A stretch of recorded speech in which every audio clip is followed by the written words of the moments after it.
I was at an airport and I was laughing at something terribly inappropriate, and a woman walked by and she goes, "You should kill yourself."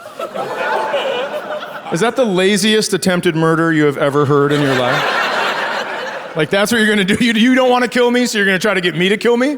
That's never gonna happen. I'm too big of a pussy to kill myself. I would always just be like, oh, I think I'm gonna do it. Well, what if they do something fun tomorrow? I don't wanna miss out. I've never had a suicidal thought. That's true. I have been on an airplane with some turbulence and thought, you know what? Let's bring this bitch to the ground. I don't care, but I mean, fly it or crash it, but make the bouncing stop. Have you ever been so hungover you don't care if you accidentally die that day? You just cross the street without looking, you're like, fuck it, if it happens, it happens.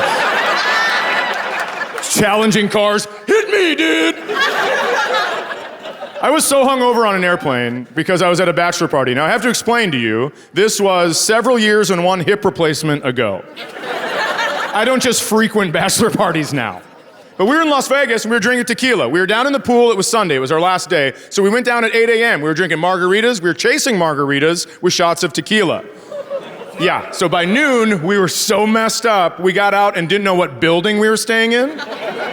So we had to hook elbows like barrel of monkeys and just slowly look around and find where we were going. It was like the drunkest game of Red Rover you've ever seen. Now let me tell you about the pool situation we were at. There was a European pool, there were two pools. One was a European pool, so women could show their breasts. All right. Then there on this side, there was an American pool where men could show their breasts. All right. Connecting the two pools, there was a man-made river. Over the man-made river, there was a footbridge in case you want to take a shortcut, didn't want to get wet. So we're barrel a monkeying, trying to find what building, and I see the footbridge and I go, I bet no one's done a backflip off of that yet today. So I run up there, I'm like, you guys are gonna love this. I get on the railing, my flip-flops are still wet. So I jump, my feet slip out from underneath me. I go parallel with the railing, fall down onto the railing, wrap around it, break 2 ribs, and then unfold around the railing and cartwheel down into the river like some Born Identity bullshit. I hit the water so hard and I ear flopped. Do you know what that is? I can tell by your reaction, yes, maybe you do. It's when your ear hits the water flushly and your brains and your asshole shoot out the other side. So I am lying in this river. I have no use of my right side. My equilibrium feels horrible because my eardrum feels popped. I think I'm gonna drown, but I go, oh my God, there's the side of the pool. So I start to swim over, but I'm like finding Nemo. I only have one flipper, so I just start to go in a circle like, oh shit. Oh no, there it goes. I finally make it all the way to this side. I throw my head up onto the pool deck and this man runs over and he goes, I saw the whole thing. Are you okay? And I was like, are you a doctor? He said, no, I'm a waiter. And I said, I'll take 2 shots of tequila, stat. Just in case he was lying about being a doctor. So he takes off, and then this giant man comes out of a tent with vegetable spritzers keeping him cool because it is now 110 degrees in Las Vegas. And he comes out to the edge of the pool, he goes, you, out of the pool, now. And I was like, I'd like to tell you about my ribs. And he goes, now. So I limp out of the pool, I get over to him and he goes, no more pool for you today.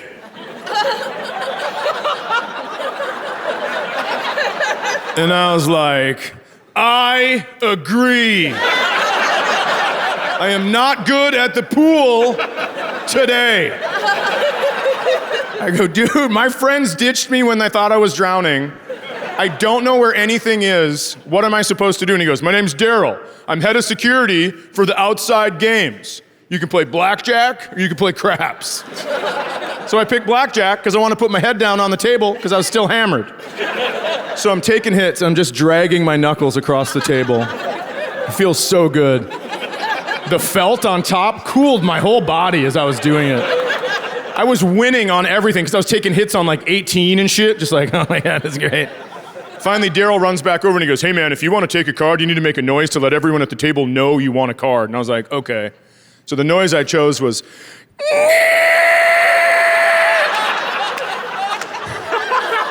you can see Daryl turn around, run right back to me.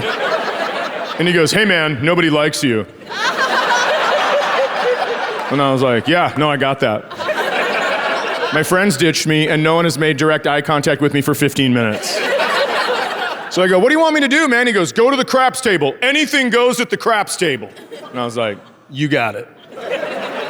So I went to the craps table. I got over there, I was the only one there. The man with the stick, he pushed all 5 dice over to me, so I picked up all 5 dice. And I started shaking them. And he goes, what are you doing? I go, I'm playing.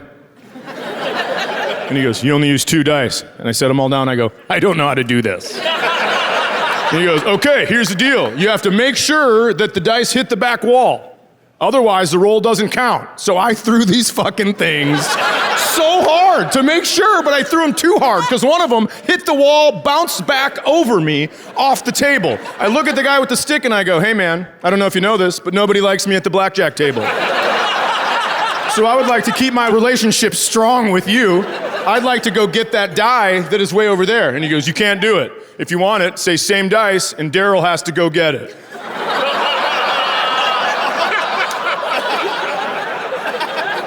And I was like, Daryl from blackjack? And he goes, yeah. And I was like, okay, same dice. So Daryl has to come out of his spritzer bitch tent, go find this thing. He brings it back and he goes, hey man, be careful. And I go, hey man, stick around. I grabbed both dice. I palmed one of them. I hooked the other one in my index finger. I rolled the palmed one slowly, and then I just chucked the other one. As I started the roll, I yelled, same dice! Yeah. So Daryl storms off, comes back, slams the die down, and he goes, not again. I was like, I'm sorry, Daryl. I was under the impression that anything goes at the craps table.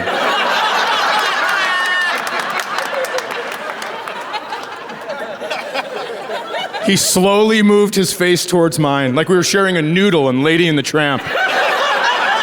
He gets nose to nose and he just goes, not again. The whole time I'm feeling for the dice, grab them, throw them behind my back into the pool and whisper, same dice. I don't know if you've ever seen a grown man get mad enough where his voice goes up a couple octaves, but he was like, you get your ass in that pool! You get those dice! And I was like, I am sorry, Daryl. I am not allowed in the pool today.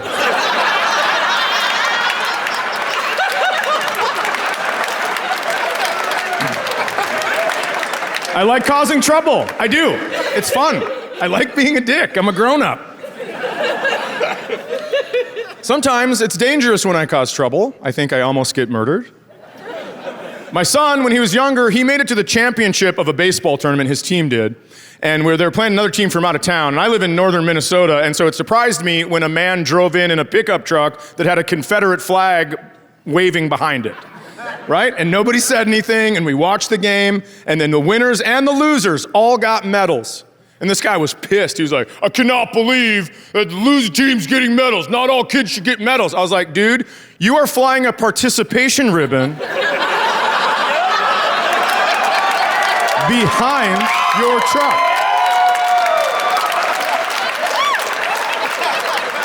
Well, I'm glad a lot of you are cheering. Some of you aren't even moving or smiling. And that's fucked up because of where we are. We're so far up in the country. Sometimes you go other places and people will be like, hey man, the Confederacy was part of my youth. And it's like, you were alive from 1861 to 1865? Are you a vampire? How are you still alive? I want to buy some people. I mean, what the fuck? No one should ever get mad if you talk shit about the Confederate flag because it's not a real flag. I mean, it's physical, you can touch it, but it's not a country, it's like Narnia or some shit. Just people argue, Billy, where are you going? Mom, I'm gonna go back to the Civil War, I'm gonna go through the armoire. Go through the armoire, it's like a dresser for your hang-up clothes. It's just so silly. One time I was out for a walk where I live, northern Minnesota, like I said, and I saw this flag that was hanging down a flagpole, looked like a Confederate flag, and the guy was outside, and I go, dude, really? Way up here, man? And he slowly walked over and pulled the flag out, Norwegian flag. I was so embarrassed, I just go, Flurgen Bjergen, and then I took off.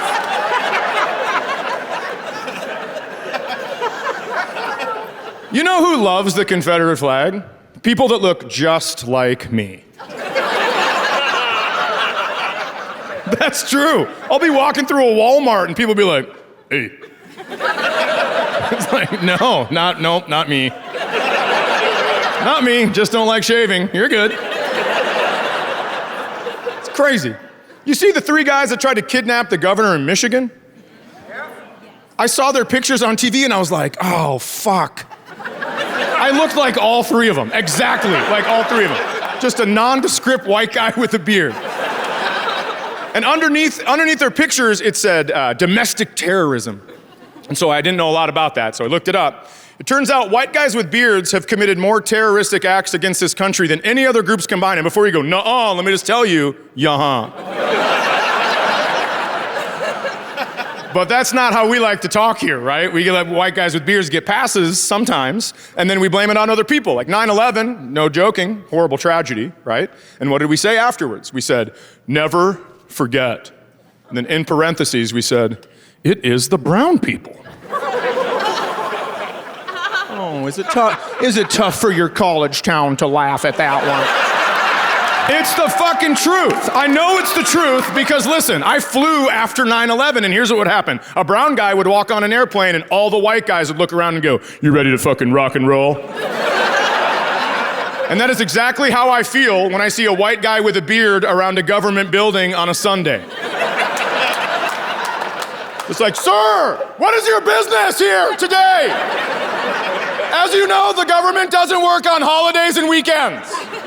Why are you here? And they never answer me. They just turn towards me and like mock me with my own gestures. And so I ask them questions and questions until I realize it's my reflection in the building. And I am just like, son of a bitch.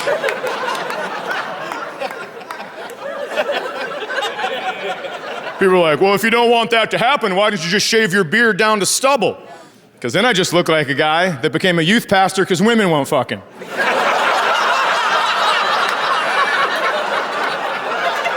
That's exactly what I would look like. I would need a man bun, 14 earrings on one ear, a big cross tattoo, just like, who's ready to hear about Jesus? Also, second question, who here is almost 18? Fucking crazy. Just kidding, I have your files, I already know. Hey, Rebecca.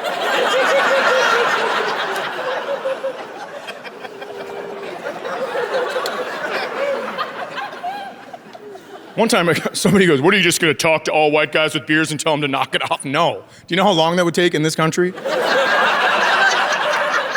Plus, I'm already part of a group that I have to tell them to keep their shit together because I'm a Chad. Right? Regularly, I have to call other Chads and be like, hey man, 4 pockets on your shorts maximum, please. Take the sunglasses off the back of your head, you look like a dildo. Don't you put that in her drink, Chad. Don't you put that in her drink.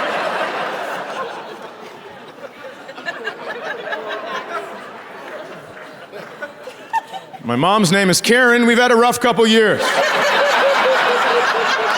That is true. I wish I was lying to you about that. I wish I made that up for a joke. But my mother's name is Karen, and she named her son Chad. I know she didn't have a crystal ball, but goddamn, lady. We have not been able to go out anywhere together for 2 years. Just walking in, now, here comes Karen and Chad. She's probably gonna ask to talk to a manager so he can call him Broseph.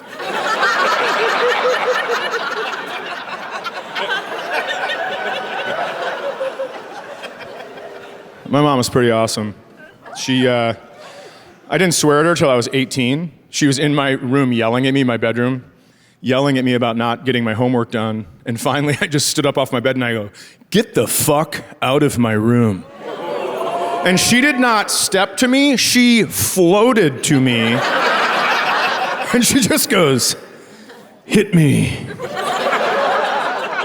Oh my God. I was like, I'm gonna be outside, but you should know I'm still upset about this. I'm not messing with that shit, are you kidding me? My mom never walked in on me jerking off. I thought that was real good. Because that's how you make serial killers.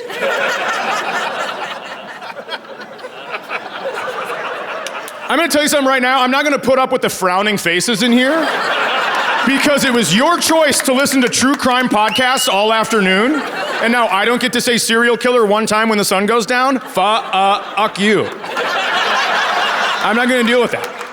Because that's absolutely true. If a dark-haired mom walks in on their teenage boy masturbating and says anything close to, you disgust me, we are gonna lose 10 to 20 brunettes in the next 15 years.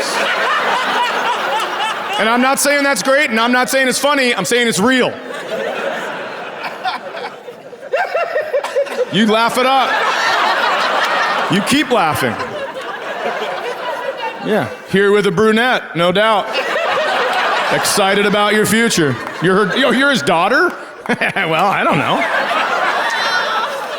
Maybe he's laughing like, you should see what happens when you walk in on your daughter jerking off. The craziest shit you've ever seen in your life.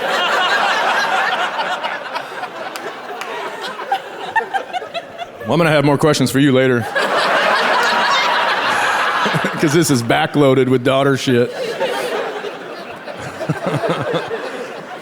It's true, man. Listen, some guys are creepy. That's a fact. You can walk down the street and it can be dark and you could look at someone and go, oh, that's no big deal. But you don't know if his mom caught him jerking off or not.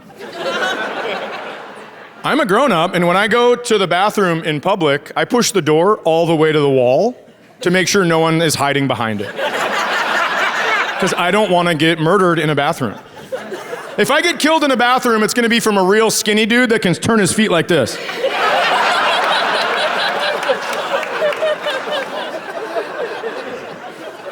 Absolutely. I'll push the door, I'll hear the handle click on the tile, and I'll be like, all right, it's safe. And then his little skinny ass can MC Hammer out of there and just murder me. That's the last place I want to get murdered, is the bathroom. Why do you go to the bathroom? Because you're full of piss. But if you get murdered before you get to the urinal, guess where the piss goes? All over you and in your pants. I don't need that. I don't want to be on the ground of a bathroom bleeding with piss all over me. Because here's what's gonna happen. The cops are gonna show up and one of them is gonna go, oh my God, this guy pissed his pants. He was so scared to be murdered, he actually pissed his pants. This is crazy. I don't want that. So then I think I have 1 minute to live. Do I use that minute to text my children and tell them I love them? Or do I dip my finger in my own blood and leave a note? My kids know I love them, so fucking here we go. Dear officers, I was not scared to be murdered.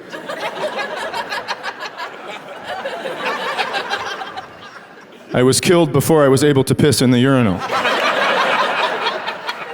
P.S. You're looking for a man with very bendy ankles.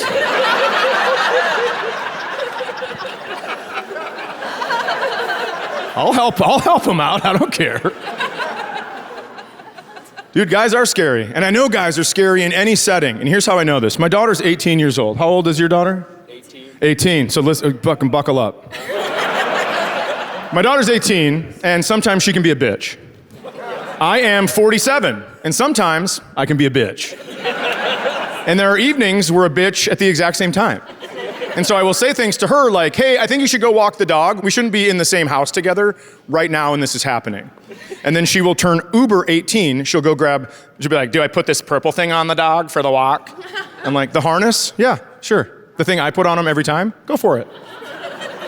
And she goes, what leash should I use? I don't know. Pick one. We have 3 leashes, so the dog won't run away at different lengths. It's true. I bought a 50-foot leash to fuck with my dog. Let me tell you why.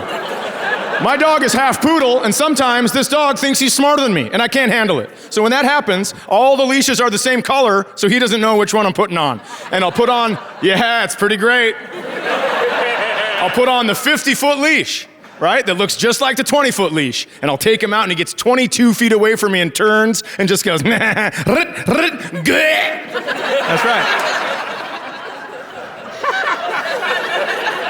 I'm getting some sour faces again, I'm gonna tell you something. I don't care if you get mad at me, but you have to fucking listen.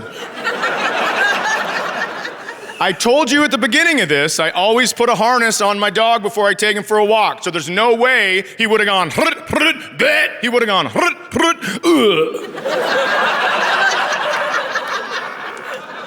that is what I do. And then he's crappie flopping around on the sidewalk, and I walk right over and be like, what's up, bitch? How are you? How are you? Are you smarter than me now? Oh, you're not. I'm standing, you're lying. How about this shit? It's a 50-foot leash, not a 50-paw leash. Humans rule, dude. Just completely going crazy over him. So my daughter, we're back at the house. She's getting the dog ready for the walk. She puts a leash on. Right before she leaves, she goes, you're being a real treat tonight. And shut the door. And I will tell you, I hate not having a chance at a rebuttal in any conversation. So she knows that. She knows it's a button to push. She goes, you're being a real treat. Shut the thing. And I go, you're the treat. God, fuck! I was so mad. I was stewing in my chair at my house. And I knew she was stewing down at the football field, a block away where we walked the dog. And I thought, you know what? I'm gonna go down there. I'm gonna be the bigger person. I'm gonna go down to the football field. I'm gonna talk to her, change the energy of the night. That way, when she comes back, she'll be done yelling at me. But it was February in northern Minnesota. So I put on my big parka, my boots, a big trapper cap that has fur all around the face. And I walked down to talk to her. I was about 40 yards away from her. She turned and saw me coming. She turned the other way, started jogging with the dog. And I was like, where the hell is she going? So I started jogging behind her. She turned and saw me jogging. She started running with the dog. I'm like, well, this bitch. So I start running behind her. She sees me running. She absolutely takes off. She is sprinting at full speed. She runs up a hill to the ridge of the hill, cuts back left towards the house. And I think, well, I'm never going to catch her now unless I take this angle right here. So I start high-stepping through the snow of the football field. And the only thing I'm thinking is if somebody is getting this on their phone for TikTok, I have 4 years of eligibility left. And I could be playing college football as early as next fall. I was moving. I get almost to her. I'm halfway up the hill, and she turns and goes, who are you? And I was like, that's what this is about? I thought she just didn't want to talk to me. She's been scared shitless for 360 yards. I had no idea what was happening, so I immediately just go, I'm your dad. And she started bawling and ran down the hill and gave me this huge hug with arms wide open. Huge.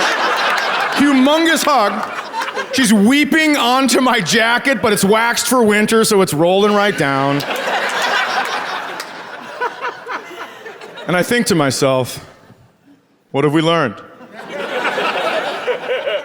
We've learned that if you're a young woman walking a dog in the dark and a man approaches you, even if he has your father's body type and is wearing all of his shit,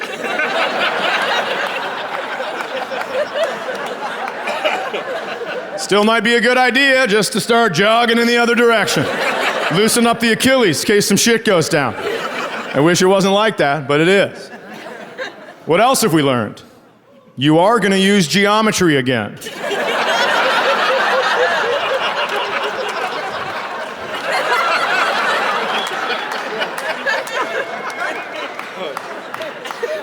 What else have we learned? If a kidnapper ever says, I'm your dad, to my daughter, she is fucked. Oh my God, what are you doing running right towards me? I didn't take my hat off, I still had all my shit on, and she was running towards me. You can't do that. You just didn't know who I was. You have to take an athletic stance and ask some questions to confirm my identity. I don't even care what they are, just get down and be like, how many leashes do we have? Something.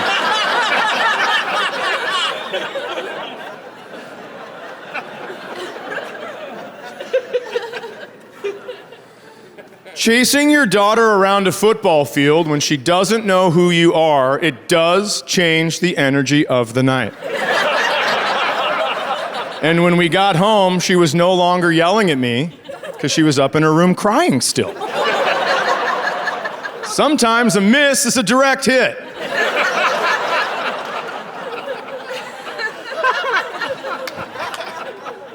I told you she's 18. She graduated from high school when she was 18. And her boyfriend is 19. He graduated from high school when he was 19, same class. That might be confusing because those are two different numbers.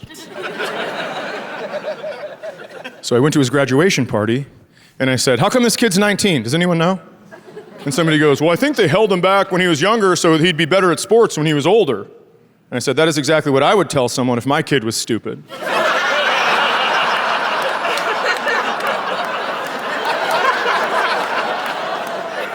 And then somebody else at the party goes, you know he's not stupid, he graduated with a 4.0. And that is true, he did. But he should have, he's 19.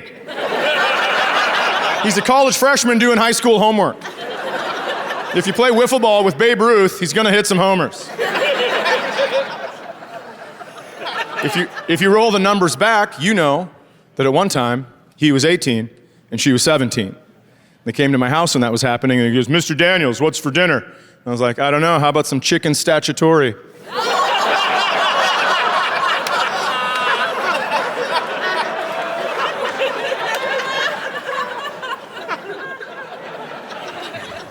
They've been dating for 3.5 years, and she had not had a boyfriend or gone on a date or anything before this dude. It was just hanging out with her figure skating friends, so she had never been kissed. So right when they started dating, 3 months into it, he planned her first kiss, but not with her, with the 3 best friends. And the 3 best friends helped him and never told her. So if I ever go full white guy with beard, those are targets 1, 2, and 3. Just sniff this letter with powder on it. Try that.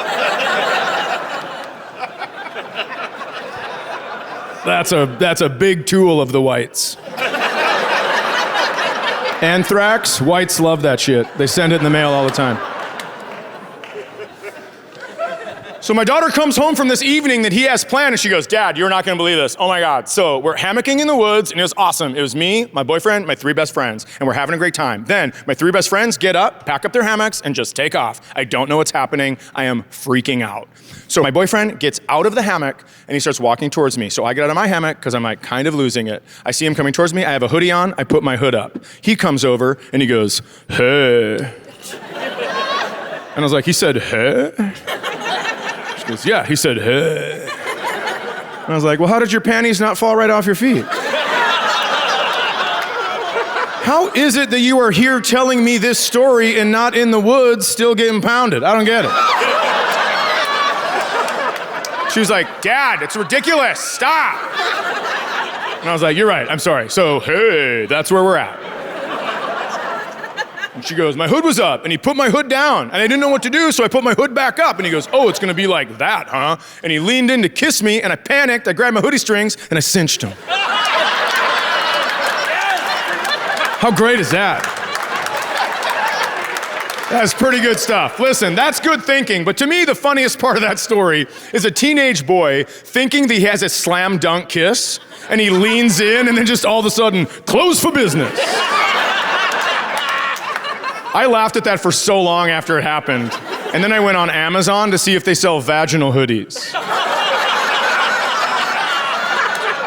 How killer would that be? It's like, hey.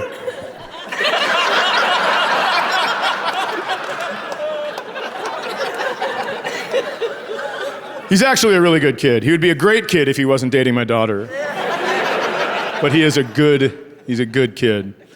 He was over one time for a promposal. He came over and walked right into my house without knocking like the goddamn criminal that he is. And he had a cake that said, may I cake you to prom? He also had 2 cupcakes. One said yes, one said no. And my daughter grabbed the yes cupcake. She's like, oh my God, yes. Oh my God, yes. I'm so excited, yes. And I walked through and I grabbed the no cupcake and I slowly backed out of the kitchen. And I was looking around the wall. watching their interactions. And finally, her boyfriend saw me and he goes, "Oh, hi." And I go, "What do you mean, oh, hi?" And he goes, "Well, you startled me." I'm like, "I shouldn't have. I'm the homeowner." This is all my shit that you see. When you see this stuff, you should see me. Matter of fact, you ever come in here, see my stuff, don't see me, turn around, get the fuck out. And my daughter's like, "Dad, can you stop being a jerk?" And I just held up the no cupcake.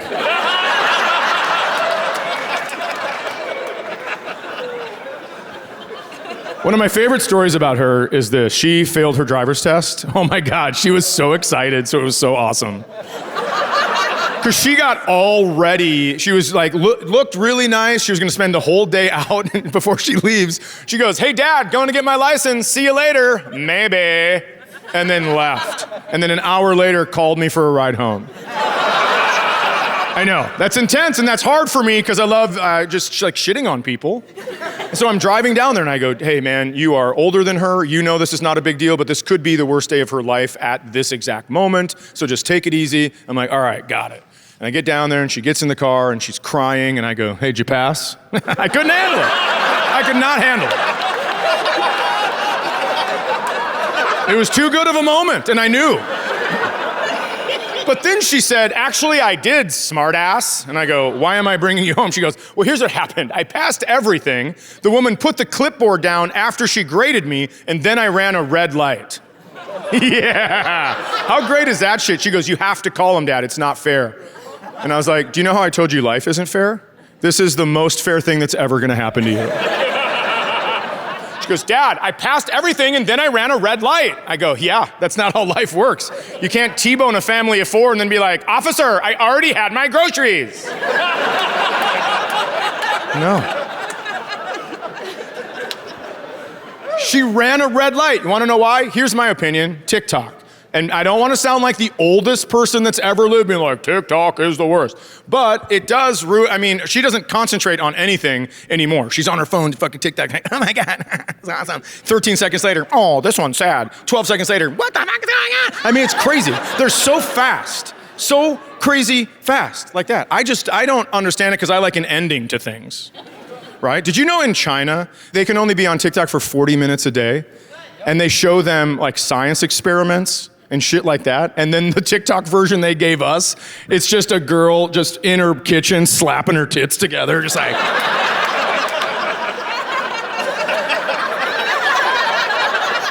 Just fucking back and forth. Everyone's like, "I like this a lot. Bookmark." It's crazy. You ever seen a little kid watching TikTok, like 6 years old? Their eyes blink and their head fucking bounces like they're being uploaded with some Manchurian Candidate bullshit. In 10 years, someone from China's gonna come on TikTok and be like, "Kill the president." 10 million kids are just gonna fucking dance all the way to Camp David. No, no, no, no, no, no, no, no, no, no. What a stupid fucking soundbite. Jesus Christ. Whew. Hard pass on that shit.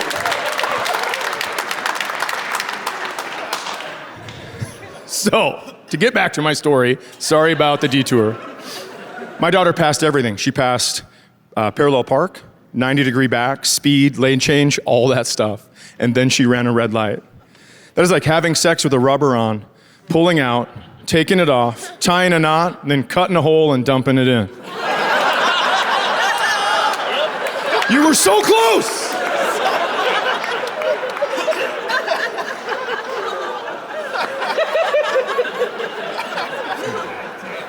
Oh my God, okay, listen to this. So, my daughter's boyfriend was over, we're gonna watch a movie, right? We're watching this movie, we're all on the couch, it's me, my daughter, and a boyfriend. Movie starts, right away my daughter goes, "Oh my God, I forgot popcorn." Takes off, goes to the kitchen to get popcorn.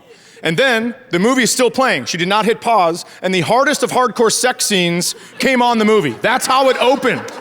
And so it's just me and her boyfriend watching this sex scene. And initially I'm like, this is pretty uncomfortable, but then I was like, why? You're the dad.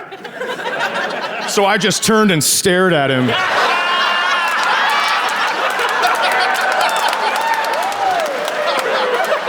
Then I realized he had not breathed in almost 2 minutes.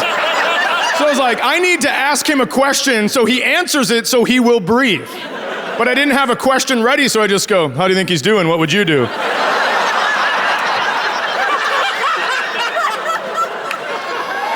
Well, she looks 18. That's a good place to start, huh? Got her up on the wall pretty quickly. I don't know if I agree with that. Take your time. Feels better for the woman. Goes in easier for the guy.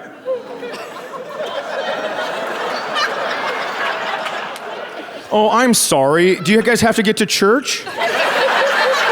Why would you groan at that? Why aren't we telling boys the real shit? How many more vaginas need to be ruined by these knowledgeless little assholes? I'm gonna tell you something. That's the truth. Little boys have all the porn on their phone with none of the explanation. Porn should have to come with a where are they now? Right? Just like, Rebecca took it on her forehead 1 month ago and still has pink eye. Or,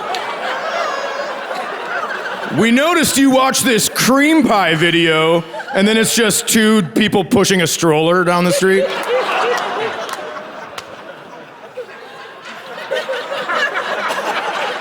It's a big issue. You can't have little kids watching porn and not be able to explain it to them because you're gonna have a 15-year-old boy go, oh, I can't wait to go down on my girlfriend. It's like, dude, you have braces. You can't go down on your girlfriend with braces. Her vagina's gonna look like Rambo's back.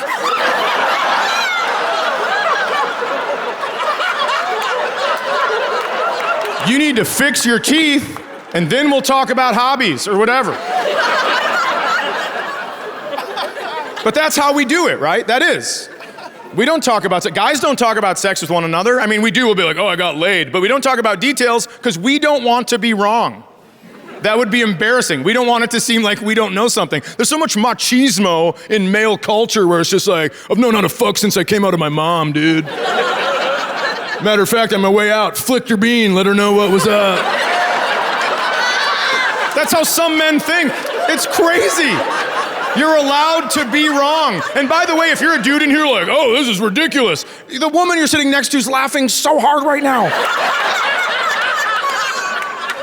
Why are you fighting it? We don't have to know everything. I'm gonna share something that I didn't know until my late 20s. And I've known it for a while now, obviously, but hot tub sex doesn't always feel good for ladies because it's a fake wet.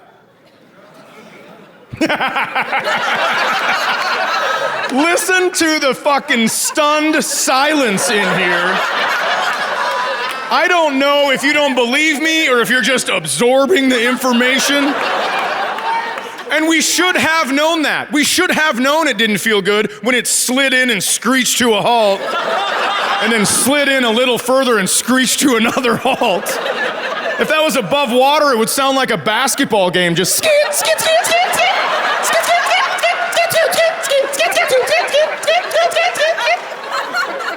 Her dad walks by, who's winning? Fucking not her.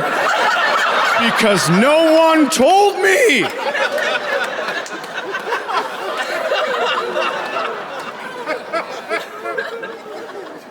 Until men decide to share information with other men, we should be forced to, before we do something to a vagina, do it to our throat with our fingers first.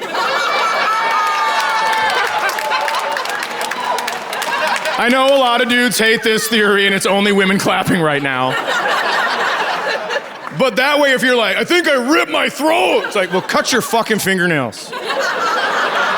That one is not street legal, dude. You gotta put that on the shelf till it's ready.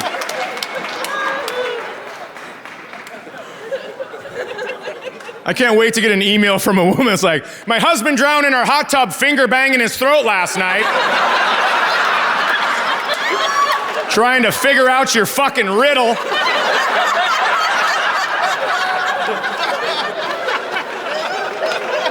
And that's gonna be awesome, because I don't get a lot of thank you emails. It's true, I don't.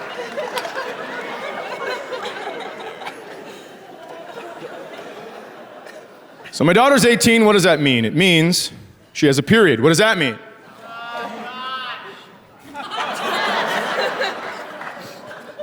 You okay with periods, lady? I expect a man to get grossed out, but a fucking woman, she has a period. Do you not have periods? It's been a trip? Oh, I understand, because now you just tilted your head and went, it's bad trap. I see where the heckling's coming from. Your 27th White Claw. Oh, it's a Miller Lite. Oh, so just to be clear, you're too fucking cool and strong for White Claws, but periods shut you down, is that right? Well, I'm gonna tell you a story about my daughter. She has a period, and what does she do when that happens? She puts a tampon into her body. When that's full, she takes it out. She puts that in the trash, and then my dog eats that.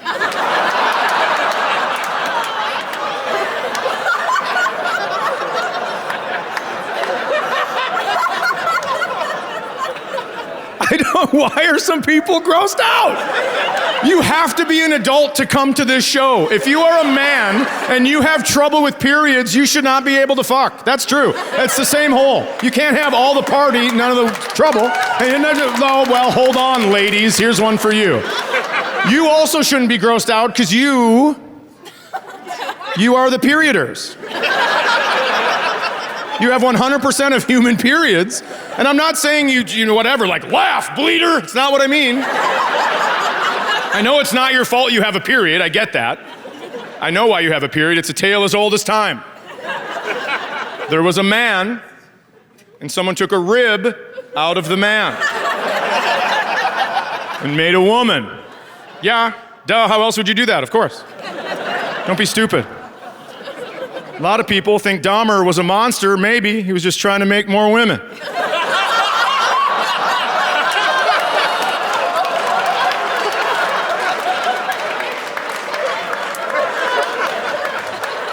So someone took a rib out of the man, made a woman. One day, the rib lady ate an apple.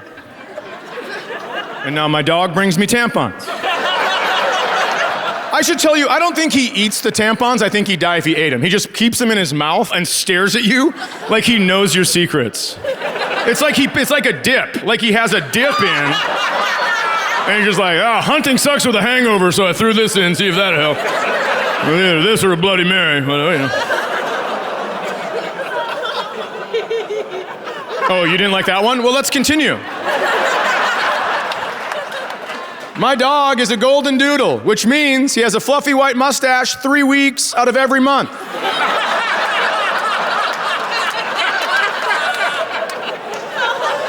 Oh, but that 4th week comes out of the bathroom like Yosemite Sam. Hey there, rabbit! Tampon season. And he just stares at you.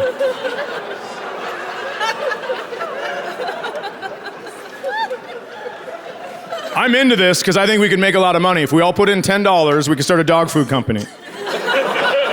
I'll be the spokesperson. I'll come out for the commercial and be like, hey guys, can't get your dog to eat? You ever tried shed uterine lining? Because you can bury that shit 3 counties away and that'll be back by bedtime, son. And we're rich, just like that. The first time my dog brought a tampon out of the bathroom, I spazzed and I was like, that is not yours, put it down! And he dropped it right where he was. And I was like, I did not think this through. I should have waited till he got closer to the trash can. Damn it. So I went in the kitchen to grab some tongs to pick up the tampon. But I could not find the tongs. My daughter must have put the dishes away so they were like in the garage or medicine cabinet or some shit like that. So I grabbed 2 butter knives and I made my own chopsticky tongs. And I went over and I grabbed the tampon. I put that in the trash. I put the knives in the trash. Because yeah, I know you can wash knives, but can you forget? I don't think so. I think you'd be making a peanut butter jelly sandwich in 2 years going, oh fuck, was it this one? At that point, you're better off throwing away 2 butter knives and finding 2 friends that don't like butter. I used to get mad when he brought me tampons, but now I'm like, well, she's not pregnant. Who's a good boy? Who's the best boy?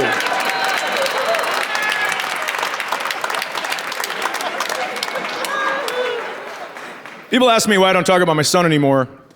on stage that much. And I'll tell you, it's because he's 23. He's old. He's got his own life. He's engaged. He's got cats. He's got a full-time job. And he called me, and he goes, well, thank you. Yeah, I'm glad. And he's found a passion, and that's great. And he called me one time, and he goes, hey, Dad, I'm leaving for a week. Can you come watch my cats? And I was like, I sure can.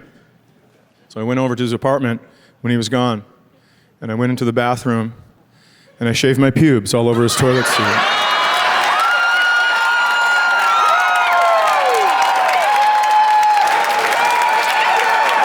Before I left, I put a ruler down on the sink. I walked through the entire apartment and turned on every fucking light in the place.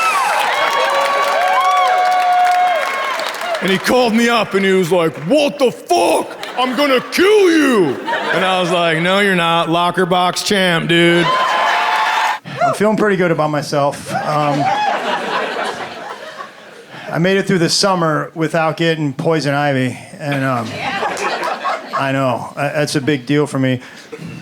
I don't know what that plant looks like.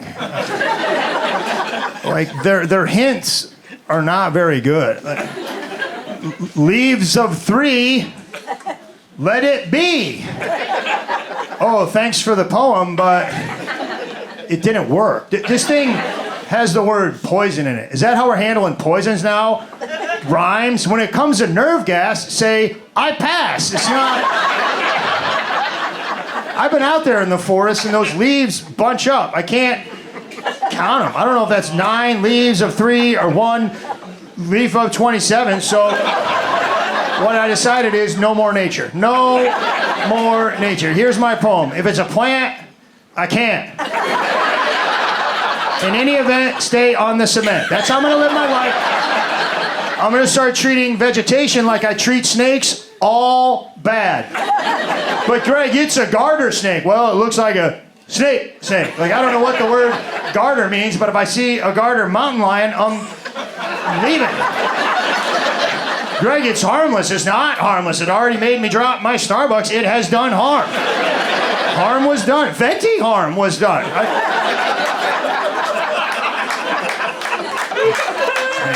Thank you. Yeah, I don't know poison ivy. I'm trying to learn, though. I learned this. They use it for medicinal purposes. They use an extract of poison ivy to treat joint pain.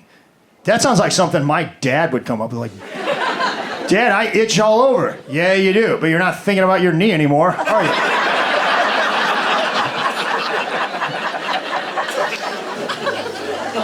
There's a snake rhyme. You guys know this? There's these 2 snakes. They look the same. They have the same colors, but they're arranged differently, and one of them is venomous. So to tell them apart, they have this rhyme. Red touches black, friend of Jack. Red touches yellow, kills a fellow. Kills a fellow? Fellows aren't supposed to be killed. Fellows are in like barber shop quartets. It's for he's a jolly good fellow, not he got murdered by a snake. Here's a better snake rhyme. No snakes. If you're out there in the woods and you see a snake, don't stand still and recite poetry, because somewhere between kills a fellow and friend of Jack, you're gonna get what snake experts call bit. It's not...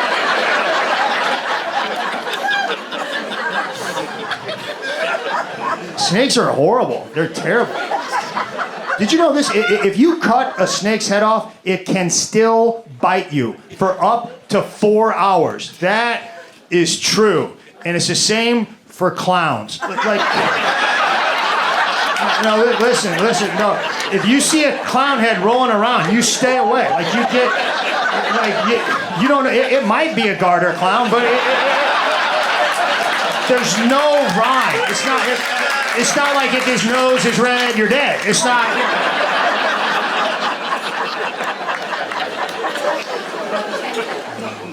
I don't know poison ivy. I don't know trees. That's embarrassing. Our house is the one with the big maple in the front yard. You can't miss it. I can miss it.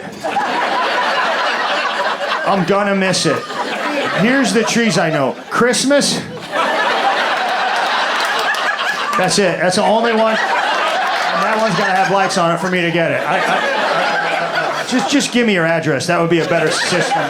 That's why they have that system. Like, don't tell me about architecture. That's not going to help either. It's the colonial house. Well, it better have a guy with a triangle hat and a musket marching back and forth. It's the stucco house. Stucco? What is stucco? Sounds like a clown that can't get out of stuff. You're like, oh no, don't go in there, stucco. You're too big. You're not gonna fit, stucco. You wear size 76 shoes, stucco.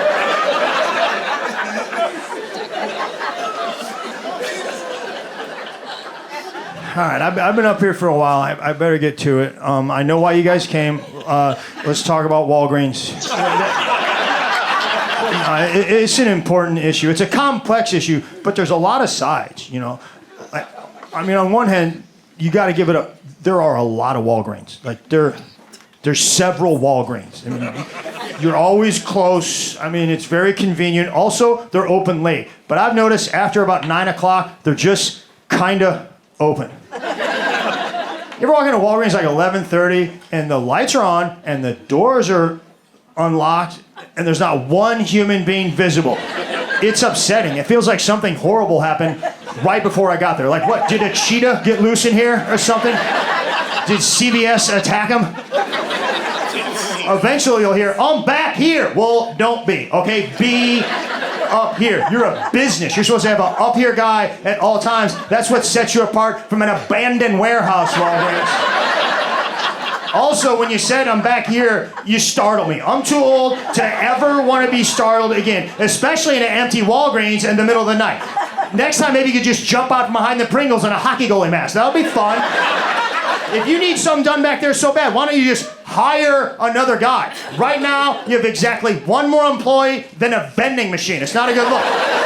You're the number 27 company in the Fortune 500 and you have one guy. There's a lemonade stand in my neighborhood, 2 girls. They have double the employees as Walgreens.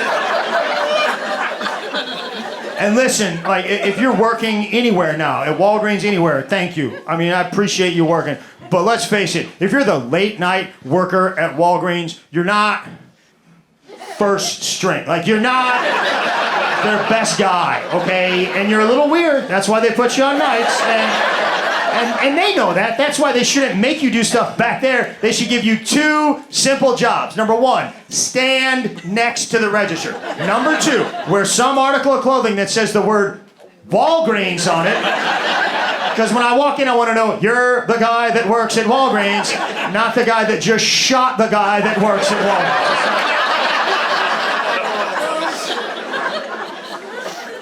Walgreens. Another thing,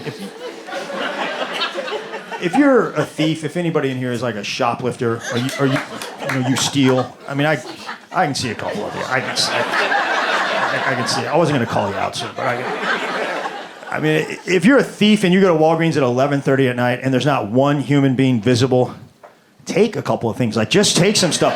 That's how we're going to get a permanent up here guy, is if you dirtbags start stealing late, they will staff up. Now, listen to me. Stealing is wrong. It's bad. If you don't steal, don't start. I'm just saying, if you happen to steal from Walgreens during the day, could you go a little bit later? Like, that, it's going to be better for you. You're going to get way more stuff, honestly. It's trick-or-treat in there after 11. Like, nobody's watching. And if you get in trouble, you're fine. Go in front of the judge and say, Your Honor, I walked in, there was not one human being visible. How was I supposed to know it was a store? It felt more like a place where you just take stuff. You know that take a penny, leave a penny thing? It felt like that, except for you take a lot of stuff and you leave it. You leave. You just leave. They're not good at night. I mean, they're better during the day. They're not killing it, but they're better. They're better. You go during the day, there's gonna be an up here guy. Okay, there's gonna be somebody next to the register, but one somebody. Okay, that line could get to like 7 people, still one. It's got to get to like 11. Then they go, Chuck, we need you to come up front. Wait a minute, you had an extra guy back there the whole time? Now I'm angry. Okay, Chuck, when you do go up front, I better see you hustle. Okay, you better sprint to the front. And when you get up there, you better act like you're sorry for what you did to everybody in this line. Just get right to work. Scan, scan, scan, no chit-chat. Scan, scan, scan, no chit-chat. Matter of fact, if you're a customer at Walgreens and you get to the front of the line, no chit-chat from you either. You can talk to the cashier, but business conversation only. This goes mostly for you old guys, okay? I know that's a highlight of your day, sir. I know you've been waiting to get in there all morning and chat it up with the cashier. But we don't want to hear it, right? You think we're going to get in the rain tonight, Lily? Shut up, old man. Shut up, we're not retired back here. Just get to your business talk. We know you have business talk because there's never been one old guy that got to the front of the line at Walgreens and did not have some sort of a price discrepancy. Every time. $1.25 for a Snicker bar. The circular said 18 cents. The circular? The circular from 1756 might have said that price, sir.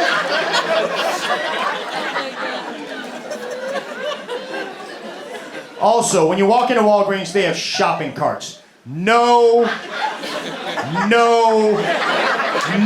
I have met your employees, and they cannot handle that kind of volume, right? Like I have seen them struggle with 2 items. Now we're going to encourage people to get 54. That's a bad idea. Everybody in this room knows the unwritten rule at Walgreens: whatever you can hold in your hand, that's how much you can buy. If you need more, you turn around, you go to Target. That's a Target trip. You don't bring a Target trip to Walgreens. And God forbid an old person gets their hands on one of those carts, they'll have to shut it down. Sorry guys, Walgreens is closed. Mort got a cart.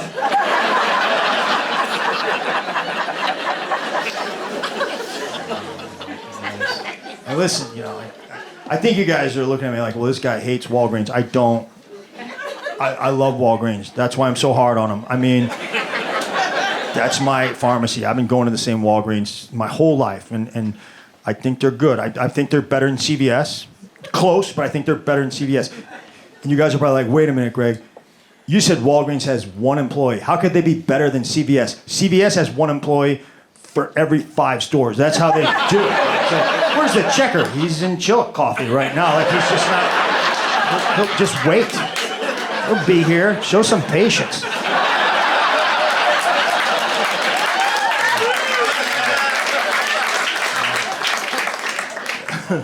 No, hey, listen, when I'm talking about Walgreens, I'm not talking about the pharmacy. I'm talking about regular Walgreens. Like, I don't think that's the same company. Like, I bet you the regular Walgreens workers are not allowed to talk to the pharmacy people. Like, yeah, don't look at them. They're better than us. Don't look at them. I bet you every now and then the regular Walgreens manager tries to go in and tell the pharmacy people to do something like, hey guys, I was thinking today, maybe shut up, Ted, you got no jurisdiction here. Go sell pretzels, we're gonna heal the sick.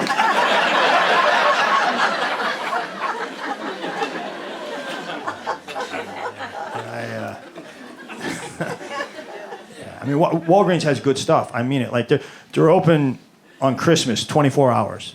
I have never missed one Christmas at Walgreens. That's it. Greg, did you go to midnight mass? No, I went to 11:30 Walgreens. Here's what I do, okay? I have a tradition. Every Christmas Eve, I wrap gifts, and I get sick of it real quick. And I go to Walgreens, and I buy a bunch of those holiday gift bags. You know what I'm talking about? It's their perfect way to say, hey, I want to spend money on you, but not time or effort, okay? Here's what I'm going to do with your gift. I'm going to throw it in a bag. I'm going to crinkle up some garbage and put it on top so we can't see what's in there for 13 seconds, and then we're going to pretend like I wrapped that gift. That gift is about as wrapped as bubblegum under a desk. It's not wrapped. My dad uses holiday gift bags, sorta. When he buys your gift at the store, they put it in a bag, and that's what you're getting on Christmas morning. And it's going to have a couple of his items in the bottom that he forgot to take out. You're like, oh, foot powder, Dad, thanks. Give me that. My grandma Nano, Nano was the greatest gift wrapper in history. She wrapped our gifts in maps. Isn't that cool? Like, yeah, I wish I would have saved them. My grandma worked for the Defense Department in mapping. She did, and she would bring these maps home from the office. I don't know if she was supposed to do that, but she did, and it was great because I was like, oh, your grandma has wrapping paper with Snoopy's and Santa Clauses? That's cute. My grandma trusted me with strategic bombing locations in mainland China.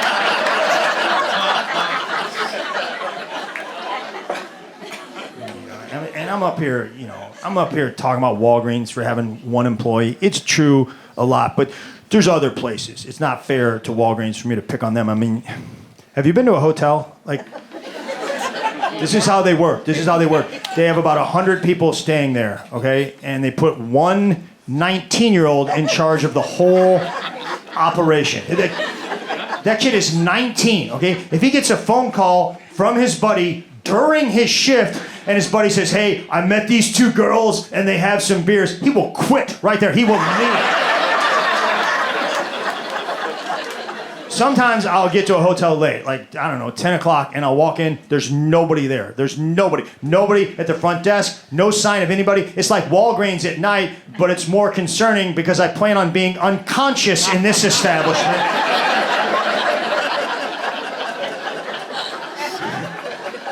One time I came downstairs, and I go to the front desk. I'm like, hey, there's something wrong in my room. Can I talk to the manager? Sir, the manager does not work at night.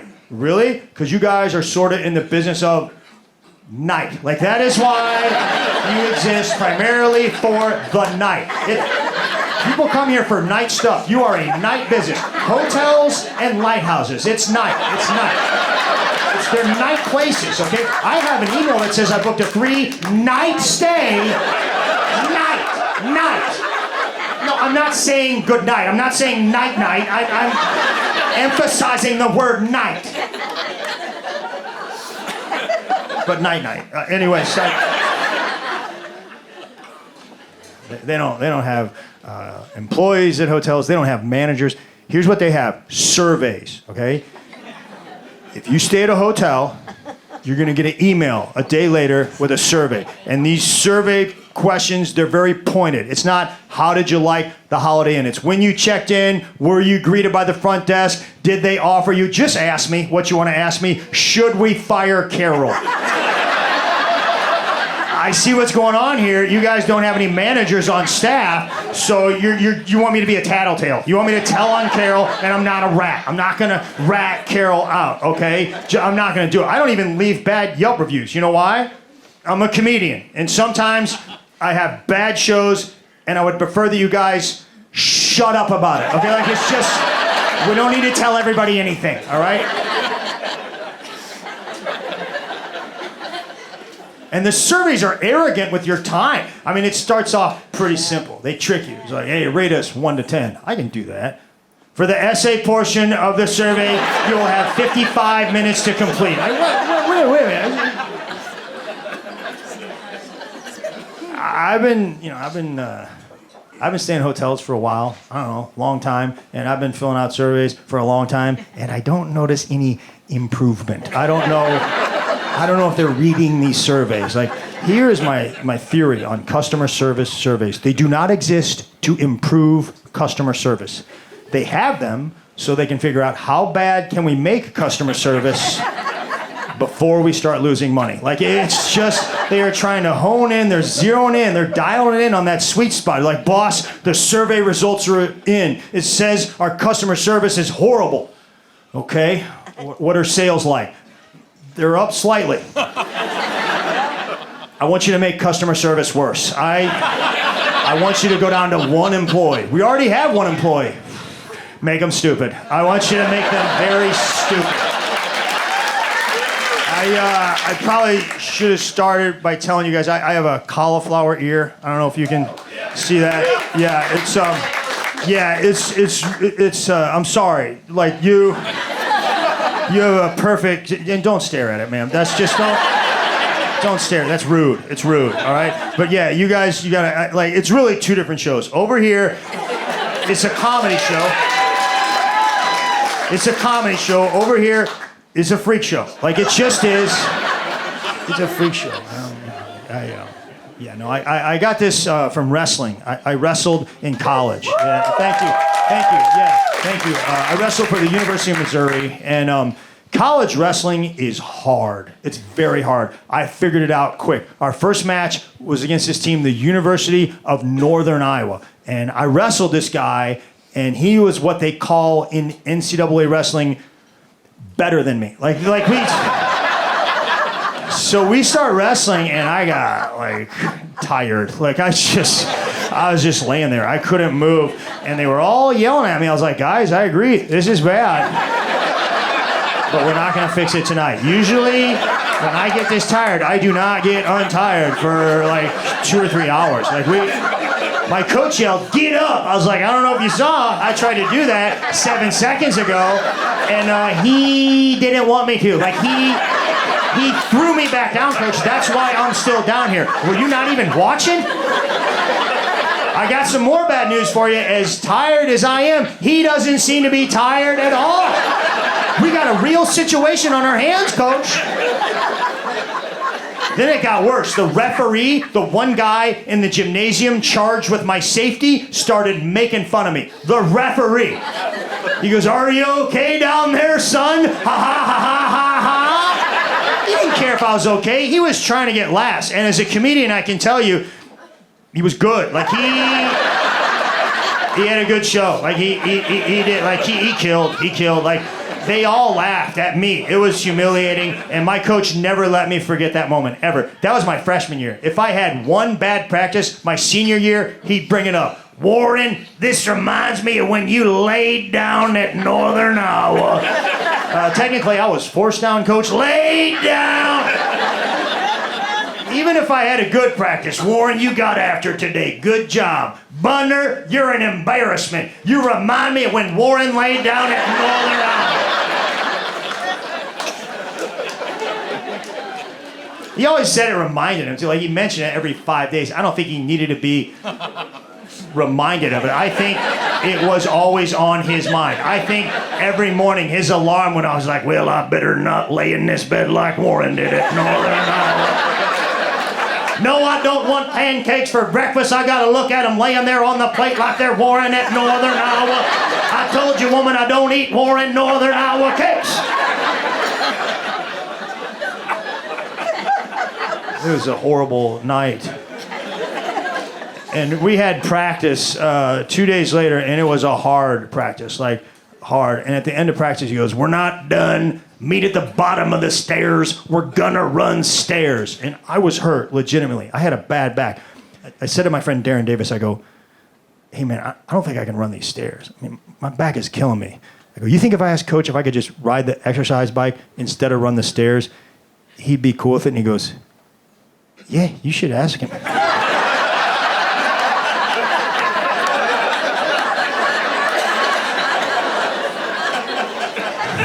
How is it that you guys know the answer to the question for I don't think Davis had my best interest at heart.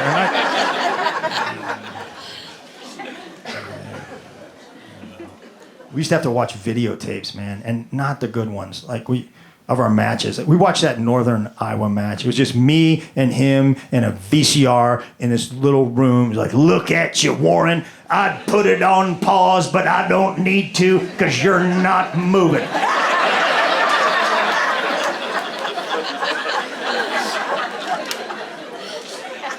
Earlier in the match, we were on our feet. That's how you start a wrestling match. You're both on your feet.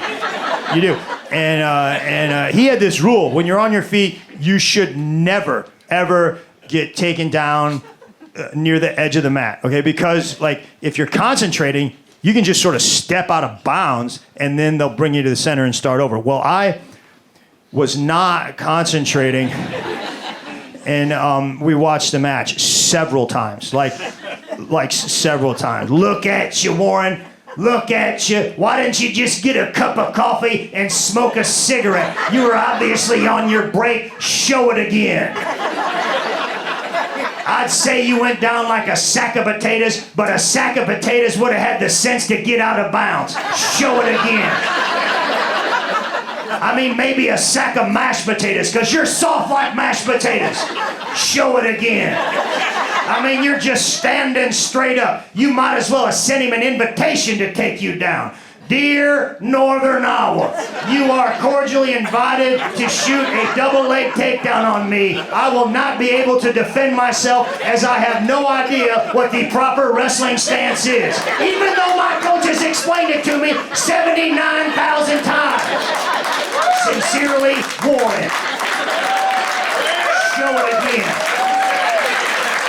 I mean, your legs are supposed to be shoulder length apart. They're so close together, I thought you were tied to another man in a three-legged race. Show it again.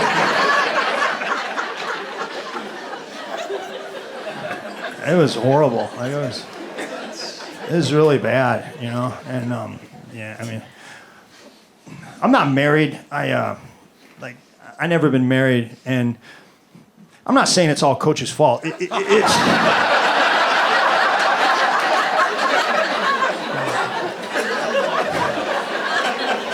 maybe a little, because I don't like those weddings. They make me nervous. You know? Like when it gets real quiet and they go, if anybody has any reason why these two people should not be married, speak now or forever hold. Warren laid down in Northern Iowa. Don't marry Warren. He's gonna lay down in your marriage like it's Northern Iowa. You should marry Bobby Crawford. He wrestled his heart out at Northern Iowa. Get up there, Crawford. Marry Warren's woman. She deserves better than Warren. Hayes, Lovelace, you get up there too in case she doesn't like the look of Crawford. They still do that. Like, if anybody has any reason why these two people should not be married, speak now or forever hold your peace. What they should say is, if anybody has any reason why these two people should not be married, maybe you should have brought it up like 4 or 5 weeks ago. You knew. You just been sitting on it so you could be the center of attention. You're a jerk. You're a real jerk. And they can't even get their deposit back, and it's all your fault, you jerk. Wrestling was the only sport I was any good at, you know. Despite that Northern Iowa thing, like I got better, sir. Like I got better. But yeah, I don't know. I'm not good at anything else. I wish I would have played baseball. I love baseball, you know. I wish I wouldn't have been good though. Like I can't throw for some reason. I'm just like, I'm pretty strong still. Like this way or this way, okay, but like it's like a baby. Like I just can't. I don't know if it's genetic or what. Like I just can't. There's not like I went to the fair with my buddy Mark, and we were playing that game where you just two guys can't go to the fair. Is that what? Mark and I went to the fair, and we were playing that game where you throw the ball and you knock down the pins, and I threw 15 balls and I knocked down 0 pins, and I hit 4 of them. Like they just didn't go down. The pins were like, not for that. Not. You have to be stronger than that. Like, and honestly, I didn't care. I'm not that competitive anymore. But I was with Mark and I was trying to make him laugh, so I threw like a fake temper tantrum. I was like, I hate this game. I hate this stupid game. I'm a loser. I hate this game, Mark. And the guy running the game goes, no, my friend. It is a very difficult game. He goes, hold on. I have a prize for you. He went in the back and he brought out a hat. It was just a hat. It didn't say anything on it. It was just a blue hat. It was the definition of a consolation prize. He was literally trying to console me. I think when he got hired, his boss was like, hey, every couple of months, there's going to be a loose cannon. Just give him a hat. It'll settle him down. These things only cost $2. Give him a hat. And I wore that hat. Proudly, I wore that hat. And I think it was a signal to the other fair workers because they treated me differently. Like I would just be walking around like, did you win that hat, little buddy? Get up here. You don't have to wait in line. Like, I love that hat. I still wear it. I wear it all the time. I get like free ice cream. It's like a...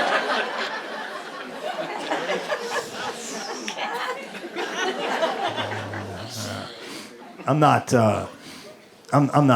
competitive. competitive. You know what I'm competitive in? The New York Times crossword puzzle. It's important. You guys do it? Yeah. Yeah, you do? Yeah? You do the app or the paper? App, yeah, they do the app. The way it works, it starts on Monday and it gets harder every day of the week. So usually right around Tuesday I'm out. But I can't... No, I'm better. Like I did it Friday last week and I'm a baller. Like it was...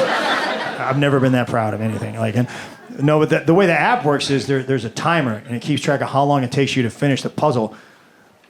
But I do them at night, and I'll fall asleep, and that timer is still going. So to the people at the New York Times, it looks like, wow, there's this guy in St. Louis that is stupid. Like this is the dumbest crossword puzzle solver. He's going for 7 hours and he's got 2 letters. Look at, he's still trying though. He won't give up. This guy's like the Rudy of crossword puzzles. Jim, send him a hat. Send this guy a hat.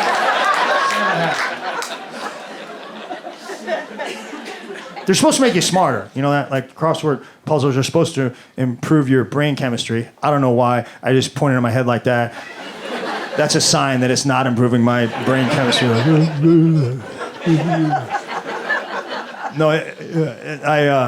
They're supposed to make you smarter. But if you were ever to hear the thoughts in my head when I was attempting to solve a crossword puzzle, it would not sound smart. It sounds like, what?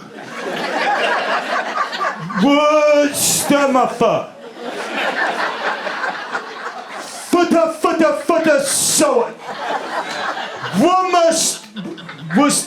What? I can do this. Was stuff.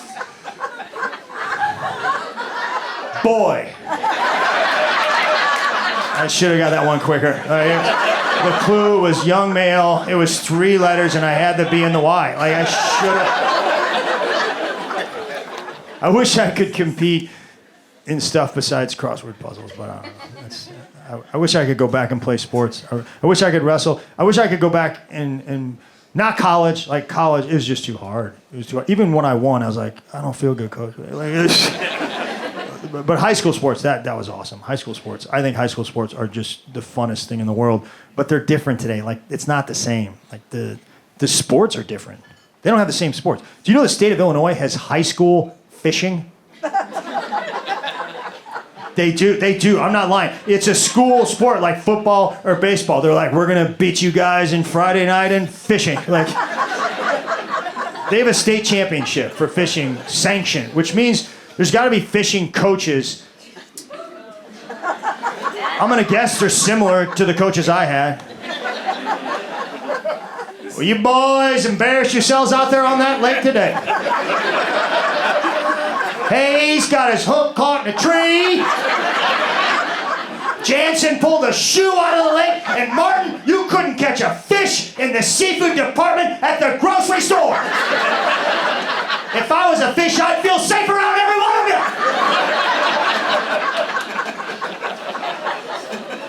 All right, everybody, hands in, fish on 3.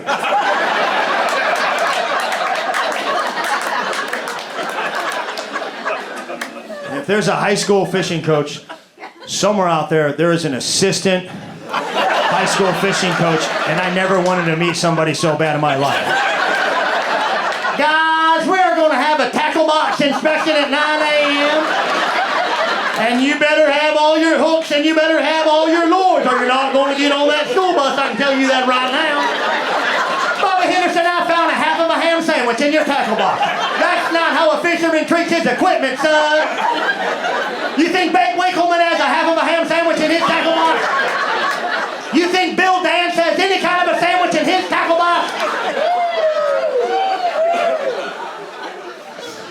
That's all I got, Coach. Back to you.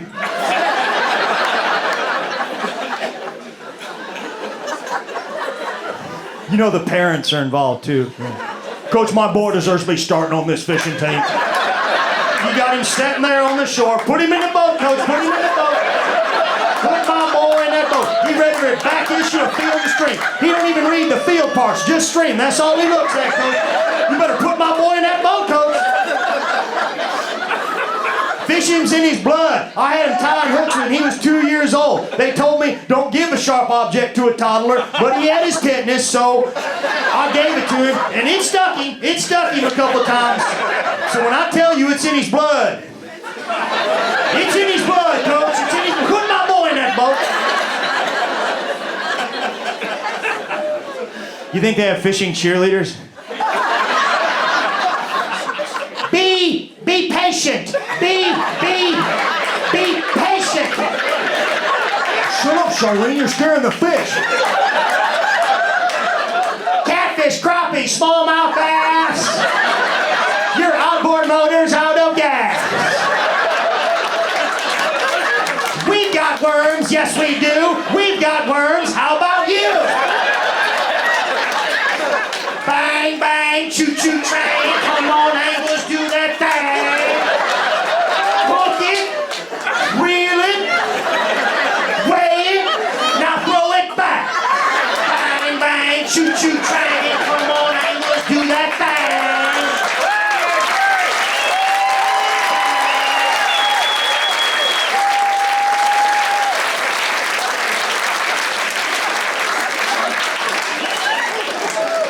You didn't think it was going to be that kind of show, did you? We got it all. You don't know how much training I had to do that.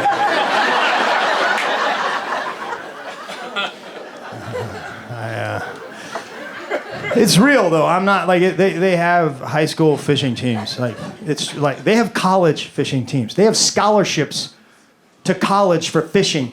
Somewhere, there's a dad that's like, sit down, son. They cut my hours at the meal today. I can't afford to send you to college. You want to make it out of this town? You're going to have to fish your way out.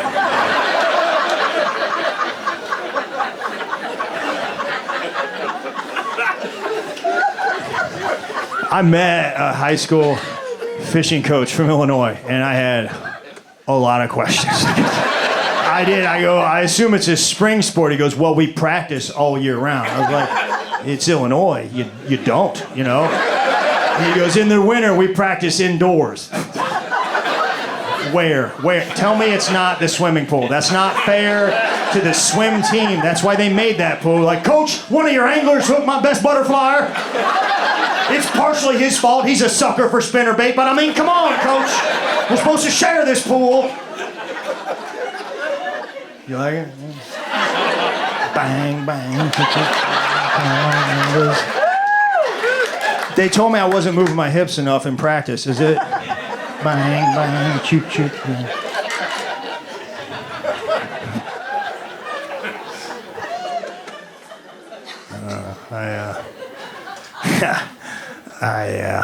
It's not. They have other weird sports. The state of Texas has high school barbecue.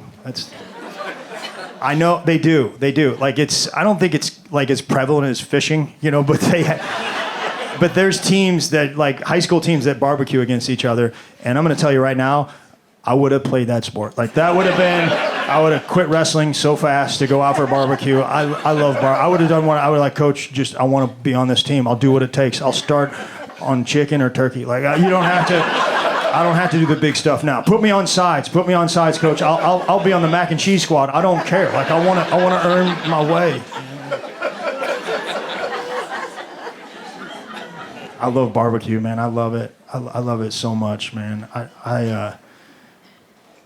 I travel every week, and I go to a barbecue place every town. And before you start, I'm not going to listen to you. Like, I don't ask locals anymore because they don't want you to go somewhere close. Like, it's never. Like, hey, man, I saw this place. It was right by my hotel. I'm going to go to this bar. You don't want to go there. You don't want to go there. That's not real barbecue. You don't want to go there. Here's what you're going to do. You're going to get on the freeway. You're going to go about 45 miles, okay? You're going to come to a rusted down mailbox. You make a right there on a gravel road, and you just keep going till it ends. There's a man that lives in a dirt hole. Now, he comes out of that hole every Thursday morning with a brisket. That's some barbecue right there. That's some barbecue. He don't take money. You got to give him baseball cards, but I'm going to tell you what, like that. That's some barbecue right there. Stick with me. I love barbecue. I do, and I go a lot. But here's my main problem with barbecue restaurants. It's the only business where it's just fine for them to not have the stuff that they say they're gonna have. Like, they're smug about it. They're not sorry. Like, they're smug. They'll be like, can I get some ribs? You want ribs? You want ribs at 3:30 in the afternoon? Son, we ain't had ribs since 11:05. They line up for these ribs. You can't just come in here in the afternoon looking for some ribs. I mean, they line up. They line up for these ribs. Billy, we got a boy out here who says he wants some ribs. I don't know who's going to bring it to him. Maybe Santa Claus or the Easter Bunny.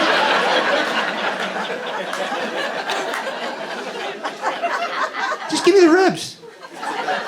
Make some more. Like, you're a business. Like, you say what you want about Walgreens. I said a lot. I said a lot about Walgreens, but I'll tell you what, like, they have the stuff, and when they don't have the stuff, they're sorry about it. They're not like, you want Lipitor? You gonna come into Walgreens asking for Lipitor at 10:30 in the a.m.? I mean, these elderly line up for that Lipitor. They line up. They line up for Lipitor. We ain't had Lipitor since 7 a.m. Now listen up. Here's what you're gonna do. You're gonna wake up early tomorrow morning, if you're still alive, and I don't think you will be, but you get up early, get in here. We'll get you some Lipitor if it ain't too late.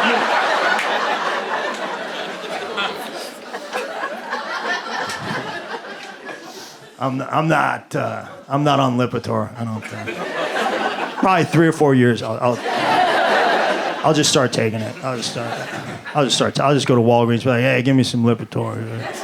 So do you have a prescription? No, but all the old guys in my family are on it. Let's just look at the records. This is my birthright. Give me that Lipitor. You get Lipitor old, like that's when you're old. Like that's, you start doing stuff like talking to Walgreens clerks and giving out advice that nobody wants to hear, or you start warning young people how high the concession prices are at sporting events. You know, that baseball game, you know you're gonna pay $9 for a hot dog. Yeah, I know. I was there last week. I'm saying one hot dog, $9. I heard you the first time. You go to the grocery store, you can buy 3 packs of hot dogs for $9. Yeah, that's a thing. It's called captive pricing. I was captive in Vietnam. I didn't pay $9 for a hot dog. You can't charge a POW $9 for a hot dog. That's Geneva Convention right there. And that guy usually has another old guy with him, and when he says $9 for a hot dog, the other guy goes, every bit of $9. That's my favorite guy in the world right there. Like, he just travels the globe looking for somebody to say a number. Is this church service going to take 3 hours? Every bit of 3 hours. Every bit of $9.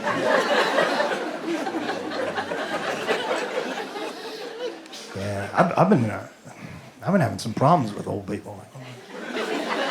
Listen, I know I'm not young, but I'm like older than me, like Lipitor, like maybe Lipitor plus 10 or something like that.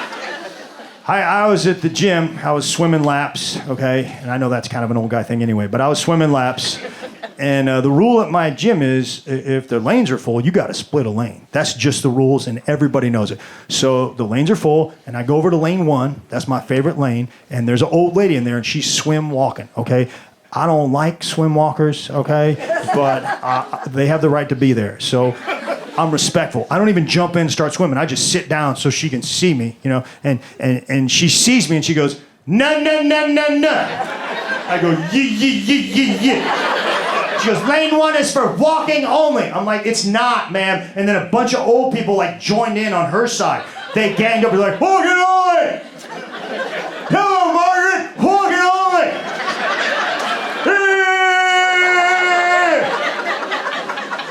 Every bit of that lane is for walking only. Like they ganged up on me, and like I got up and I went into lane 4. I wasn't afraid of him, but like I didn't want to cause a scene. So I started swimming, and I should have let it go. I should have just swam and let it go, but I couldn't get it out of my head. The whole time I was swimming, I was like, I don't think lane 1 is for walking only. Like, there's no sign. There's a sign for everything at this gym. Like, that lady is a liar and a bully. She's a bully. Okay, and I got out of the pool, and I handled a bully like you're supposed to handle a bully. I told on her. I did. I did. I'm 56. I think she was about 84, and I told a 16-year-old what she did. Like, I told the lifeguard on duty, that was who was in charge. I went into the office and I told on that old lady, and she got in trouble. It was awesome. Who's walking over now? And I don't think I should have done it, because I passed her in the hallway the next day, and I'm pretty sure she gave me the throat cut sign. Like, I was like, they're gonna get me. They're gonna get me. They're gonna gang up on me in the sauna or something. Like, who's walking over here? That one's for Margaret.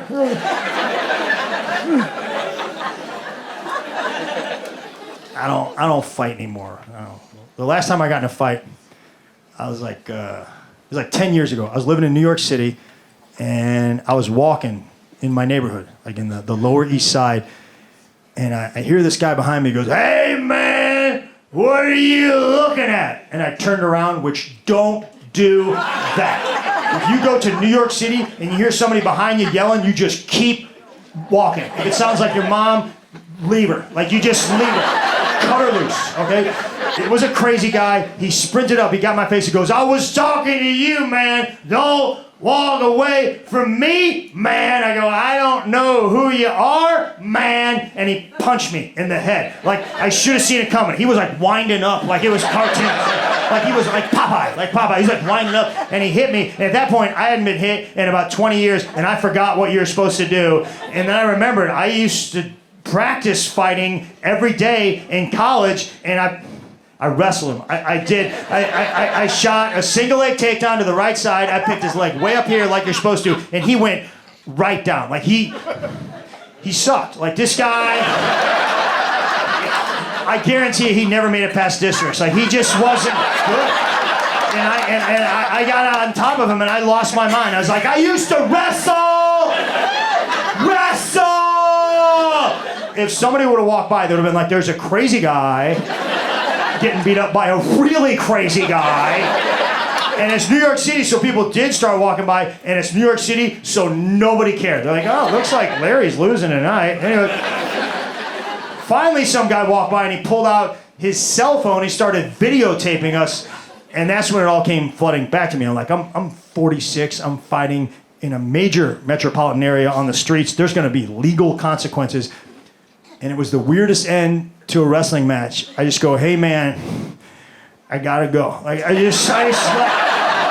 My mom said I had to be home by 8. Like, I just left, and he left, and nobody said anything. Like, the only guy that said anything was a dude with the cell phone. As I was walking away, he goes, "Yo, dog, why'd he hit you?" I was like, "'Cause he's crazy." He goes, "You a champ, dog. You a champ." And that made me like proud. I was proud. I was like, yeah, at least one person in this city knows I can still beat a heroin addict in a wrestling match if I need to. And I just I went home, and I was like shaken up. And I called my friend Mike, who had lived in the city for a long time. And we got to the part about the cell phone, and he goes, whoa, dude, this is on tape? I go, "Yeah, I guess so." He goes, "Dude, this is gonna be the biggest thing in your career." I go, "Hey man, I had a Comedy Central special." He goes, "Yeah, dude, but people are gonna watch this like this." He goes, "This is on YouTube right now, I guarantee it." I go, "It's not on YouTube." He goes, "Dude, it is. I watch fight videos all the time. They put them right up." I go, "It's not on YouTube." He goes, "It is, dude." I go, "I guarantee you it's not on YouTube." He goes, "How do you know?" I go, "'Cause if it was, I would have already gotten a phone call. Warren, I saw your match on the internet. That bum went down like he was you at Northern Iowa." Hey, y'all look good, dog. What's up, Boots? Okay, Boots. Okay, shut it down then. Oh, it's all women in here. Okay, then, bed, dog. You about to come up, bro? No, thanks. Hey, man, I appreciate y'all coming out tonight. We're gonna have a good time, man. Thank y'all for watching the podcast and supporting me. I appreciate that for real. All right, let's get to it. Listen, man, I love my family, right? One thing about me, I've been out here 20 years, right? And whenever I get like a down moment, I think of something about my family that make me feel good, right? Like my mom, really, right? Like I'm 6'4.5". My mama thought I was going to the NBA. Yeah. Like she thought she was gonna never have to work again. Like I was her meal ticket. I was like, lady, don't quit your job, right? Remember my senior year, she came in cursing me out like, you can't make a layup? You can't make a free throw, they fucking free, right? She's like, you ain't never gonna be able to get a scholarship playing like this. I guess I'm gonna be working at Walmart, so I'm 75 fucking with you. I'll be like, hey, how you doing? Welcome to Walmart. My name Marilyn, I'm Sydney, mama. Like, who is Sydney? The nigga on the register. Say hi, they talking to you. Like, hey, how y'all doing? Dog, when I was 14, I ain't gonna lie, my dad caught me jacking off, you know what I mean? Yeah. Nah, I think about it because it's funny, because listen, everybody has that moment when you first like touch yourself. Mine was Holly Berry and the white dude, right? Monsters Ball, yeah, and she looked at him, she's like, can you make me feel good, right? I'm 14, I'm going to work, right? And I'm like, I never did it before, right? So like, I didn't know where to finish, I didn't plan it, right? So I had a white wicker trash can, I was like, bet, that'll do, right? And I was like, like, you know what I mean? As a grown man, you can control you know what I mean? But at 14, my knee buckled, right? And I'm releasing the best feeling I've ever had in my life, right? And then my dad was in the doorway, he was like, when you're done, I want to talk to you.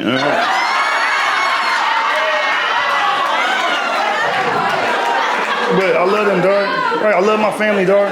That's why when I be looking at like shows, like these documentaries, I watch documentaries and see like these Dateline when people be killing their family, that'd be crazy to me, dog. Like you can work that out. Like I was raised like you kill for your family. You know what I mean? But you don't kill your family, dog. And when I watch them shows, they like plan it out. Like that woman want to kill her husband? Oh man, she set it up like clockwork, right? It take her like 6 months.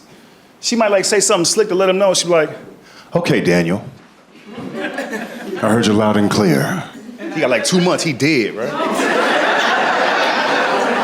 But they still slick on the documentary, they finna kill him, they still slick. They still get him gifts on their birthday, right? A whole cake, keep blowing it out. She walking away, this your last motherfucking birthday, man. Over 6 months, you watch her like plan this out. And when she finally finna do it, she go to the store. They all get the same shit. Some gloves, a shovel, some cement. And they bury their family in the front yard. I'm sitting there watching the show like, this is crazy, right? I love my family, dog. My cousin was kidnapped as a child. True story, right? My uncle played basketball overseas, like in New Zealand, right? And he got with a white woman, right? And you know what I mean? To each his own, to each his own. They had a baby, right? Which was my cousin. Now they came back to Texas and Dallas, they lived in Dallas, right? They got in an argument. One day he came home, it was a note on the bed, you'll never see your daughter again, right? I'm taking her back. She went to New Zealand, right? My uncle was like distraught. He come to my mom, who's the oldest in their family, right? He's like, she took my baby, right? Now I know I've seen my mama act tough. She from Gary, Indiana, right? I didn't know she had Liam Neeson in her though, right? She's like, where's the girl?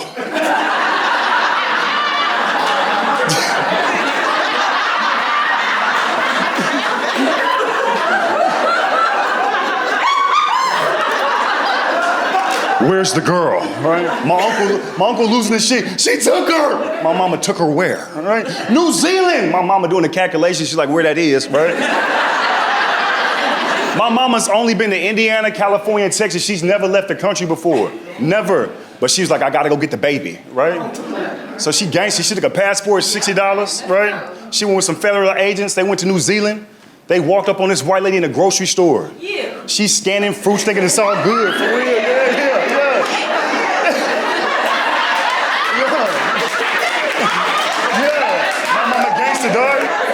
She walk up in her, right? This white lady's like scanning, you know, boom, boom, beep, beep. Right? My mama walk up on her. Hey, how you doing? Right? She turned around, she panicked. She said, don't panic, where my baby at? Right? My cousin was right there. My cousin, she said, come here, right? Authorities took her away. My mama got on a plane, took her back to the States, right? Right? Yeah.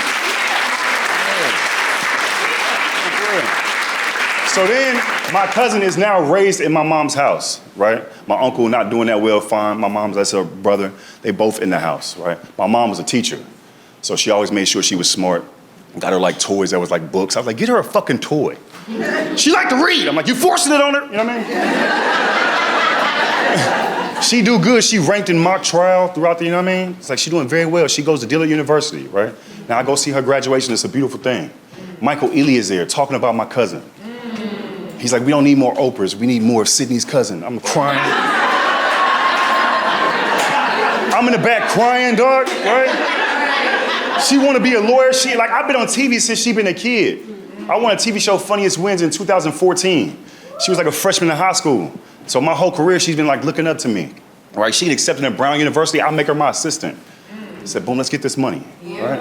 I'm in New York. I'm doing well. I'm like, look, all you got to do, watch my mom. Right? Because my mom can't do for herself right now. Right? So just watch my mom. Right? I work. Just set me up on my tour. You know what I mean? She's in emails with my management. Boom, we have a little system. Right? It's my little cousin. Right? I got my mom set up. Right? She's in a new place. She got like 60 grand in a savings account. Right? Now I'm not bragging, but I be working. But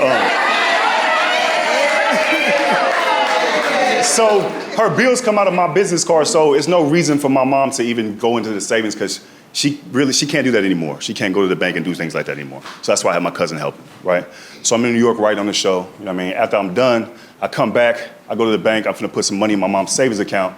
It went from 60,000, I checked the balance, it was $37 in my mama's account. Yeah.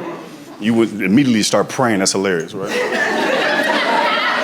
So I asked my mom, I said, Mom, what happened to the money in your account, right? My mom was like, oh, my brother, he opened up me an account under his name, right? I said, okay, mama, okay, 1 second, right? I'm finna call him. You never know what'll trigger you, right? So I called my uncle, I said, hey, did you open up my mother's account without my permission? He's like, oh, well, I opened it up so she can get her Social Security and get her retirement because you can't get it in the savings. I said, why didn't you tell me before you did that? And he goes, well, I'm her brother. And that's the first time I snapped. I said, motherfucker, I'm her son. My dad dead, my brother dead. I'm the last. Don't you ever make a decision without involving me again. He was like, okay. I said, the money that was in the other account, did you transfer it to this new account? He goes, oh, no, I didn't. I said, well, it's about $60,000 missing. He was like, I ain't had nothing to do with that. And he hung up, right? And I started laughing because I was like, I'm about to go to jail. That's crazy. Like, it's been nice knowing y'all. Like, I've had a good career, right? People always ask you, would you be willing to sit in the bathroom for 20 years? Absolutely. Hand me my pillow. I'm funny. I'm going to be the funniest nigga in prison, but I'm going.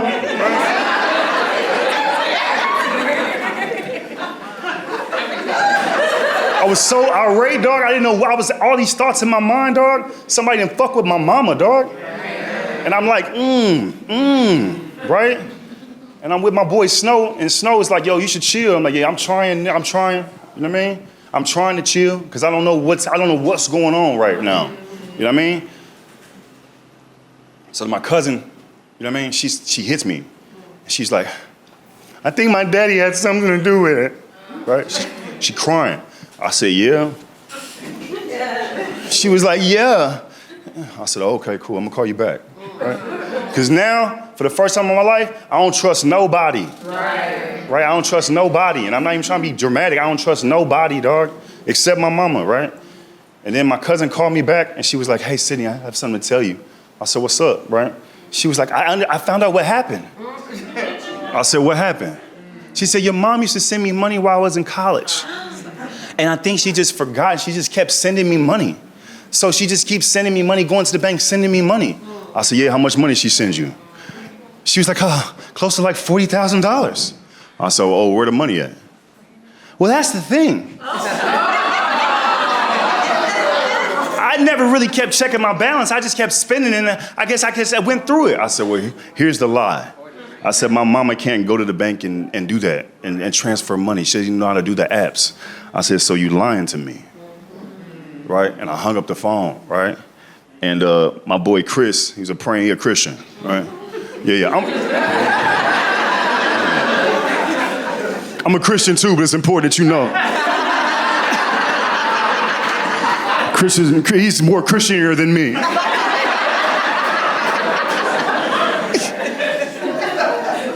When Chris found out what happened, he raced to my house, right? And he started praying for me immediately.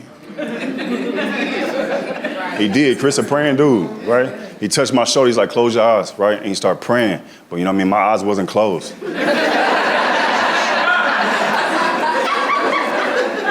I love God, but I wasn't on that shit right now. And I'm just opening up. He was like, God in control. I was like, it don't feel like it.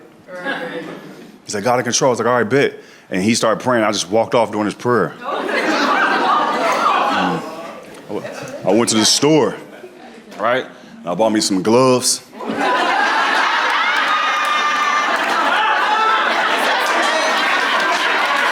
A shovel. And some cement. Because I was going to bury my fucking family, right?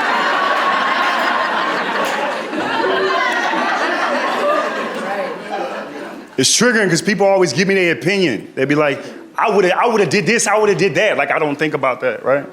But you got to put things in perspective, you know what I mean? You know what I mean? My friend told me, my homegirl Ebony, she said, Sydney, if you go do something to them, what if God take your mom? Just to show you that he's still in control and you're not in control. And I took 2 of the bullets out the gun.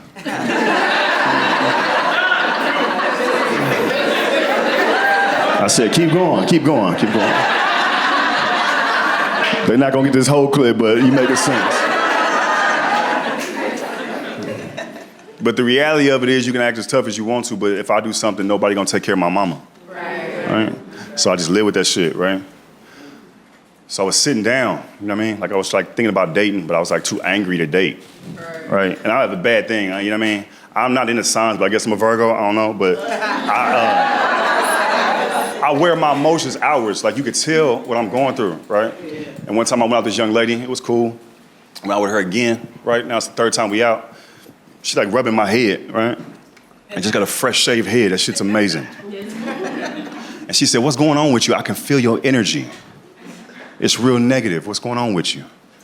It's like I feel your spirit. I was like, my cousin robbed my mama. You know what I mean? My mom can't do for herself a lot, and they took advantage of her. And they stole a bunch of money. And she was like, I'm gonna teach you how to hide your anger. She's like, there's evil people in this world and it can even be your family. But when you walk in, everybody can see your cards. I'm gonna teach you how to hide that. You understand? And I was like, yeah. Like, maybe an hour later, she gave me some head.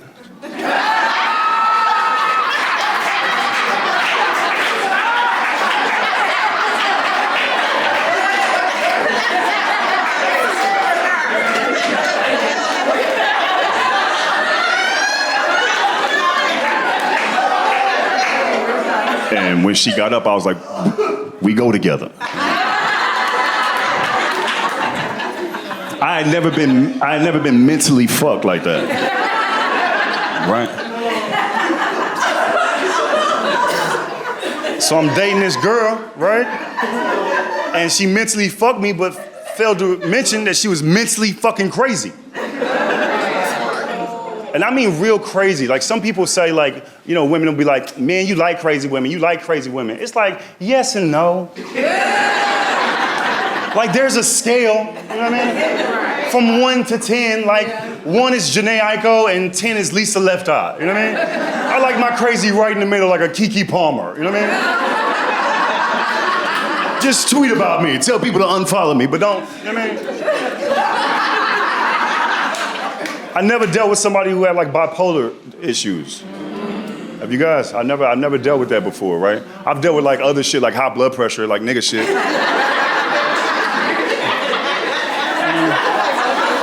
Put that salt down. I know how to do that. I'm trying to live. You know what I mean? I know how to. Bipolar, I had never dealt with in my life, right? But I'm learning with bipolar, like they got like a weird laugh when they angry, right? Like she would get mad. She's like, right?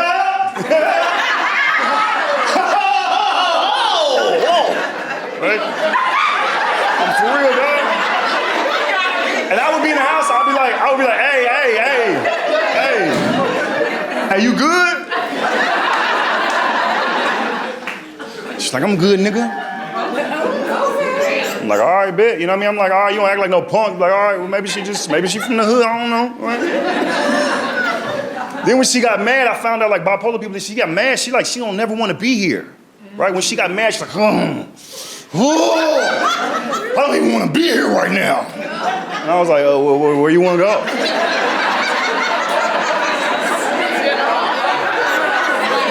So anyway. She's talking about killing herself, right? So I step outside and I call her family. Like, hey, I call her brother. Hey, man, your sister talking about like killing herself. He's like, oh, when she get like this, only she can calm herself down. I was like, nigga, what do you mean when she get like this? So this is what happened, dog, right? She drinking one night, she watching one of them little reality shows, right?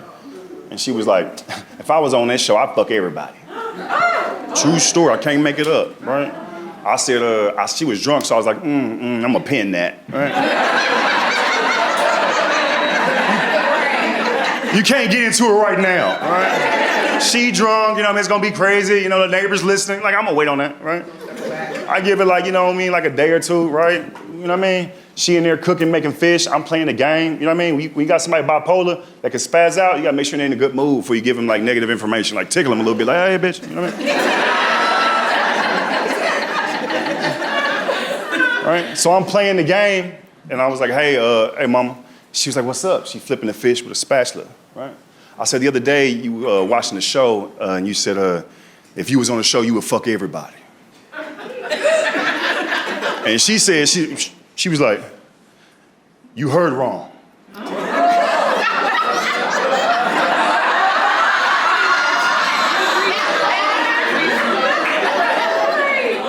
And I said, my ego was in play. I said, what you mean I heard wrong? And she said, motherfucker, you heard wrong. What if I did say it? What that mean, right? And I said, well, I feel like you're trying to play me right now, right? At that time, she was like, she took the spatula and she took her hand, she started flipping the fish with her hand. Right?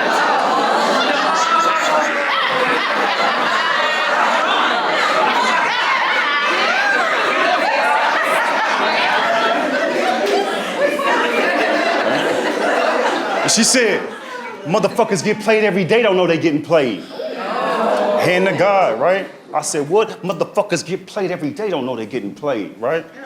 So I was like, all right, cool, right? I immediately, I realized I was still on the game, right? So I had to cut it off because my boys could hear what was going on.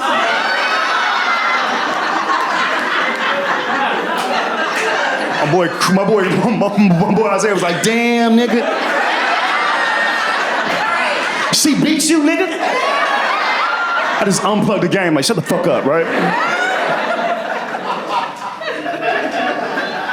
And listen, I'm about 6'4", 240. When my size, I gotta be aware, right? I don't want to get up like aggressively, right? You know what I mean? To try to trigger her, right? Because she going crazy. She flipping fish with her hand. You know what I mean? So I don't get up fast, right? I just get up in slow motion, right? And I kind of like lock my way to the door, right? Because I'm really just trying to make it to my freedom, right? Because the door is where my freedom is. I'm pop locking, right? And it confused her because she started doing the same shit. Like, what the fuck are you doing? Right? I get my keys, I'm outside. I live downtown LA. I'm this dude. I'm walking around like outside, talking to my friends. Anybody that listen, I'm calling all my married homeboys. They laughing. Like, dog, she going crazy. Like, I think she finna tear my shit. This bitch is bipolar, right? This homeless dude like bipolar. Right? Shit, was she flipping the fish with her hand? Was she flipping the fish? He showed me his hand. I know something about bipolar, baby. I said, mind your business. You don't get outside, playboy.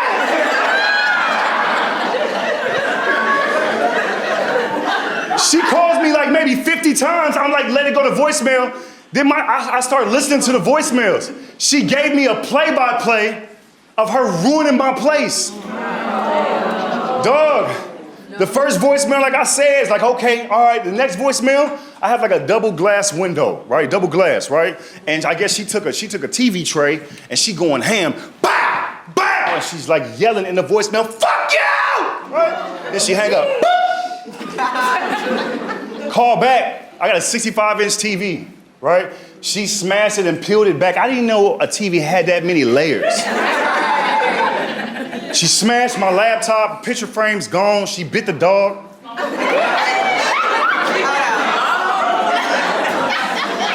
She bit the Frenchie called me, nigga, where are you? That ain't got shit to do with this, Sydney. She eating my food in front of me. If you don't come get this lady.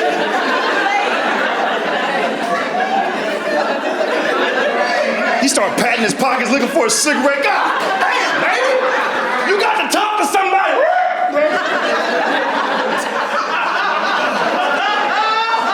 Dog going crazy, right? Then she go in my room, right? And she take a knife. And not only do she like stab the wall, she like stab it and drag it, right? Like here and just like, huh, right? And it was crazy because I don't even use that wall. That's not even my shit, dog. You know what I mean? She dragging the wall. My neighbor's like, hey. You know what I mean?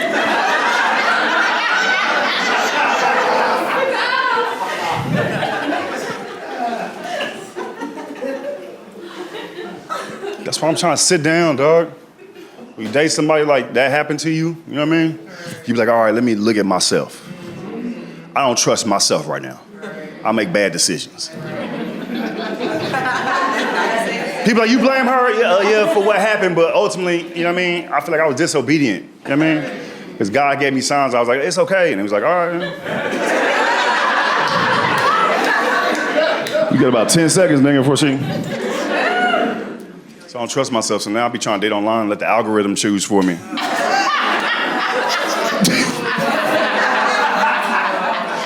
Dating online suck, man. That's what nobody tell you, dog. Yeah. Cause everybody lying online. Everybody online be like, I'm a great catch. I'm like, no, you not. That's why we all here, you know? You can't be arrogant and dating online, you know what I mean? This is your last chance to meet somebody, dog. You gotta be humble. Like a standby passenger trying to get on a plane. You ever see them? They nice to everybody. Oh my God, your jacket. Hello. Okay, pink on pink. Hi. I'm trying to get to Dallas. You ever see how they treat a standby person? Do you have a ticket? I'm standby with them, bitch. Stand by. Right? That's how it is online, man. I mean, ladies like to put that shit like, I'm spontaneous. That's your favorite thing to leave online. I'm spontaneous. I'm down for whatever. I'm spontaneous. That's what y'all be doing, dog. You look like one of them spontaneous ladies. I'm spontaneous. I'm always like, all right, bet. Let's go kidnap somebody tonight then. That's some real spontaneity. Throw on a hoodie, bitch. I'll be there in 20 minutes, dog. That's the best first date in the world. You riding around the city in the Uber Black looking for your first victim. Getting to know somebody like my favorite color blue. Grab his legs. You know what I mean? She all into like, huh? He begging for his life. I have a family. You know what I mean? She's like, well, you should have been outside on date night. You know what I mean? This shit's sexy. Then you just go to a river and drop him off like a fish. Go, get out of here.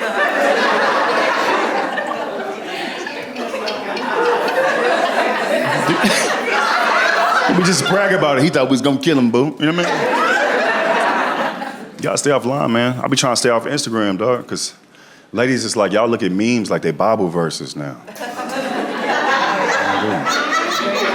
Y'all be, look at you, yep, show do. Y'all be sharing them, yes, I do. I'll be on Instagram. It was one meme that said, don't ask me how I'm doing, just send a plane ticket. All the women was like, what? Talk about it exactly. Let me pack a bag, boo. Don't ask me how I'm doing, just send a plane ticket. What, plan a trip? Yes. And then a dude, like, you ever been a man? He came in the comments, you ever been somewhere you're not supposed to be? Like, he stumbled in the wrong building, right? He just came in there like, that's all it takes is a ticket, right? They lit him up like, if you ain't got the money, just say that. Poor bitch, right? For hours, dog. Thousands of likes, you bro, ain't nobody talking to you, mind your business. Dollar store, like, they're just yelling shit out. 3 in the morning, his phone's still going off. We ain't forgot about you, broke bitch, I mean. They lit him up, dog. Lit him up, he blocked his page, he divorced his wife, he's just lost right now. In the comments, just lost his mind, right? But I'm like, damn, he had a point, ladies. That's all it takes is a plane ticket. I don't know a lot about sex trafficking, but I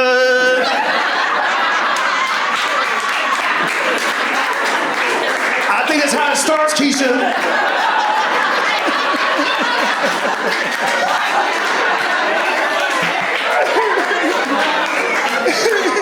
You a kidnapper's dream, dog. You a sex trafficker's dream. Look, we don't have to get to know her.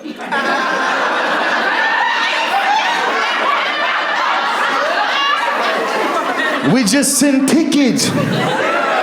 She will come to us. Bye, bitches. See y'all later. Ah, you in a trunk now. Because you wanted to be a bad bitch, Kevin. You think I would let a lady who I didn't know fly me across the country, dog?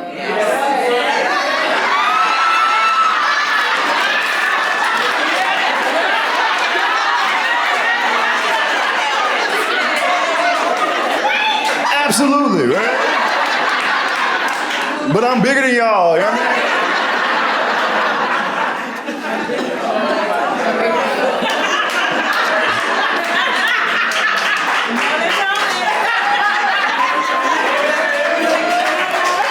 I appreciate y'all. I'm serious though. I want y'all to stay offline. I feel like TV shows are diluting what love really could be. You know what I mean? And we fall into it because it's addictive. It's addictive culture, but it's like it's really diluting what real love could be, dog. Like you really think if you want to find somebody that you can close your eyes and pray to God, right? And be like, Lord, send me a good leader. Somebody that knows you, Lord. Financially stable. God, been to therapy. Ain't got no baggage, Lord, just ready to lead. And you think God tells you, yes, my child. Go on a show called Love is Blind. No, dog. Have you seen this show? The concept of the show is crazy. You want me to fall in love with somebody through a wall without it? What? How down you gotta be where you ain't even gotta see the nigga? You just need proof of life.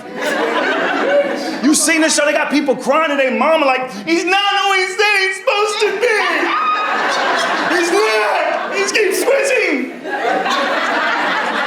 It's like, where'd you meet him? Through a fucking wall. It's like everybody sound angelic through a wall. Mike Tyson sound like Aladdin through a fucking wall. Talking about love is blind. No, it's not. Even Ray Charles was feeling bitches' wrists.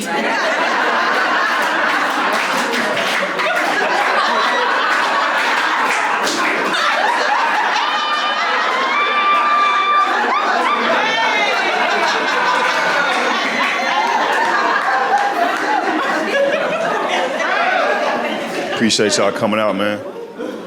I be talking about hard topics sometimes because it's therapy for me, right? I talk about suicide a lot, right? People get nervous, you know what I mean? Before I start, don't kill yourself.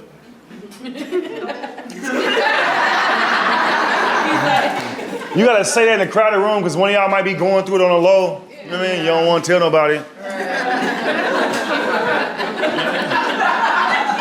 You get home, like don't do that shit, right? Push through. Because here's what nobody talk about. Like, when you the friend of somebody that want to kill themselves, that shit annoying. Every Tuesday you calling me with the same shit, like, nigga, just do it.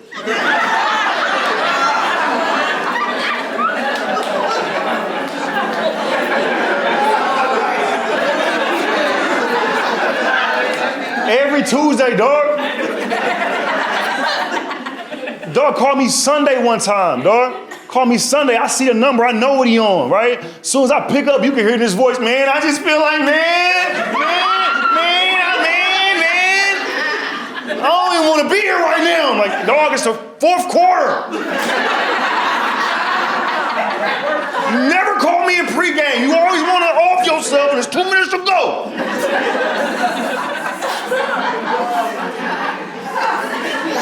That suicide shit get on my nerves, dog.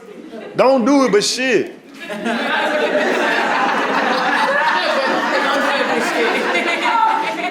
Be happy, dog. I get it, dog. Like, when I first moved to California, like, I had a suicidal neighbor, true story. Every night he trying to kill himself, he suck at it. Every night you hear him struggling. You just, furniture moving. He 5'9", 300 trying to hang himself. I'm next door feeling sorry for the rope.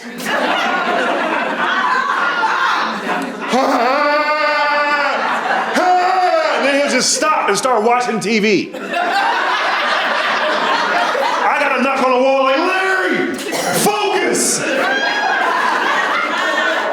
You got this, bro!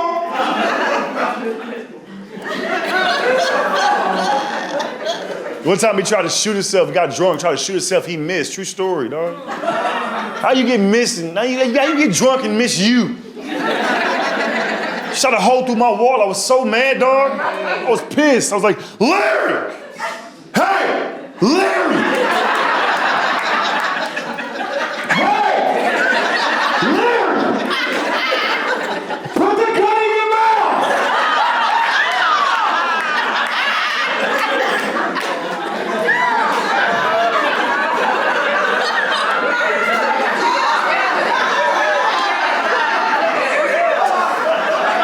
He gonna fuck around and kill somebody, dog.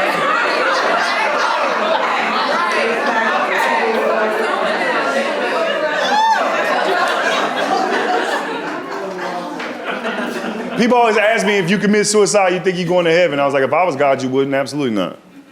I'm busy as hell up here. Everybody asking me questions. You see my grandmama? You see my auntie? You see my daddy? You see my auntie? You see my granny? You see my daddy? You see my and then you just show up out of nowhere. Pooh, you just show up. I'm like, nigga, who called you? I just couldn't take it. You couldn't take what? Did I call you up here? I decided to go downstairs.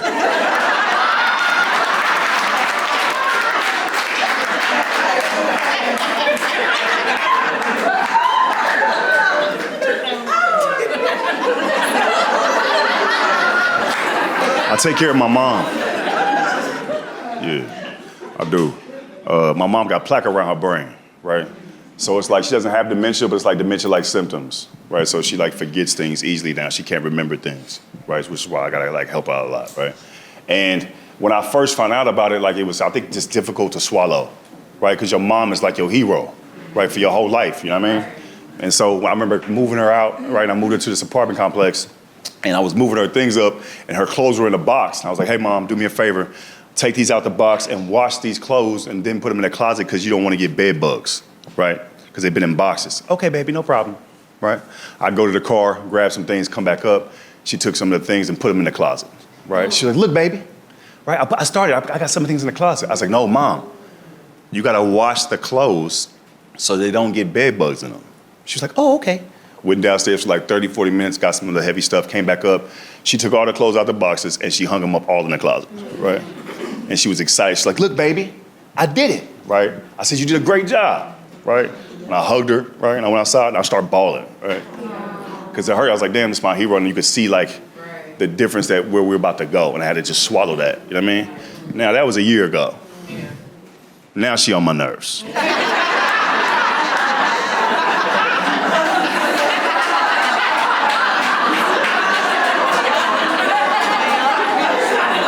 I want to get this straight. Where the camera at?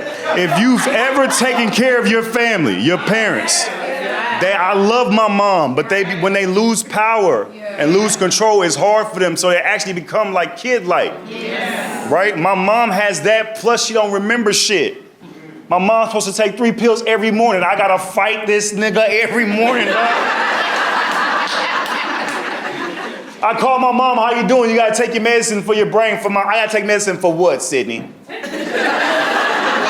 You got plaque around your brain. Oh, I got plaque now. Now I got plaque around my brain. I got plaque. I had cancer, beat that shit, and now all of a sudden I got plaque. Mama, who said it? The doctor. Well, maybe me to say, take the medicine, lady. You know what I mean? It's frustrating, dog. I got her therapy, dog. I got her therapy where they come in and like when you know, your memory, they got a therapist that will come in and help you like play games for your memory, right? My mama don't like this shit at all, right? This white lady coming into her home. How you doing, my mama? Hello. How long is the session? An hour. Siri, set a timer for an hour, please. My mama sit down, right? We play it's like a little trick game. How you doing? My name is Stacy. 5 minutes later, now what's my name? You don't know your name.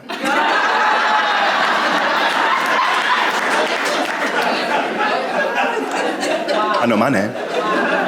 The lady quit and called me, right? Now, my mama be lying like a kid. My mama be like, I did such a good job in therapy today.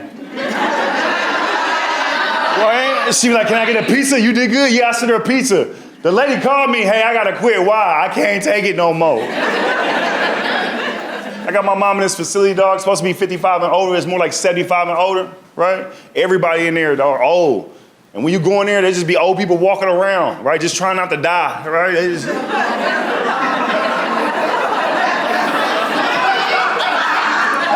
You can't make eye contact with them, dog. You make eye contact with them, that's a conversation for like 5 minutes. Like, how you doing? Hey, I'm good. You know, God is so good. I'm 85 tomorrow. Right? But they die all the time up there. Not to be funny, but like they be dying, right? And it don't affect them because they've been there a long time. So it's like clockwork to them, right? My mom had a friend die, like, you know what I mean? She was new to it, right? This is how they told her, right? A lady named Janice, you know what I mean? Used to be in a wheelchair, roll up on my mama literally, right? She's like, let's go kick it. She's like, okay, Janice. She would push her around, right? They go have a good time, right? And one time, I guess Janice passed, right? This is how my mama found out. Some white lady said, hey, Marilyn, Janice passed. Bingo at 7, they serving pizza. You coming? Come on, they giving us Coke too. You coming? Fix your face. She gonna, come on, baby. Ain't got no feelings there. They say over the pandemic, a bunch of people like learned a bunch of stuff about themselves, right? I learned I got like a panic attacks, right? And severe panic attacks, right? My body shaking and shit at night. Right? And when I got it, I didn't know what it was, right? My blood pressure was just rising up, right? My body getting hot, I'm bald headed, so I'm sweating a lot. And I feel like I'm about to die, right? I didn't know what the fuck was going on, right? I thought panic attacks was like a white people way of saying they didn't want to do some shit. Growing up, that's what I really thought it meant, you know what I mean? I thought if a white person said, I'm having a panic attack, they would just stop, oh, okay, and they didn't have to do anything anymore. So I'm shaking and shit, I don't know what's going on, right? I'm looking up at shit on TikTok, I'm just putting my foot in ice, trying to get my body heat down. It was like when Zoom was happening, right? So you couldn't go to a doctor, you had to go to Zoom, right? I got this white lady, right? I'll never forget, I was like, hey, how you doing? My name's Sydney, I'll be shaking at night and shit, right? She was kind of rude. She was like, why? Right? I was like, oh, hold on 1 second. She said, what are you doing? I said, I'm looking for my degree, bitch. I don't know why.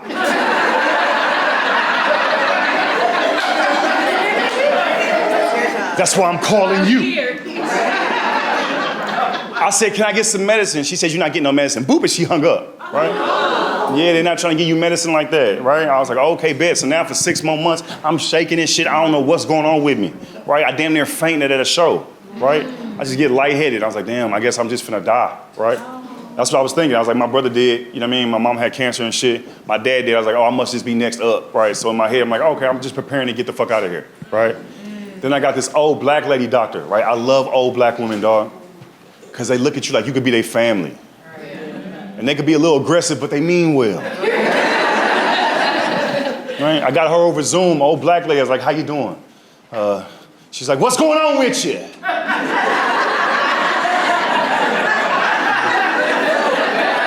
It was over Zoom. She thought she looked cute. She turned around. She's like, hey, how you doing? You look nice, thank you. What's going on with you? I said, my body be shaking, my body be shaking and shit at night. She was like, where your daddy at? That's what she said. Said my dad passed. Check 1. You got any siblings? I got a brother. Where he at? He passed. Check 2. We unpacking. Right? She said, where your mama at? I said, she in the living room. She's like, is she alive?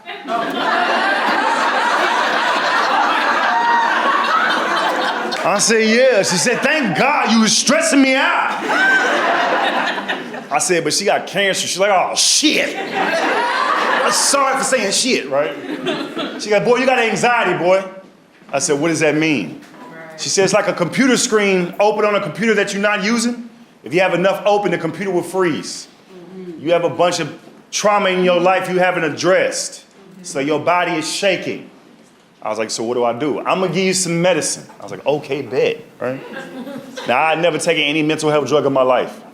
I was just taking Tylenol, you know what I mean, a nap, and that's about it, you know what I mean? And she gave me some Zoloft, right? Now, I never had Zoloft. She gave me 100 milligrams of Zoloft, right? I said, what this do? She said, shut up and take it. Zoloft is like a gang member almost to emotions. It won't let you have none. You know, you take some Zoloft, it don't give a fuck. Somebody gets shot right in front of you. You on Zoloft, like, niggas get shot, you know what I mean? Duck goose nigga, you know what I mean?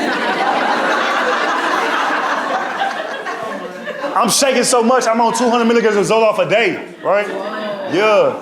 My mama taking radiation. At the time, it wasn't working, they told her. So my mama set me down. Right, true story, we on the couch. She's like crying. She's like, hey, baby, this is what I want you to do with the house. I said, what you mean? She was like, the doctor said the radiation isn't working.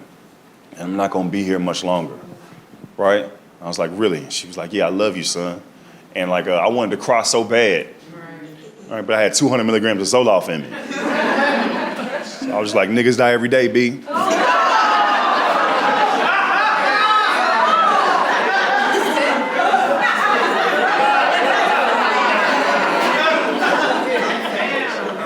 Went back to the doctor, like, I don't like what you giving me. Right? She's like, lower your voice. You the one that was panicking, nigga. Right? I said, what do I do? She said, you tell people your cup is full. I said, what? She's true story. She said, you tell people your cup is full. You can't handle a bunch of information right now. So you tell people your cup is full. I said, so that's it. I just walk in crowded rooms like, hey, how y'all doing? My name's Sydney. My cup full. And everybody gonna know I be panicking and shit. Yes! Like, okay, bet. All right, bet. So right now, I'm not the person to call with bad news. I might hang up on you. People get mad when you set boundaries for your life, you know what I mean? Well, that's what I gotta do, you know what I mean? Some people left, I'm like, I get it, you know what I mean? But I'm not changing it, you know what I mean? I feel like since I've been dealing with stuff, all my friends been dealing with shit too, you know what I mean? I got a homeboy that walked up on me, he's like, yo, Sid, the doctor told me I got 2 bad kidneys. I was like, damn.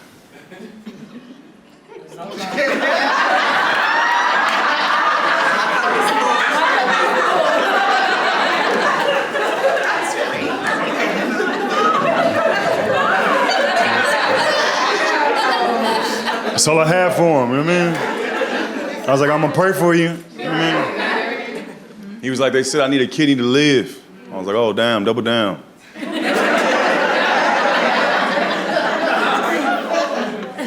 He was like, I was wondering if I could get one of your kidneys. I was like, oh, absolutely not. He's like, you don't want to think about it? I said, I did, no. I wasn't trying to be mean, but I was like, look, I don't feel like I should be on high priority for your kidney. Right. You ain't, I mean, I went to his house, I was looking around the pictures, He had a whole family reunion photo. There's like 60 people in here. Like, what? It's like 120 kidneys available right here.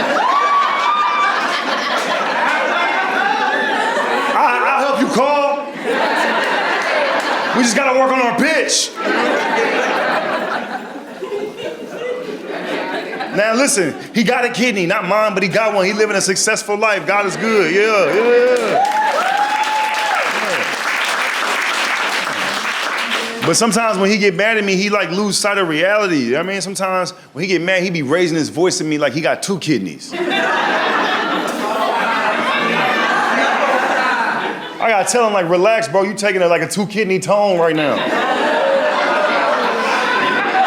You didn't have all that energy when you needed the kidney. You know what I mean? Sometimes I gotta punch him in his shit where that kidney's supposed to be.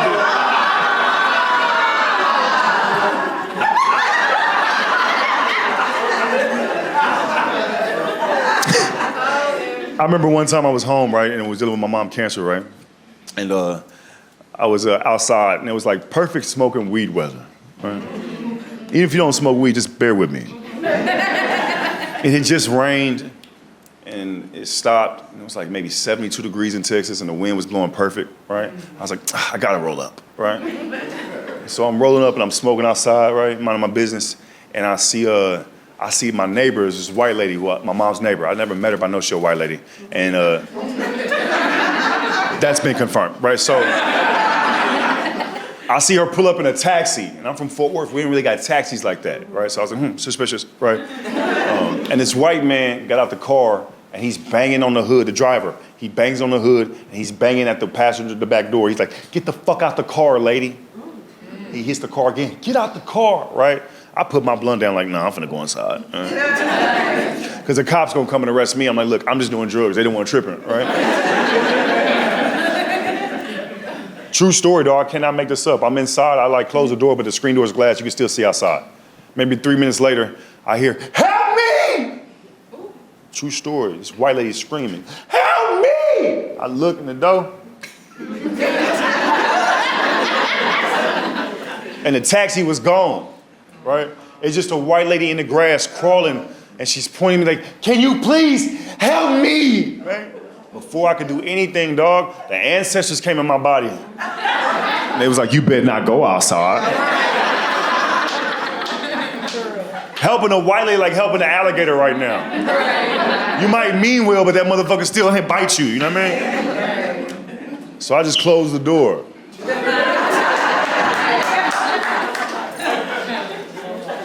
There's no end to that story. I don't know what happened to the white lady.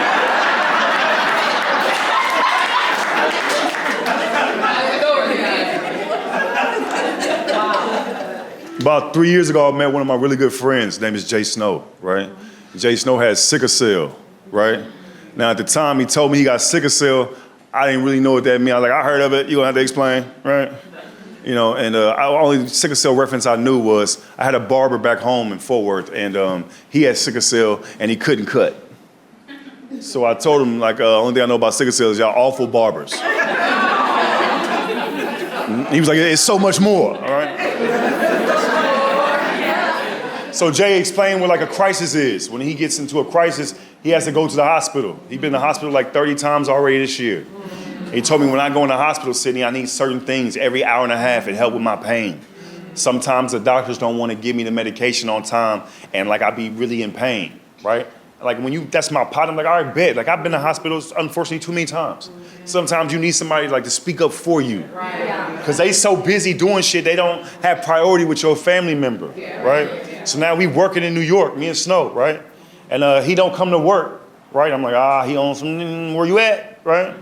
He called me like, I'm in the hospital. I was like, what's going on? He's like, I'm having a crisis, right?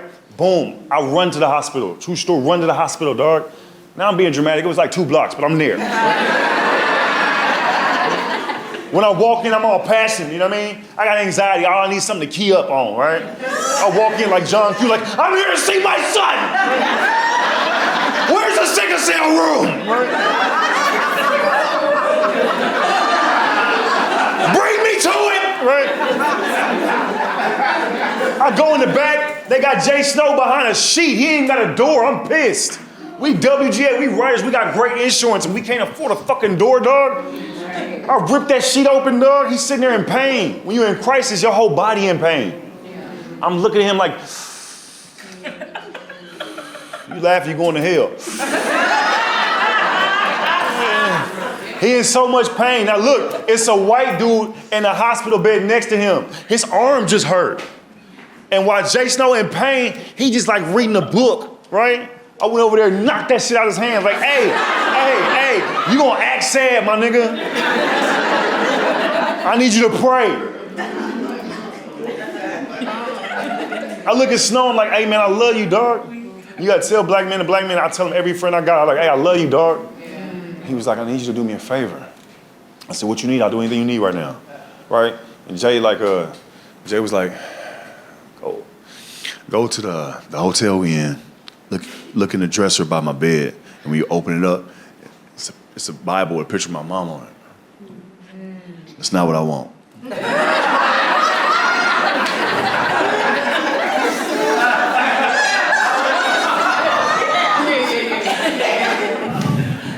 Beneath that is a wave cap. True story, dog. Jay Snow got braids and he was like, I just got my shit done.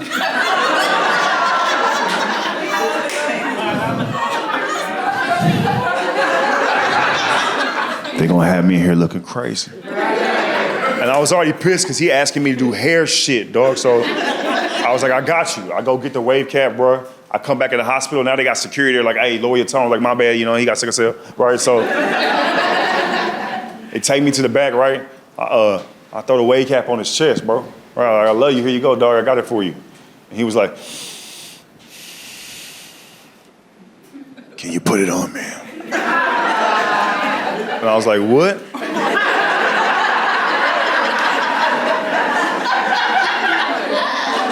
He was like, yeah, I need you to put it on me and make sure 2 braids like stick out right here.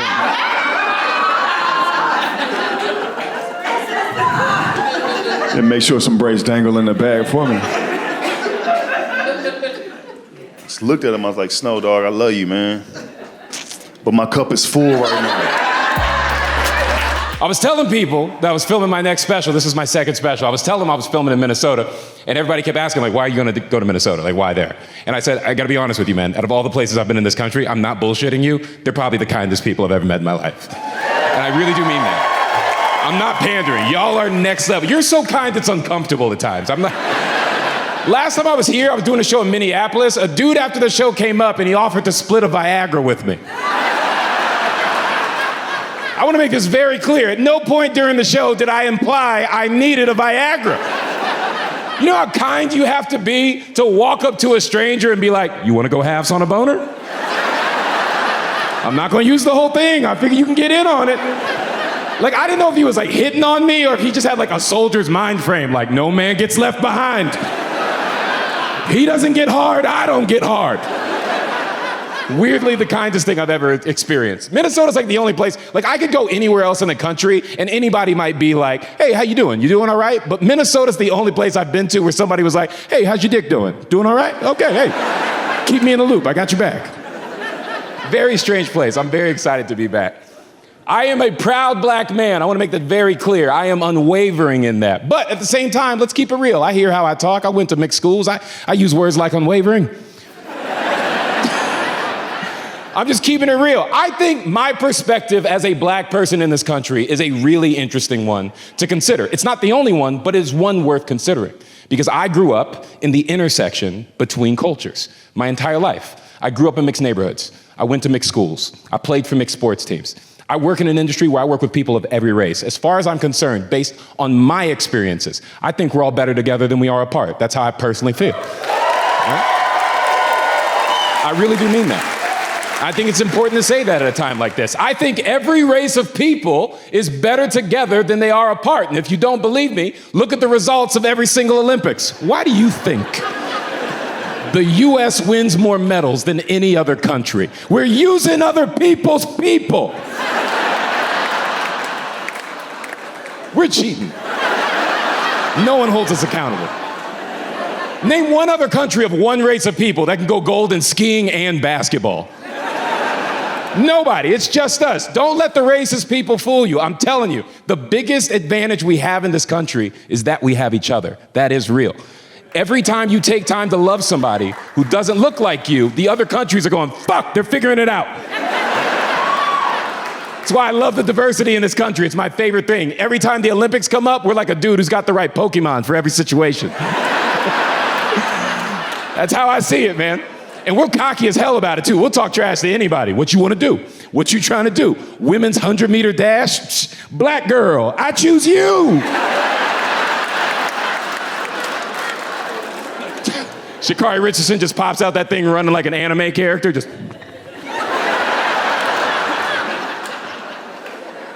What you trying to do? What you want to do? Men's freestyle swimming? Say hello to my little white boy. Right? Michael Phelps just pops out that thing, just...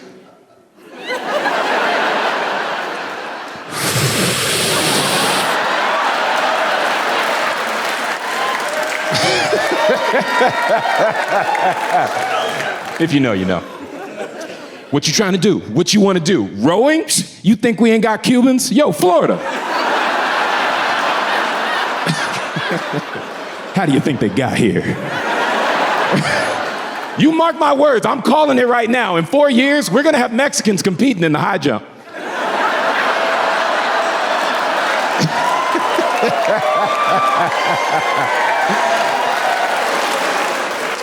They're gonna be so good too. Oh my God, as much as we've been training them, oh, they're gonna be unstoppable. As soon as they figure out how to stop tunneling under it, oh my God, they're gonna be so good. And every one of y'all that's been calling them illegals, as soon as they come home with a gold medal, you're gonna be like, my brother, we did it. Listen, I do think I'm onto something. I'm just fucking around to make the point, but I do think everybody's better together than they are apart. I think the diversity in this country is one of the dopest things about this place. Did you see the story a couple years ago? This is real. A couple years ago, there was a competition of mathletes, international competition, and Team USA's mathletes actually defeated China's team of mathletes. And when they showed a picture of Team USA holding the American flag, sporting their gold medals around their necks, every single one of them was Chinese.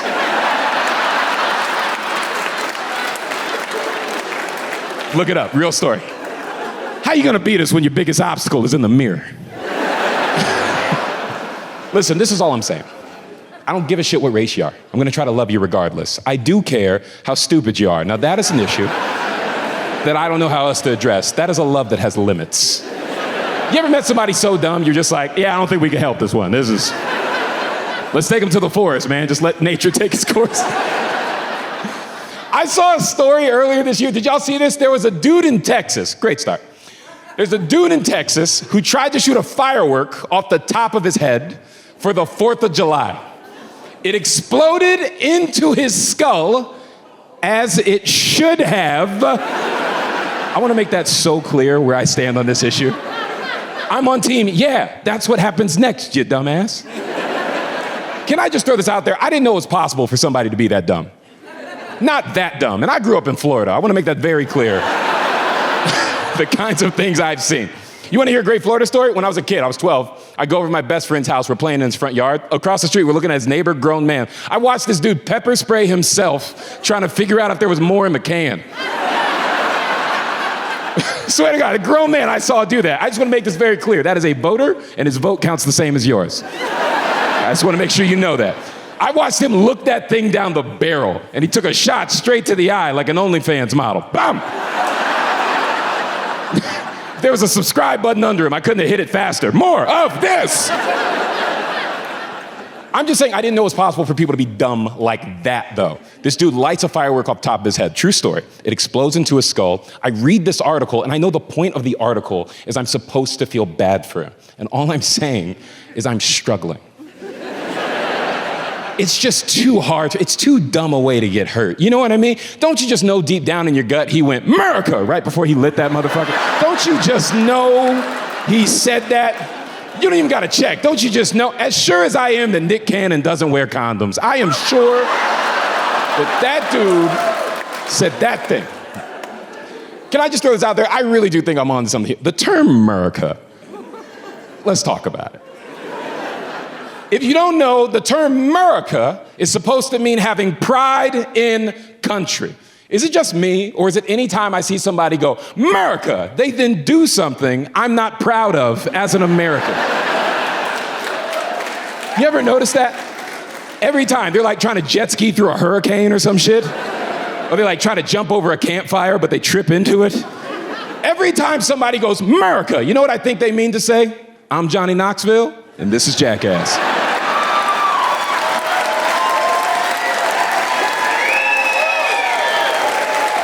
Every time. Every time somebody goes, America, I'm like, oh, he's about to get hit in the balls or some shit, man. I got a theory, and listen, I think this joke would work better if there were more black people in the room, but let's see what the fuck happens. I just want to be honest about that. I think the term America is to white people what the term world star is to black people. I think it means the exact same thing. I think if any of us hear somebody shout either of those words out, we all think the same thing. We just go, get your camera phone out. About to make a memory. I think it's so weird to shout America. And I'm not saying I have a lack of pride in this country. I love this country. But I do think that is an objectively stupid thing to do. To go, America, I just think it's dumb. Do you think anybody in any other country does that? I don't. I think it's just us. I think we're fucking idiots. I really do. Do you think anybody else shotguns a beer, does a backflip, lands? Rwanda, do you think? Because I don't think so, man. You think anybody else shakes out their mullet, throws some shades on, and takes a 2x4 to the dong? Oh, Cambodia. I don't think so, man. This is all I'm saying. I'm not even saying stop saying it. I'm not even saying stop saying it. I'm just saying, can you pick a better time? What a fair compromise. No, just say it when it makes us look good. Stop saying it when it makes us look like some dumbasses. That's all I'm asking for. Say it when we win a gold medal, not when you butt chug a White Claw. How am I supposed to find pride in that moment? Who heard butt chug and felt patriotic? That's all I'm saying. Just pick a better time. I think that's such a fair compromise. Look, I don't know your love lives. I don't want to know. But next time any one of y'all get to have sex with somebody who's from another country, the second you make them come, just go, America. Listen.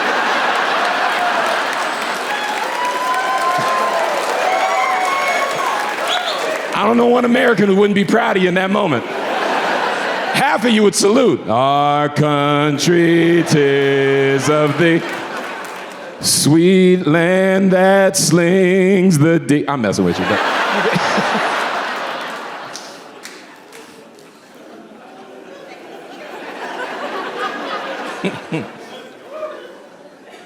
Can I say something weird?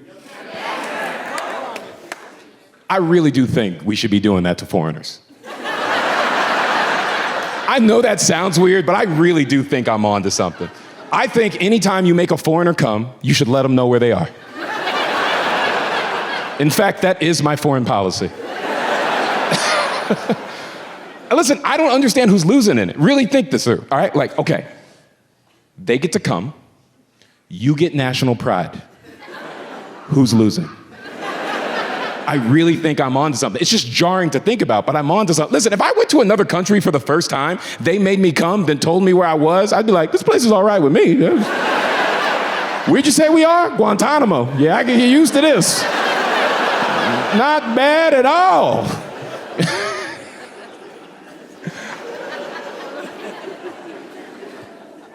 It is so weird, and I'm not saying it's not weird for other people, but I'm just acknowledging what I know. It is so weird doing comedy as a black person. And what I'm saying here is, when I like making jokes about real things, sometimes something real will happen, and it's so polarizing to figure out how to talk about it. Because I know how I feel as a black person, but I'm also a comedian.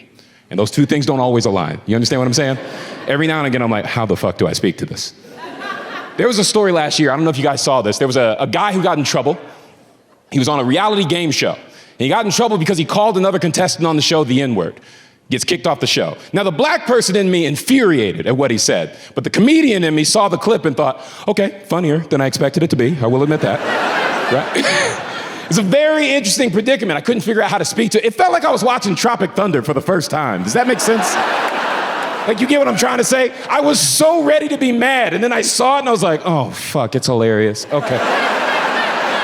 Oh my God, what do I say? This is the story, if you don't know. Look it up when you go home. This is all real.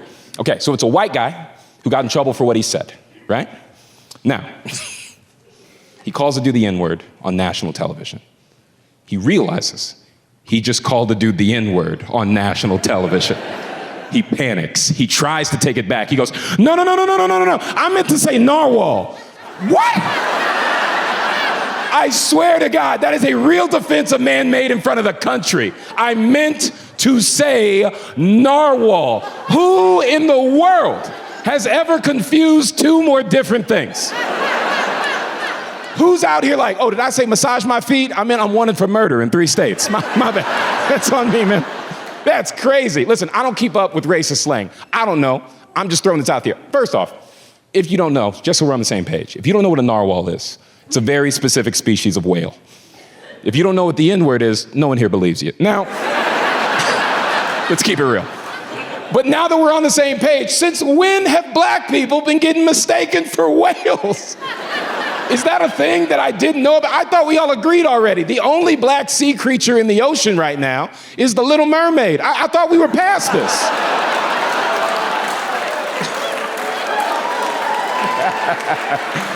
I just want to see who I was going to get mad. I'm just saying, I find this story to be so interesting on so many levels. Here's one of my favorite parts. So the guy who got in trouble in the first place is a white guy. I think that's what we were all picturing when he said it, right? But the guy he called the N-word is another white guy. The fuck are we even doing here? Swear to God, look that up. I have never been more confused as a black person in my life. What am I even rooting for here? On one hand, I'm like, you can't say that word. And on the other hand, I'm like, but let's see where this goes. Never been here before. Put yourself in my shoes for a second. As a black person, I actually saw with my own eyes a white guy call another white guy the N-word, which is just... But let's keep it real. I have never seen someone get someone's pronouns that wrong before. I thought people were trying to figure out when to use they, them. I didn't know we didn't understand nigger narwhal. How bad?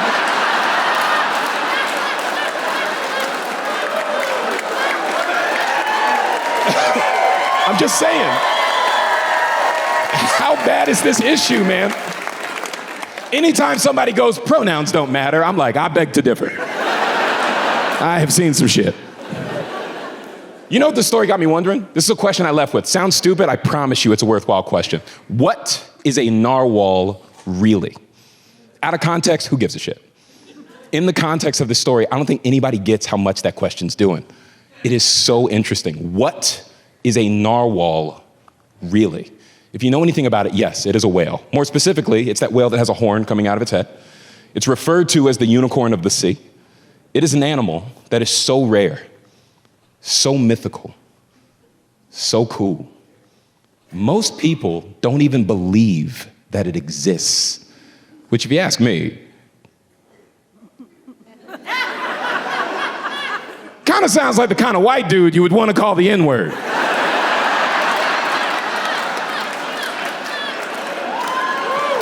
I'm just throwing it out there. I've got a pitch. Don't forget, everything I'm saying is about togetherness. That's the point. Those are the jokes I tell. It's about bringing people together. If you're uncomfortable, you're the problem. Here's my pitch. What I'm saying is I think it's time. It's time. Let's all come together. Every race. Let's put the racial bullshit aside. And let's make narwhal the official N-word for white people.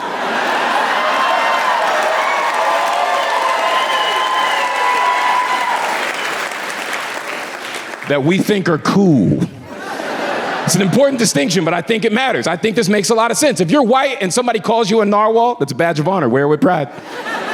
It means you're one of the good ones. I like that. Listen, I don't know if y'all have ever been black before. I've been doing it for a while. And every time I have ever seen a white person get called a nigger, my first thought was, he's probably all right. I think it's a sign you're one of the good ones. Listen, this is what I'm trying to say. I have a dream.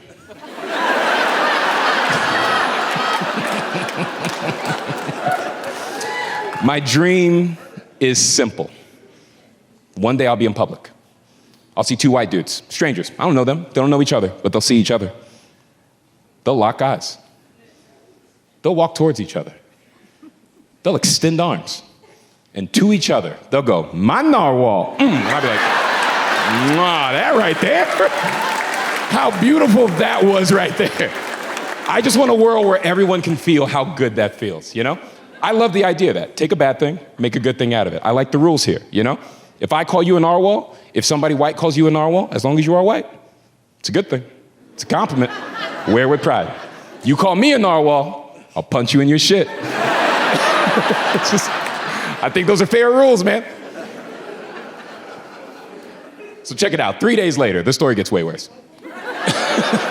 Go home and research this. 3 days after the guy got kicked off the show for what he said, right? He goes on his own social media. He tries to explain what went wrong. He doesn't just go away. He couldn't just take the loss. He goes, no, hear me out. It's the dumbest thing he ever could have done. Keep in mind, when he came to the table, I can't stress this enough. Do not forget this. He had 3 days to think. This is what he came up with, swear to God. He says, the reason I used the N-word was because I was tired. Which begs the question. Any of y'all ever been so sleepy you became a racist? Anybody ever dealt with that level of fatigue? I checked WebMD, that shit ain't on there, man. Anybody here ever been so exhausted Kanye started making sense? Anybody ever? You ever found yourself in that messed up headspace? I'm saying objectively, what a stupid excuse for doing something racist. Even Roseanne blamed the sleeping pills. Y'all remember that story? If you don't know, there was a time where Roseanne was tweeting real racist stuff, and then she blamed it on the pills. Even she was like, I was tired, but those pills, though. Could you imagine being somebody who worked for that sleeping pill company and waking up the next day to that story? You're going into the office, you're like, Roseanne said we made her do what?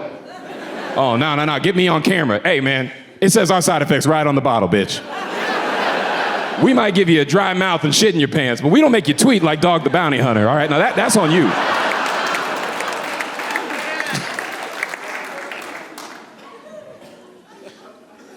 I just can't get over the balls that it takes to make that defense in front of people. Like, actually, it's so dumb, I can't help but laugh. The reason I did something racist was because I was tired. No wonder the Klan dresses in bed sheets and pillowcases. I have always wondered why. Oh, I love that fucking joke. Can I tell you my favorite part of that joke real quick? It's looking at the people who don't laugh. Oh, mwah. In my head, I'm just going, oh yeah, they're here. Yeah, eat that shit. You've never looked at the Klan outfit and just thought, what the fuck is that goofy thing? I mean, take the racism out. I'm talking fashion and aesthetics. What the fuck is that goofy ass outfit? I've never seen a dumber look in my life. Why are they dressed like that? Turns out it's the first fucking Snuggie. Who knew? Y'all have never looked at the Klan and just thought, how can someone that awful sleep at night? Turns out they don't. They can't. Bro, hear me out. I got another pitch.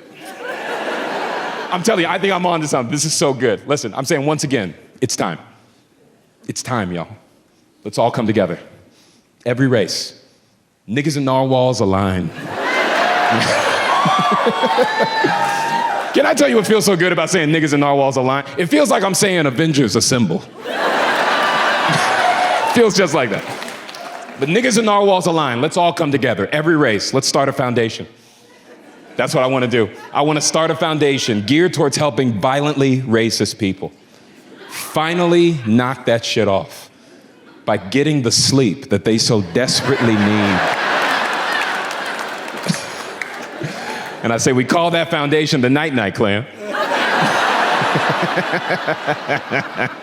Spelled with 3 Ks. Now listen, I'm onto something. I'm cooking with gas. I know it's dangerous, but I'm so close to a good idea. I say we take those Ks back. Why'd we let them keep them in the first place? Here at the Night-Night Clan, we are committed to turning KKKs into ZZZs. America.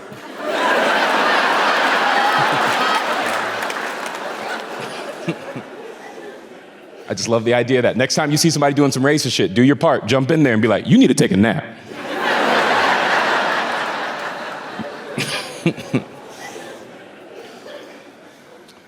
I'm an idea guy. That's the best way to think of me. I don't know how else to describe myself. I'm an idea guy. I write for other people. I write for other shows. I'm obsessed with trying to come up with funny solutions to real problems. It's just a really fun thing to me. And the reason I feel like that, my dad, when I was growing up, my dad, older black dude, he's from Alabama, very proud black man. He really thought it was important for me to learn about creative milestones in black history, right? Who was the first to do this? Who invented that? When did we lose Michael Jackson? All that shit. I know all of it, right? I'm well-researched on all of it. But the reason he said it was important to learn that is he said, you need to understand that all of these people who did these great things, who were the first to do this or the first to do that, you are no different than any of them. They don't have anything more than you have. If you put your heart to it, if you put your mind to it, you have the power to make as big a mark as any of them did. You may not do it, but you may do it. Don't feel like you can't, right? It's all good. So I remember I took that lesson and I really try to put it on other people. I really do think it's not just a black thing. I believe everyone should do this, no matter what your culture is. There is a value. Research your people. Look at the stuff that you're tied to. It's such a dope feeling to be like, holy shit, we did that? That's dope as fuck. Anyone should look up their stuff. Don't look up your bad stuff. You'll bum yourself out. But look up your good stuff. It's worth it. There's so many interesting things, right? Did y'all know black people invented peanut butter? Everybody knows that, right? Dude, what an insanely great product, right? Tastes great, kills the weak. Bro, I'm on board. I'm in. I'm in. Did you know we invented the traffic light? It's one of my favorite ones. We invented the traffic light. That's why I never run red lights. It's disrespectful to my people. Every time I see a white dude run a red light, I'm like, this nigga needs to take a nap. Hey.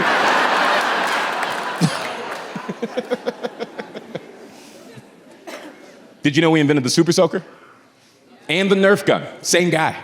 It's like he was sitting at home going, God, I wish I could just shoot everybody in this fucking house.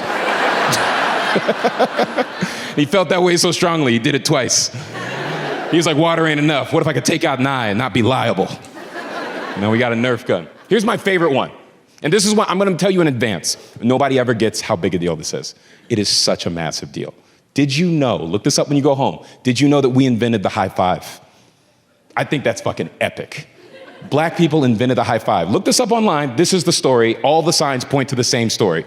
1970s, Los Angeles Dodgers, baseball game. Black dude's up at the plate, hits a home run, scores, comes off the field, first teammate waiting for him, another black player. He puts his hand up, other guy slaps it, and the world went, what the fuck was that? Hey, can we do that? I wanna do that. We're gonna do that. And now the whole world high fives.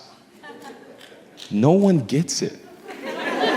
The scale of that is insane. Can we do a social experiment real quick? I really don't know what's gonna happen, but I just wanna see, I think this is so interesting. Nobody lie. Don't try to be funny. Let's see what the real answer is. By round of applause, how many people here have never been given a high five by another person? Right?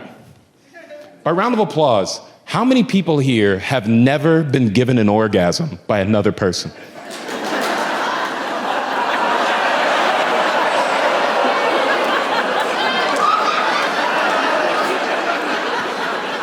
That's how big it is.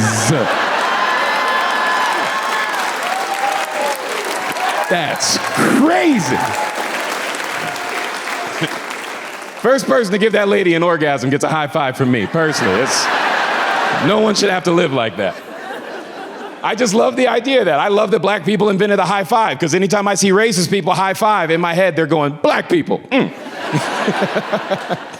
This is all I'm getting at. I love the idea of being the first to something. There's just an appeal of that to me. But you gotta understand, it takes a level of bravery, right? If you have an idea and you're scared to share it, you might be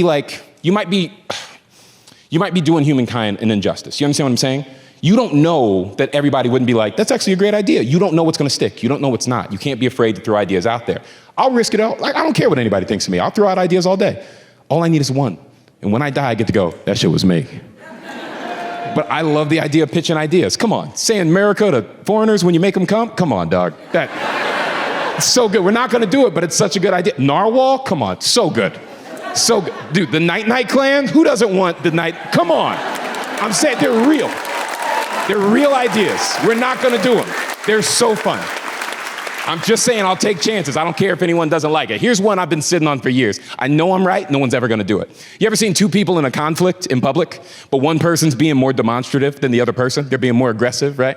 And you're like, they're all up in their face, hey, motherfucker, blah, blah, blah. And you catch yourself rooting for the other person. You're like, come on, man, stand up for yourself. Get the fuck in there. You ever seen that?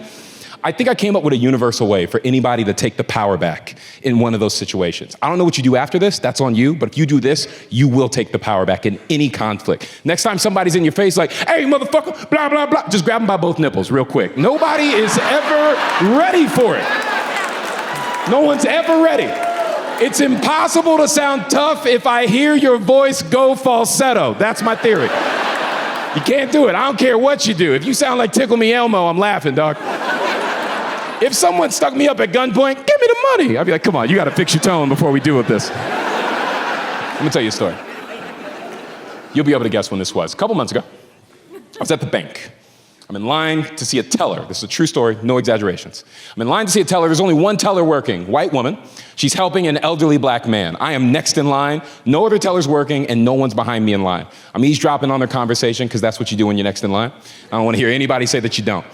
Every one of y'all is listening to other people's shit when you're next in line. It's what we do. I think it's when we're at our most impatient, is when we're next, you know? You ever been so into somebody else's conversation, you can time when you're coming up? Like, you could count it down if you needed, like 3, 2, 1. You ever got to 1 and heard them go, oh, one more thing, and you're like, motherfucker, hey. So we can ask 2 things now. We can do that. You start plotting their murder. You're like, we should beat him in the street. So anyways, I'm eavesdropping on their conversation. Now listen, I couldn't hear what he said first, but what she said back was, oh, we won't be open that day because we'll be observing Juneteenth. And then the black dude went, the fuck is that?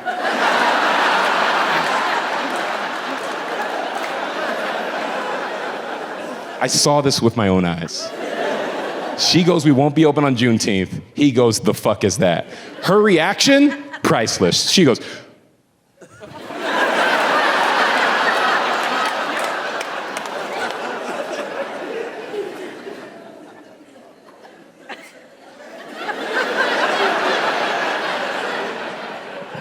what is Juneteenth? You know, as if to give him a new chance to be like, okay, that was fucking stupid, my bad. He doesn't take the bait at all. He goes, yeah, the fuck is Juneteenth? He doubles down. She answers it, which is my favorite part about her. That she saw all the danger in front of her and she went, I'll give it a shot. In my head, I was like, I will never forget who you are. I was like, Sharon, I'll never forget it. I locked it in, I'll never forget her, right? This is her answer. He goes, the fuck is Juneteenth? And she goes,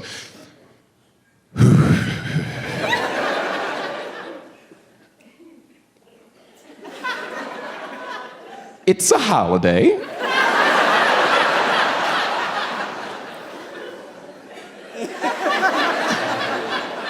For you.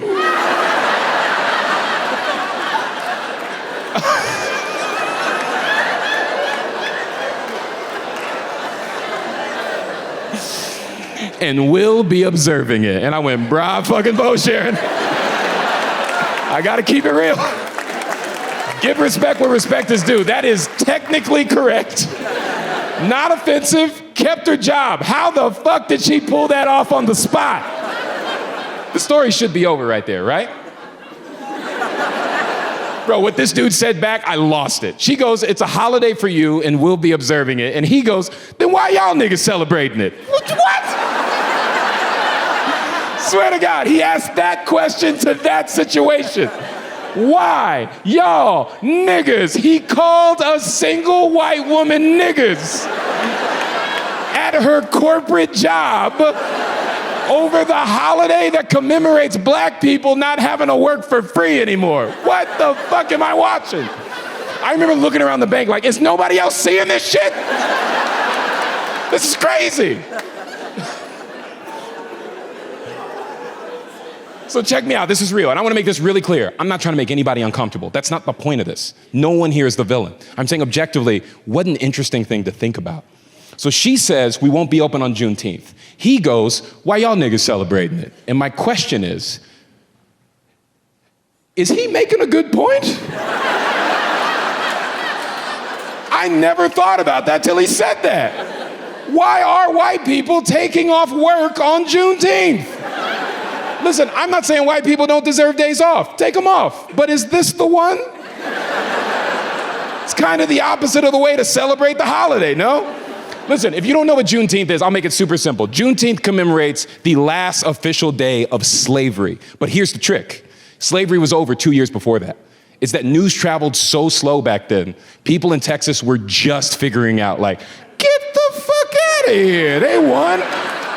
Oh, I've been making him work for 2 extra. Oh, I need to take a nap. Okay. Oh, boy. Yeesh. Here's my theory here, right? And I think this is something as all Americans, I think we can all identify with. I think it's sad that most Americans don't actually know what most holidays are for. It's not just Juneteenth. Memorial Day, Valentine's Day, oh, you probably know Valentine's Day, but like Labor Day, you know what I mean? President's Day. If you poll enough people, they can't actually explain what those days are about. And it's supposed to be a day about like respecting or memorializing or whatever relative to that thing. It's kind of sad, right? So I'm just saying, if we want to celebrate these right, here's my theory, right? If you're Christian, you don't celebrate the Jewish holidays, right? If you're not Chinese, you don't celebrate the Chinese New Year. I think if we really want to support and celebrate Juneteenth the correct way, the point is people need to learn what the value of black labor was and still is. That's the point of the holiday. And I think a great way for us to all do that is black people should be off work that day. I think that does make sense. But everybody should be forced to watch an NBA Finals basketball game with just the white players playing.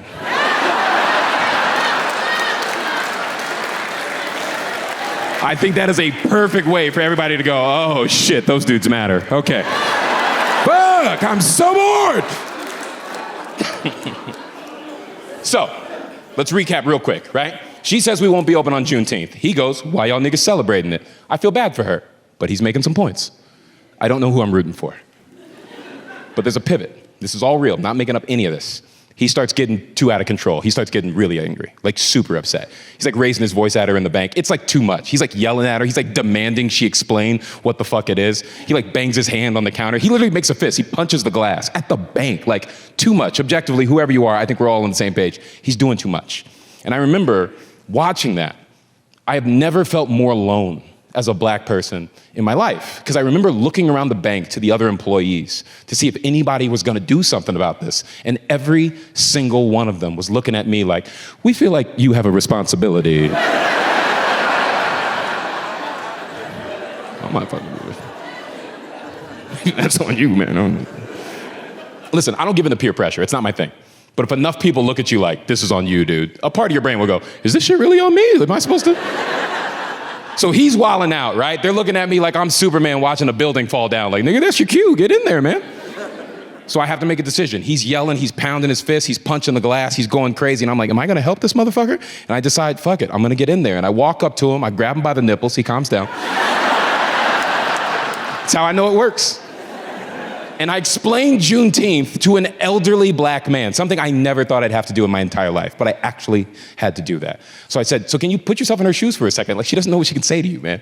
You just got her in a tough spot. Can you chill? And he goes, oh, all right. And he just walks out. He just leaves. From 100 to 0. I've never seen that in my life. It's the first time in my life I ever told somebody to chill, and they just did. I've never actually seen that. So, he leaves the bank. It's my turn. It's all I've been waiting on. I walk up to the teller. She has clearly been through something. You know, you just look at somebody and tell, like she was wearing her hair down, but all of it was up. You know what I mean? She looked like she invented a fucking DeLorean. Like, it was bad. Like, I was like, Jesus Christ, all right, lady. I walk up to her. You know how tellers will start the conversation? They'll go, hey, how can I help you today, right? You know, they do that. I walk up, she just goes, thank you. Just go, what? She goes, thank you. All right, it's all good. She goes, no, seriously, I didn't know what the fuck I was gonna do. I wasn't trying to be bad. I was trying to help him. I was trying to figure out the right way to say it, but I didn't know how to explain it, but I didn't want to be offensive. I was just trying to do the right thing. And I went, whoa, calm down. Dude, you're good. You're good. I saw the whole thing. Listen, I think you did a great job, personally. I wish more people in your position would handle it the way you did. I think you did a great thing. You tried to help. There was no hate in your heart. You did the best you could. There's no shame in that. And she goes, thank you. And I went, of course, give me some. And I raised my hand to give her a high five, custom of my people. I don't know if you guys know that. But I put my hand up to give her a high five, and as soon as she puts her hand on the glass, I just slapped it. I went, my narwhal.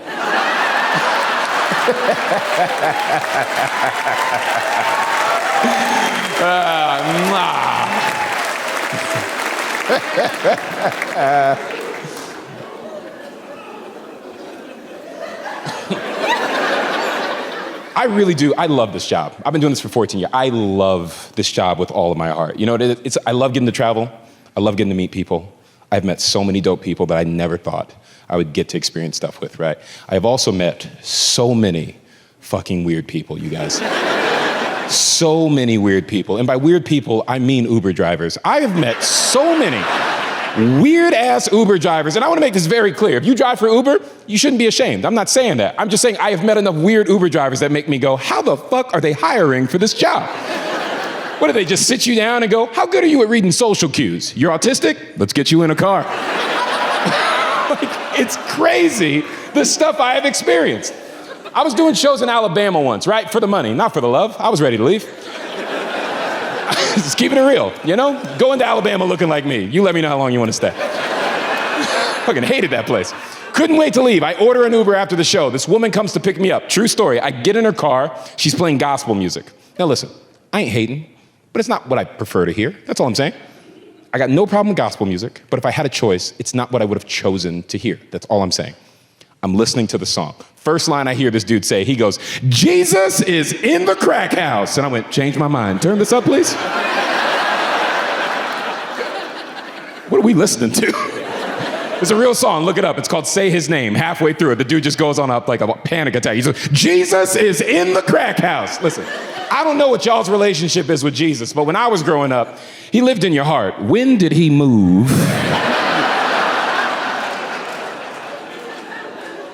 to the dope spot? You know what'll catch you really off guard about hearing the lyric, Jesus is in the crack house in a gospel song? The moment where you have to accept that might be your favorite fucking lyric you've ever heard. That is a rough moment where you're like, I can't really think of a better one. Here's why I like the lyric. It grows on you. I have never heard a lyric that grows on you. Every time you hear a song lyric, you either like it or you don't. This one makes you go, what the fuck? I guess it's fun. I don't know. It grows on you. It's like getting a massage from a guy, you know what I mean?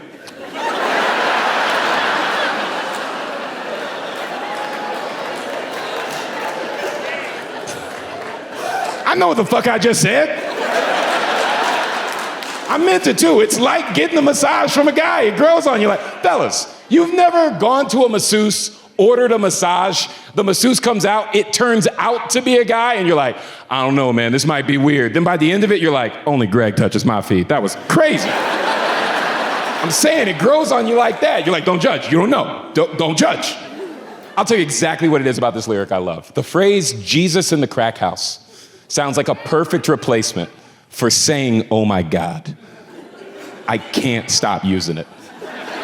Every time I see some crazy shit happen, I'm just like, Jesus in the crack house. You see this shit right here? Like, I can't stop doing that. I'm telling you, next chance you get, let one out. You're gonna be like, it feels way better than I thought, man. It is addicting. Here's what I love about it the most. Doesn't even have to be the crack house. As long as it's any place you don't expect to find Jesus, still works. You're gonna have a field day. You could be like, did you hear Queen Latifah's about to box Oprah Winfrey? And you'd be like, Jesus and a Jimmy John's. You shitting me right now? Dude, it works with everything. So listen, I'm getting distracted. The point is, I heard this lyric. And I remember I look at my driver and I go, did he just say Jesus is in the crack house? Swear to God, this chick looks back at me. She goes, yeah.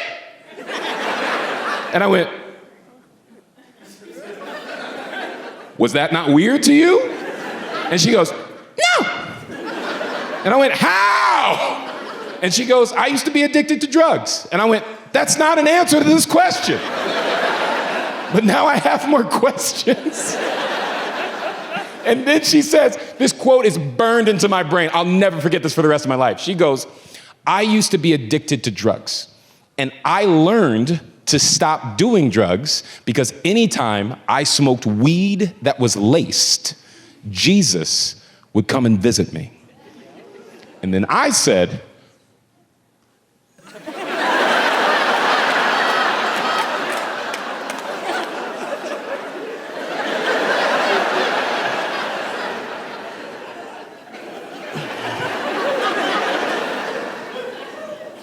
that's what made you stop? Like, y'all get the point I'm getting there, right? I was like, wait, Jesus would come visit you? And she went, yes. And I went, every time. And she went, yes. And I went, lady, I've never done drugs. That's the best pitch to do drugs I've ever heard in my life. What are we debating right now? You're telling me if I did the drugs, I get to hang out with the most beloved, most desired individual that's ever existed anytime I want on the clock? Yeah, give me the fucking drugs.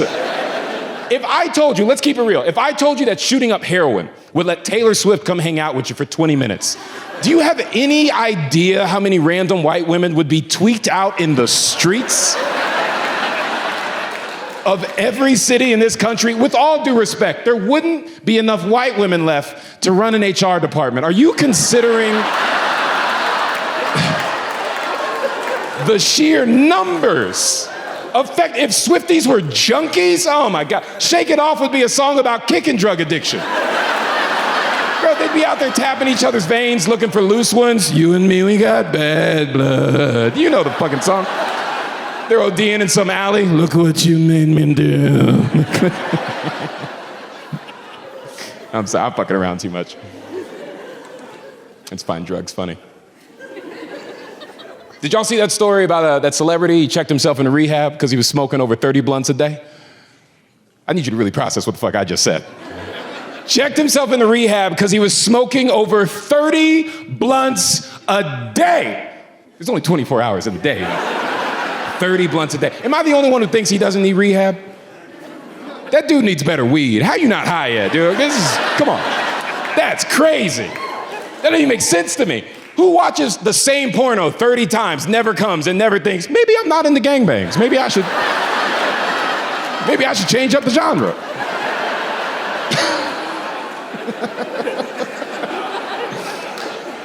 Did y'all see, I'm so interested in this, right? Like, listen, I'm not anyone who shames drugs, right? I don't really do them, but I don't really shame them. I think drugs are so influential. People love them so much that they don't even know how to be objective about them. I'm not even saying stop, but I'm saying, can you just acknowledge that shit was crazy? They can't even do that. Like most people, I heard a song once. This guy said, this is an R&B song, and he says this to a woman as a pickup line. I couldn't believe it. He goes, girl, I'm gonna do you like drugs tonight. What woman heard that and was like, ooh. You show me a woman that wants to be done like drugs, and I will show you a woman that has no idea how drugs are done. That is the most terrifying pickup line I have ever heard in my life. I'm gonna do you like drugs, baby. I'm gonna chop you up with a credit card, do you on a toilet seat. You know what I'm saying, girl? Hell yeah, I'm gonna be paranoid the whole time, too. You're gonna be like, I'm coming. I'm gonna be like, who's coming? What you hear? You hear something? Fuck you hear. I'm gonna do you like drugs, baby. I'm gonna do you by an open window like an underage person. And when somebody walks in on me, I'm gonna just toss you out and be like, nothing's going on. I'm gonna do you like drugs, baby. I'm gonna roll you up tight in paper, suck on one half of you while I light the other half on fire, girl. You know what I'm saying? Then when I'm done getting the taste, I'm gonna pass you off to my boy. He's gonna take a turn. He's gonna pass you off to another guy. He's gonna take a turn. It's gonna be 15 minutes before I see you again. Here's my favorite one. No one's gonna get it. This is just for me. I'm gonna do you like drugs, baby. I'm gonna do you so hard. My friends lie to me, say we're going to a surprise party. Then when we get there, they lock the door behind me and start reading personal letters that they wrote about how much me doing you is negatively affecting their lives. I just like seeing who's been to an intervention.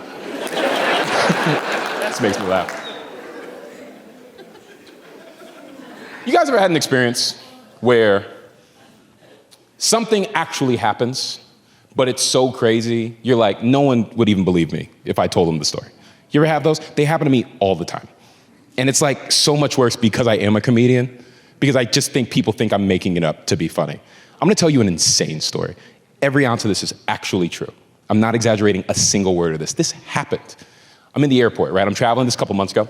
I'm going through the airport. I'm in line at a TSA checkpoint, right? Y'all know the body scanner? I don't know the official name for it. You know the body scanner where you gotta stand like this? You know what I'm talking about? Where you gotta stand like R. Kelly is on To Catch a Predator? You know what I mean? Right? You know what I'm talking about? So I'm in line for that particular type of scanner. The line's super backed up, right? This woman who works for the TSA, she walks by. I go, ma'am, can I ask you a question real quick? She goes, yeah, what's up? What's going on? I said, okay, look, I know that scanner's looking for weapons, but can it detect anything medical? And she goes, what do you mean? I went, Listen, every time I go through one of those scanners, it flags my crotch. Should I be concerned? I have a theory that those detectors can detect more than the airport needs them to. But why would the airport tell you about the other shit? So I'm asking. It might be a dumb question, but I challenge any one of y'all. If you go through a scanner and it shows a big-ass red block over your dick, I challenge you not to be concerned. I just want to know. So, this is what happens. This is what she says, the way she said it. I'll never forget that. She goes, okay, what's the most appropriate way to explain this to you? Some people are just more blessed than others. So when something's hanging in a place where it's typically not hanging for others, the machine flags that and goes, check that out. That's what she said, the way she said it. Listen, I went, ma'am, that might be the nicest thing anyone has ever said to me in my life. Are you kidding me right now? Fellas, you ever been told your dick's so big they're worried you might take a plane down with it? That was new for me. Say what you want about artificial intelligence taking over, but that computer believed in me more than any woman I have ever been with in my life. I might be done fucking humans for good. Can I just put that out there? I'm on Team Robot now. It's not even a tough sell. Women might see it and be like, I've seen bigger. But Siri's out here like, I can't take it all. I'm like, hey, this is, what are we doing? I can feel you in my motherboard. I'm like, yeah, I'm all up in there, girl. What's going on? So check me out, this is real. I go through the scanner, I wait my turn. I go through the scanner, I get flagged again as usual. There's a TSA agent waiting for me on the other side. It's some dude, he's got an attitude. I assume it's because his dick is little.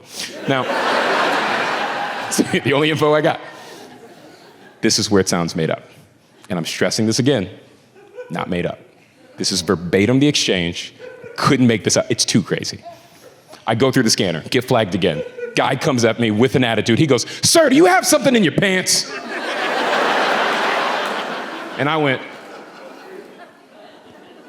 I mean, I guess, you know, I don't think it's what you're looking for. And he goes, can it be harmful to others? And I went, I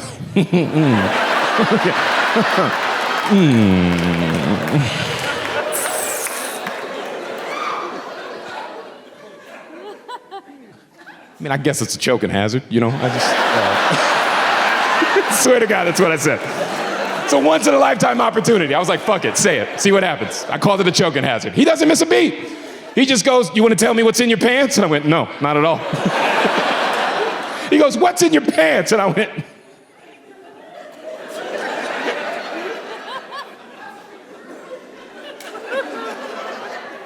I'm sorry.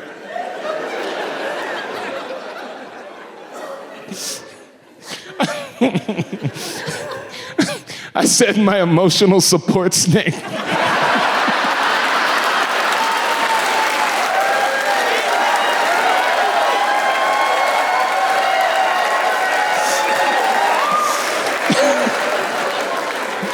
I'm sorry, I want to make this very clear. I'm not proud of that.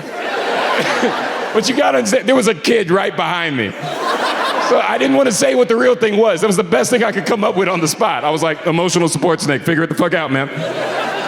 So he goes, yeah, I'm gonna need you to step over here, which is fair. What I said was vaguely threatening. I should probably go. I step to the side. He lets everybody in line behind me go around. They start going to their bins, picking up their stuff. This dude's getting ready to give me a pat down. Now look, I don't know if you've ever been through a pat down at the airport for your groin, but this is the way it goes down. This is the protocol. They make you stand like R. Kelly again, right? And they get in front of you and they're supposed to go pat, pat, pat, pat, pat, up one leg, pat, pat, pat, pat, pat, down the other leg. And they try to pretend like they didn't graze your dick for like 3 seconds. So I'm preparing for that, right? He puts me in position. He gets in front of me. I shit you not. He doesn't pat, pat, pat, pat, pat. He doesn't pat, pat, pat, pat, pat. He just kneels in front of my dick. Swear to God, I watched the whole thing happen in slow motion. He's close. Too close. He's cross-eyed. Can I just say that? I'm looking at it. He's here. And I'm just staring at this like, what the and what am I allowed to do? That's not protocol. Right? And this is what I swear to God, he doesn't pat, pat, pat. He doesn't pat, pat, pat. He takes the back of his hand and to my dick and balls, he just goes. just like speed bagged my balls. No one would believe, I swear to God, he just boxed my balls. And I'm just standing there taking, I don't know what I can do. He's authority. What am I allowed to do? I'm just standing there like, is this what a Diddy party's like? This is crazy. What am I?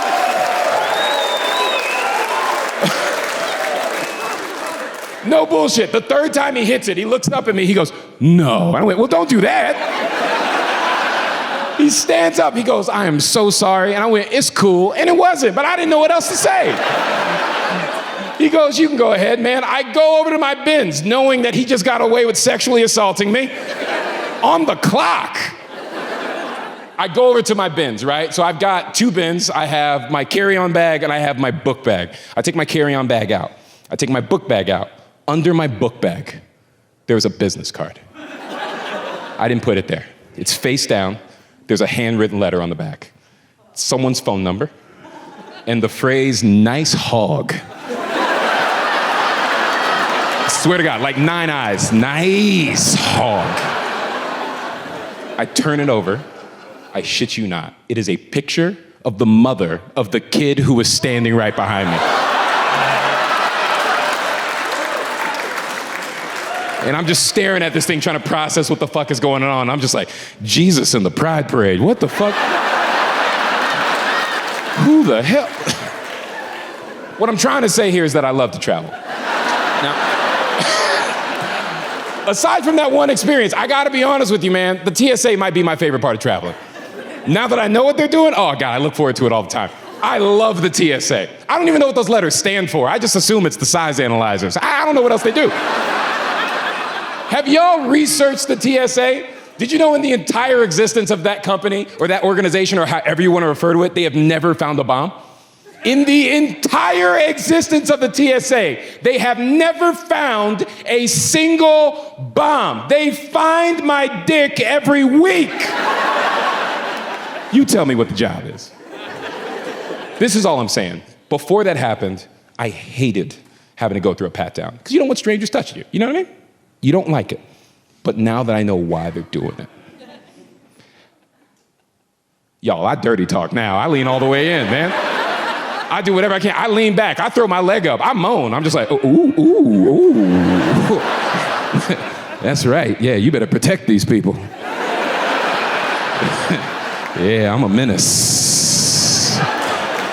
You ever heard of King Kong? Well, I'm Ding Dong.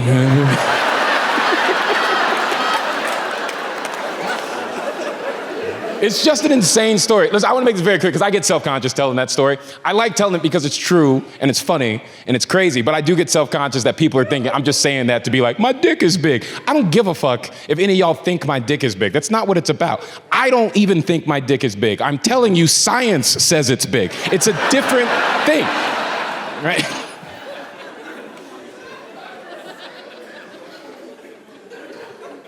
I'm getting older, as we all are. You know what's the thing about getting older that I've noticed? It doesn't bother me at all. As long as I was given a warning about what it is I was gonna encounter, it doesn't bother me at all. It's only the stuff no one gave me a heads up about. When I encounter that stuff, I go, is that fucking part of it? Like, that's when I have a panic attack. Anything else, if you told me about it, I'm cool. Your knees are gonna hurt. You're gonna see a matinee. I'm like, cool, all right, yeah. It's the things that no one told me about. This is one of the big ones. And listen, I'm being vulnerable here. Laugh with me, not at me, okay? Because I'm being real about it. You know how I can tell I'm getting old? Anytime I want to watch internet porn, I gotta go find my eyeglasses first. That is fucking me up. You know how embarrassing that is to be alone in your house walking around? Where did I put my bistrocals? Okay, Has anybody seen my big booty revenge lenses? I could have sworn they were. Where are my busted testicle spectacles? Didn't I leave them in? Where are these rim horns for rim jobs? I could have sworn they were I could do these all day, by the way. Where are my 4 eyes for cream pies? I just couldn't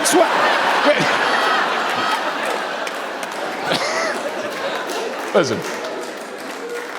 I got caught the other day. I'm not even bullshitting you. I got caught, man. Has any man ever been caught by their spouse masturbating? Oh my God, right? Bro, it is the worst. I would rather get caught cheating. It's way less embarrassing to just cheat. Dude, have you ever been caught so red-handed you didn't even stop doing it? You're too red-handed. What's the point? How are you gonna play it off? She walked in on me. I was just like, Like a horny deer in headlights. Just... Like, what am I gonna say at that point? I'm cleaning it. She ain't gonna, come on, what am I? She's got me, you know? I never forgot that. She just goes, you got a fucking problem, you know that? And I went, I know, I can't see it. Come here, tell me what I'm looking at. Can you just, what? Is it? I really don't feel like people understand like how bad my eyesight is when I say that. Like, it is bad. My eyesight is so bad. I don't know if I'm watching a gay scene till I hear both their voices. That's how bad we're talking. The other day I heard, I said, ah! You know how hard it is to click the X on a window when you can't see it and you're not looking? You're like, Jesus Christ, for the love of God, just get it off the fucking screen. You're just having a panic attack. Jesus God, fuck it. Just. Baby, we gotta get a new computer. That one's got a virus. Yes, again. We gonna act like I didn't just slap this shit back up to standard? That was crazy. On the special, bro. Magical night.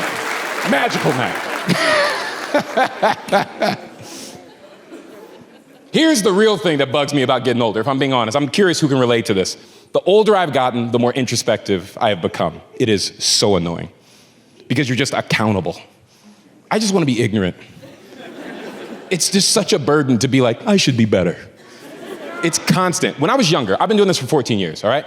I used to read articles every day. I'm trying to stay up on anything I might talk about on stage. I would try to stay as informed as possible. Anytime I read an article, when I was younger, I would just accept that information. I would just go, okay, that's what that is, and I would move the fuck on. Now, the older I've gotten, no matter what I read about, no matter how much it has nothing to do with me, I will somehow learn something about who I am as a person. It is so fucking annoying to grow like that. You understand what I'm saying? This is what's really catching me. All right, I saw a story in Florida a couple months ago. It was a sniper situation that turned into a hostage situation. I don't know if you guys saw this. Bank robbery. Bank robbery goes south. The guy takes a woman hostage. He has her in a headlock out in front of the bank. He's in a standoff with the police. The police are across the street. They're trying to negotiate the situation. A bunch of onlookers show up, and they're trying to see what's going to happen, right? And apparently there was a sniper somewhere. The way the story read was, as soon as the guy took out a knife, and he went to put it to the woman's throat, the sniper takes the shot, nails him in the head, saves her life, crisis averted. How dope is that? That dude was able to come through in that moment, right? But the story was about how no one who was there could figure out where the shot came from. And that's when I learned that I could never be a sniper. Because if I landed a shot that clutch, that difficult, from that far away, you better bet your sweet ass you're gonna know exactly where the fuck that came from. I'm just keeping it real, I know myself. I've done laps around a building for throwing trash away from across the room. Don't think I'm not gonna lose my mind if I save that woman's life with that shot. You kidding me? Whoa! You see that shit? Boy, I'm bad. Bro, that angle, Jesus in a titty bar. That angle though, bro. All me, baby. More like African-American sniper. That's right, make a movie about me. Same shot, longer barrel. I'm just fucking around, but I'm just saying, if I took that shot, no one would be like, where did the shot come from? Everybody would have been like, you think it's that dude doing backflips on the roof up there? Or what's going on up there? Is he doing a TikTok video? What's going on? Either that dude took the shot or he just found out he's not the father, man. That is crazy. America. That's it for me, you guys. Thank you so much, man.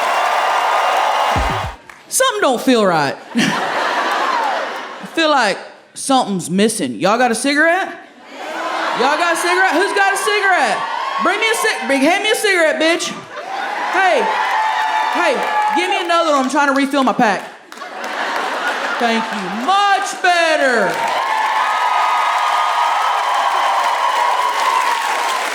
Hey, how y'all doing?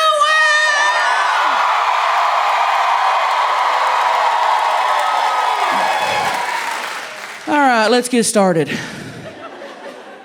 I know it looks like it, but I do not come from money.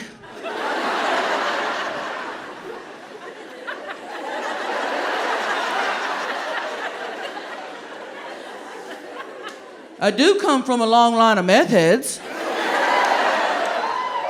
I'm actually first generation non-meth head.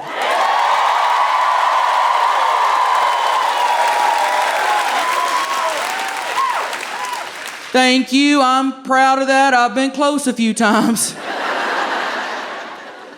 There was a good chunk of my childhood where the state of Oklahoma thought it might be a better idea if I go live with my grandma. You can always spot a granny baby, man. We're built different, you know?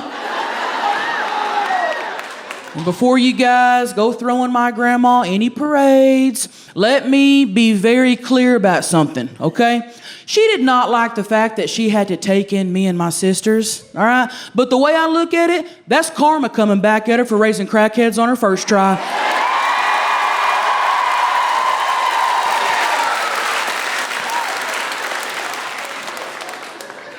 No, I loved my parents, man. They just couldn't get their shit together.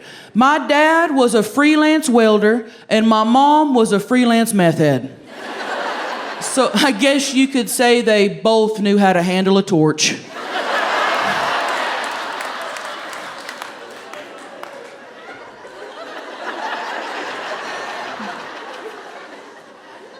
We were so poor growing up, we used to have joint birthday parties and our birthdays aren't even close together.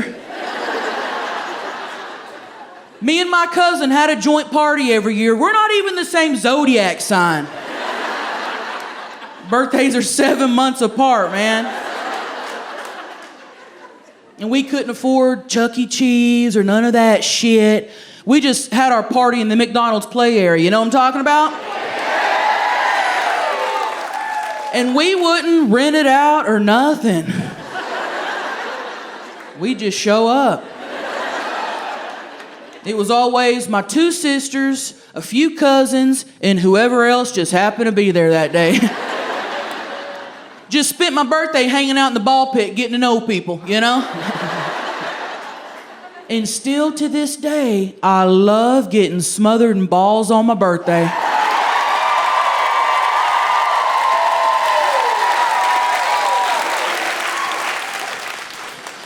We were so poor and hungry growing up that every year at Halloween, when we'd go out, we would only say, "Treat!" We weren't gonna risk saying, "Trick, man, put the candy in the bag, bitch." We'd get home and my mom would check our candy for needles.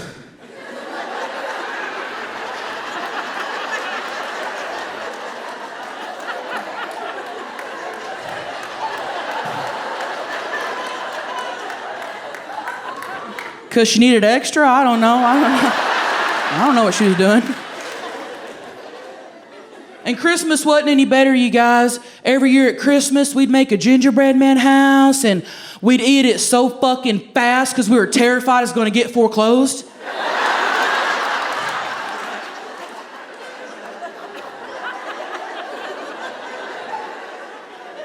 Well, that, and we wanted to get to it before the roaches did. They were quick, man. Hey, did anybody else grow up with roaches? Hell yeah, be proud of your culture. Hell, we named ours. Christmas was different for me than I think other kids. You know, we never left Santa milk and cookies. We always left him a half-empty bottle of Crown and some Funyuns. Which was more than that son of a bitch deserved, okay? Well, all he ever left in my stocking was empty Little Debbie wrappers and those little scratch-off lotto tickets that were already scratched off. Losing tickets. Took me forever to realize that Santa probably had a gambling addiction. Just like my dad. What are the odds of that, man? I'm pretty sure one year he used my stocking to jack off with and left some dried cum in there.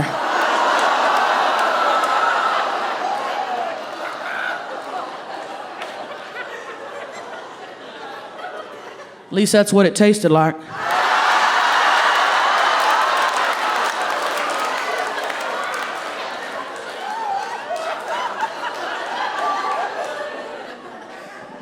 No, I love Christmas, man. I've loved Christmas since I was a little girl. We used to go down and press our noses against the glass at Rent-A-Center. Look at all the high-quality electronics that Santa might bring us and let us keep till about mid-January. That seemed to be about the time shit would start to disappear. And my dad would tell us that Krampus came and took everything away because we were being bad kids. And it's like, that wasn't Krampus, that was Repo Man Jeffrey. And we're not bad kids, that's bad credit. I'm not fucking stupid, man. No, I bet Santa's a cool dude, you know? Bet he's good at eating pussy, too. Think about it. I've never met a chunky guy that wasn't great at munching box, baby.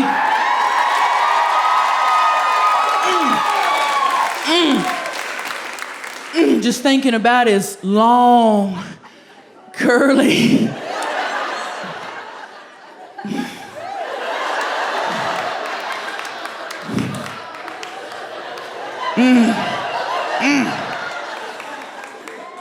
White beard hairs just tickling your butthole while he's down there.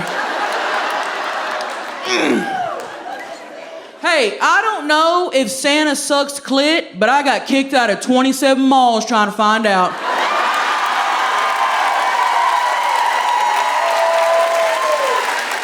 Thank you. Thank you.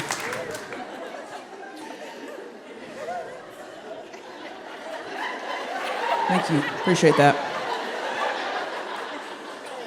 Everybody remembers their first job as a kid, man. You know, maybe you sold Girl Scout cookies, maybe you mowed lawns, you babysat, whatever. I was about 12 years old when I got my first job. I was the account manager for my granny's Marlboro Miles. Okay. Real ones? No. Okay. Yeah. So, for everybody that was either too young to remember or maybe you just had a great childhood, let me set it up for you guys, okay? Marlboro used to have this program where if you smoked a shit ton of their cigarettes, they'd send you free shit. That's right, free stuff for doing the thing you loved most, man. The world really was a better place. And they used a point system, okay? It was 5 points per pack of cigarettes. And all you had to do was save up a whole bunch of points, pick what you wanted from the Marlboro catalog, okay? Send in your points, and they would mail you your item in the longest 6 to 8 weeks of your fucking life. Marlboro sunglasses, Marlboro jackets, Marlboro coolers, Marlboro tents, Marlboro dartboards. I mean, they had it all, man, okay? And every item they had the Marlboro logo plastered across it. Because this was really all about marketing, okay? Because before this, the only way to advertise that you smoke Marlboros is if you walked around with an oxygen tank. And every item they had probably cost them $2 to make, you know, if that. And it was made by a 6-year-old Vietnamese kid who was definitely also smoking Marlboro Reds. Man, when they dropped this program, my granny upped it from 2 packs a day to 4. She quit becoming an addict and became an investor. And she had her eyes set on the biggest prize in that catalog, the Marlboro bicycle. Because nothing screams a healthy lifestyle like chain smoking while riding a bike. And y'all, the bicycle was 16,000 points. Now let's do a little math here, okay? That equals 3,200 packs of cigarettes. And let's say in the late 90s, early 2000s, I'm just lowballing here. Let's say a pack of cigarettes was $2. That equals $6,400 in cash. You could buy a Chevy S10 for $6,400 in 1998.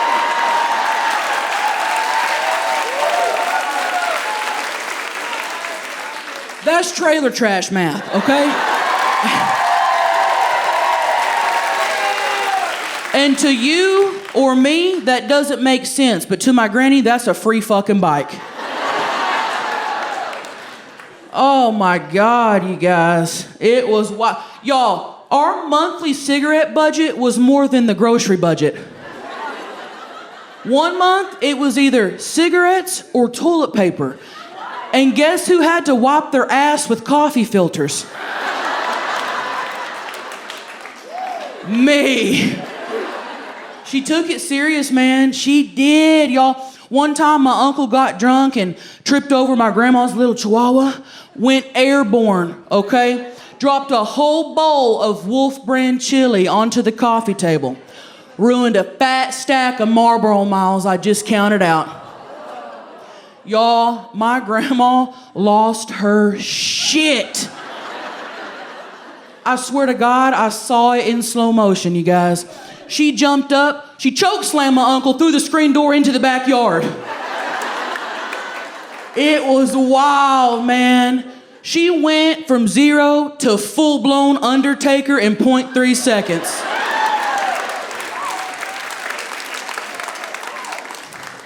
We were so poor growing up, we didn't take vacations, that's for sure. This is my first cruise, baby!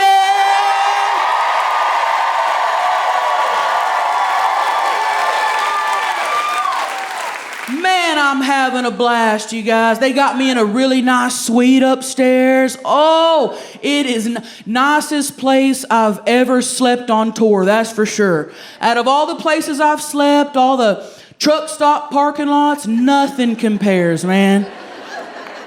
No lot lizards banging on your door at 4 a.m. And I bet I know what some of you guys are thinking. Did I just see her parked on a scooter at the slot machine at the casino? You did, yeah. Yeah, that was me. I actually got someone out there saving my favorite slot machine till I get off stage. Those slot machines are just like a man. You gotta keep jerking it if you want to get anything out of it. My husband Daryl and I, we never really wanted kids, but man, his family's been putting the squeeze on him. Asking us when we're gonna squirt out a grandkid. And that's a weird thing to ask someone in the middle of a bong rip.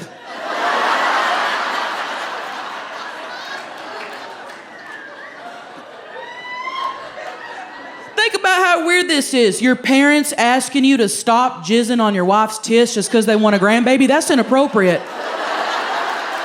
That's crossing the line, man. His mom's chasing me around with a turkey baster full of her son's cum.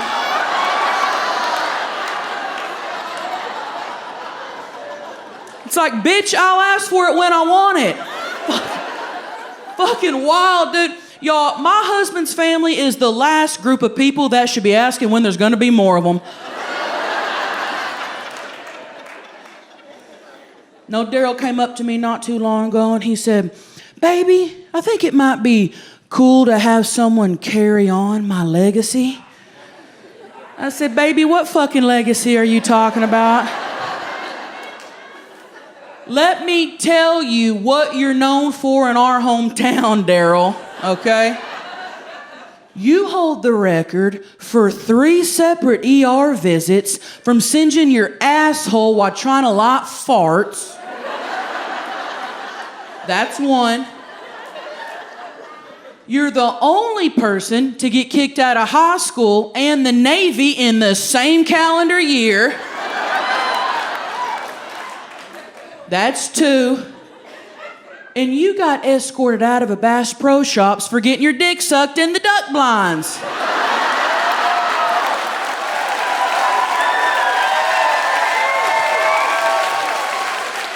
Although I was an accomplice on that last one, I'll give him that. I'll give him that. And hey, it sucks he got kicked out and I didn't, but that's the power of titties, baby.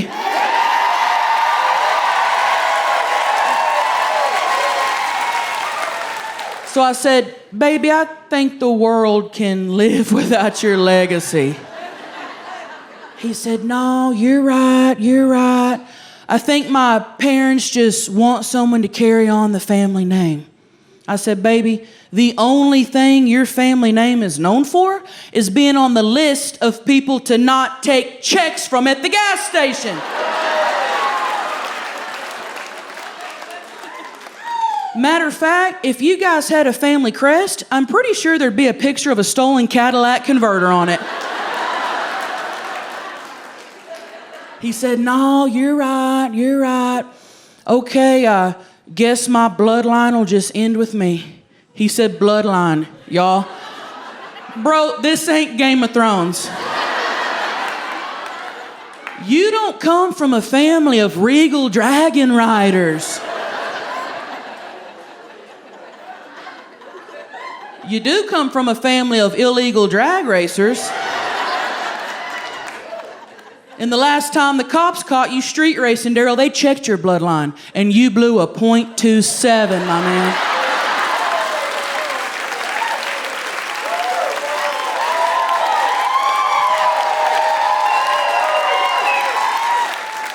Which is legally dead in 9 states, by the way.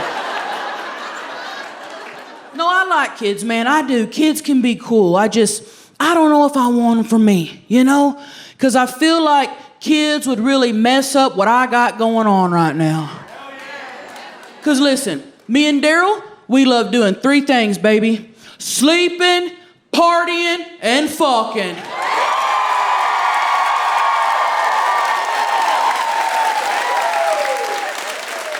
And kids ruin 3 things, man. Sleeping, partying, and fucking. How am I supposed to sleep till noon if I've got a little semen demon shaking me up?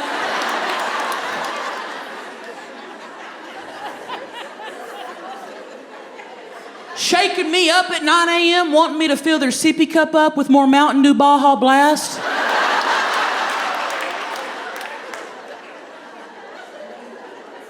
I bought that 2-liter for me. The last thing I need to do is wake up hungover with a baby in a bed full of piss and not know if it's theirs or mine. And think about this, okay? You're at a party, okay? Parties are supposed to be fun, right? Nothing ruins the vibe of a party like a little crotch fruit begging the DJ to play Baby Shark 30 fucking times. God, they listen to the shittiest music, man. Show me a toddler that knows every word to Wet Ass Pussy, and then we'll talk.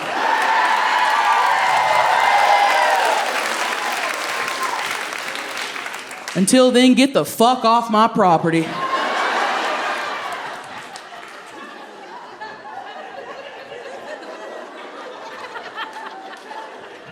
And forget about a sex life. Oh, forget about that shit.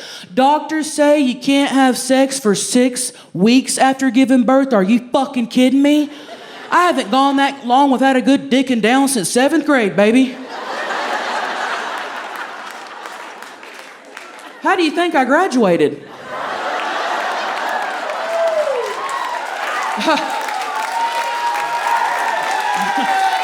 Thank you. And forget about masturbating in the house. Oh, forget about that shit. Their little nosy asses jiggling the doorknob every 5 seconds. Throwing me off my rhythm. Mama, what are you doing in there? Mama, what's that loud buzzing we hear?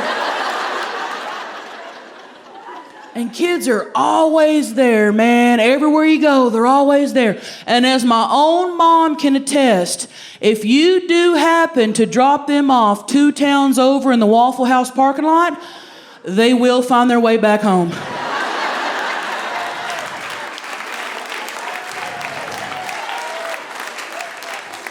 And the older they get, the more expensive they get. I don't have Scholastic book fair money. And if I'm gonna buy anybody a cool ass Lamborghini poster, it's gonna be me. And older kids are weird, man. Y'all, I did the weirdest shit as a kid. Me and my sisters used to dare each other to lick hard white dog turds.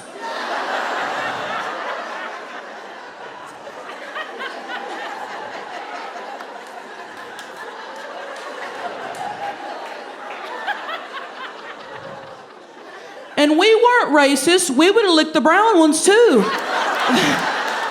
They were just always white for some reason. And when we really wanted to go the extra mile, we dare each other to hold it in our mouths for 10 seconds. And we did it. Don't act like y'all didn't do weird shit. You're at a Tammy show. I'm not fucking buying it. I'm not buying it. I had a lady one time after a show tell me that her grandma was a real big heavyset lady who always wore muumuus and no underwear, okay? And every time she would get up out of her recliner, her and her brothers would dare each other to sniff the seat.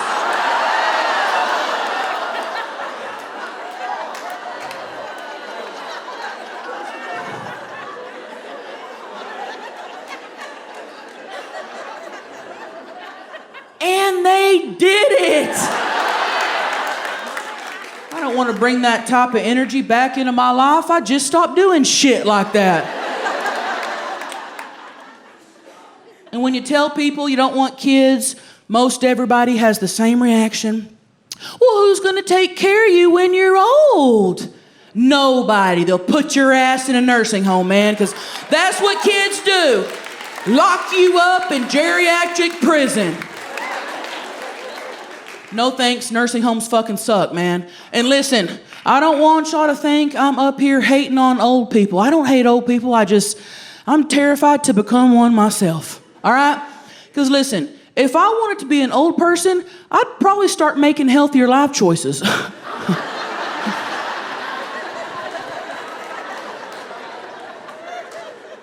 I'm not trying to hang out with a bunch of old people anyway. And listen up, Gen Zers, okay? I'm not talking about people in their 50s or 60s or even 70s. That's not old. I'm talking Crypt Keeper shit. Crypt Keeper old, man. I'm talking people that learned to make their own booze because the government took it away.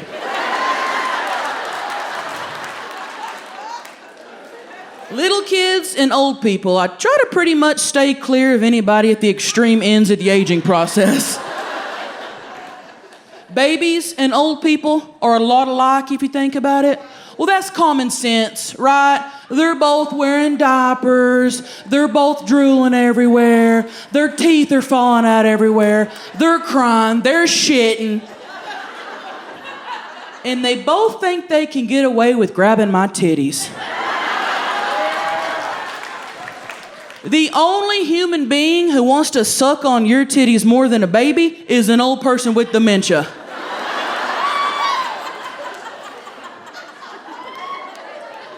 And they got the strength to make it happen, man. I don't want to be in a nursing home, you know? Being surrounded by horny elders. They want to fuck like there's no tomorrow because there often isn't. Well, y'all know that's what they're doing in there, right? They're fucking. There's nothing else to do. They're fucking like rabbits. Which makes sense because their dicks look like carrots.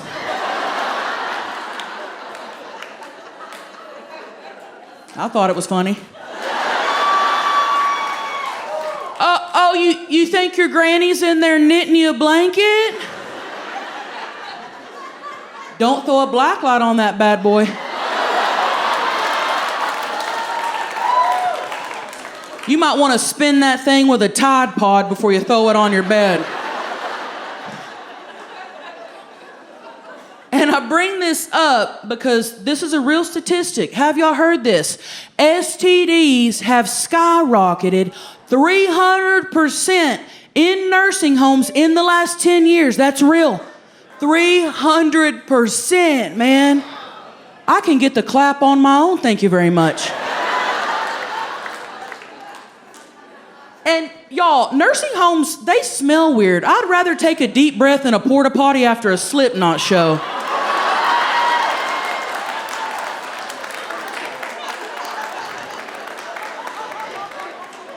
I'm sorry, that was gross. I probably should have picked another band. My mom used to work in a nursing home, okay, got fired for selling weed. True story. Maybe they'll stop trying to fuck each other every 5 minutes if you let them get stoned every once in a while. Well, think about it. They're walking around, they're on oxys, they're on codeines, they're on horse tranquilizers. And you're gonna fire my mom for trying to move a couple dime bags? Don't sound like a cool place to me, man. I mean, the lady got one job and turned it into two. They should have gave her a raise for that type of shit.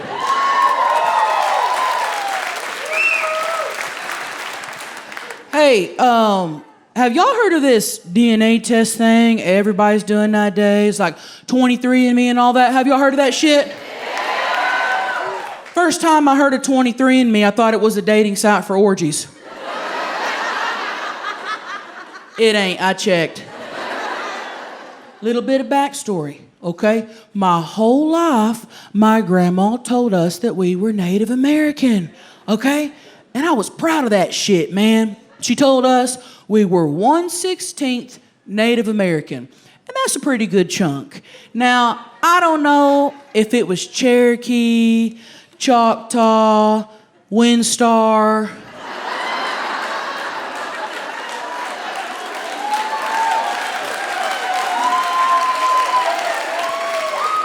I'm gonna be honest with you, I didn't care which one it was, I just wanted my free house, okay?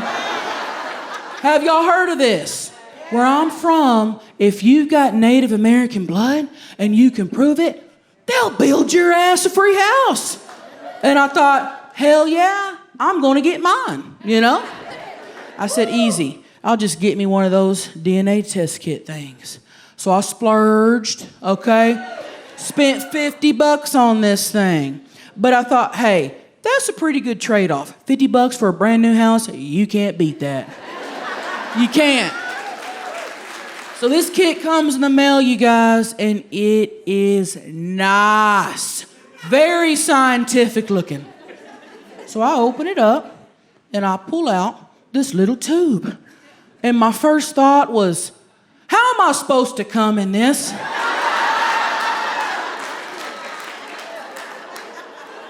I'm a gusher. I'm gonna need at least a quart, baby.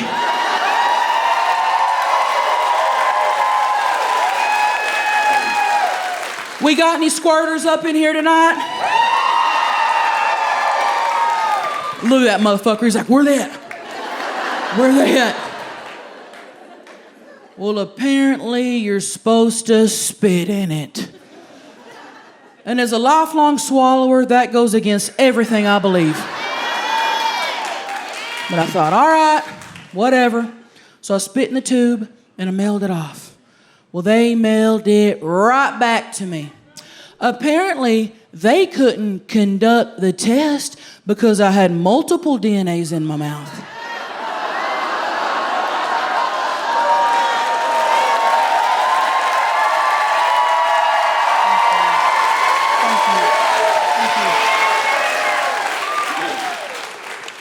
I guess I had some cum lodged somewhere. I don't know, I couldn't taste it. So I had to buy another fucking kit. Okay? So at this point, I'm $100 deep and I've got cotton mouth. So I spit in the tube and I mailed it off. And I waited. waited on my dream home, man. I was so excited. I kept thinking about what color tile I was gonna get. Kept looking at backsplashes on Pinterest. I'd go to Home Depot and I'd window shop the toilets and the bathtubs. I was gonna get me one of those toilets that squirts water up your butthole. Bidet or something like that. Bidet. It's bidet, bitch. Tell me how to say words. Man, I was excited. And then one day, there it was, my results. You know, my future, really. I opened it up, and there it was in big, bold letters, man. Not a fucking lick of Native American. My bitch-ass granny lied to me, okay? What else has she lied about? Is my whole life a lie? Probably. Turns out I'm 89% traditional Oklahoma trash.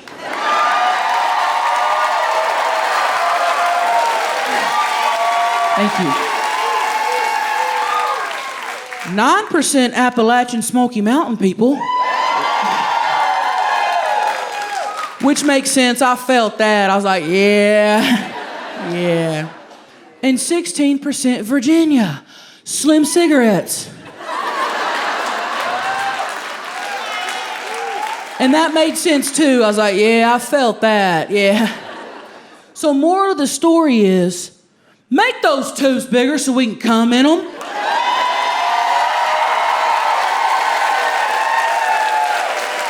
We want to come.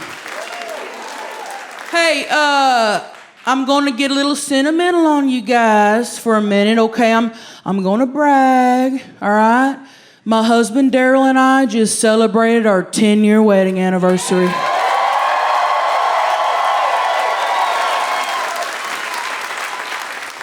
I'll never forget the night he proposed, man. He looked me straight in the eyes and he said, "Baby, you sure you're pregnant?"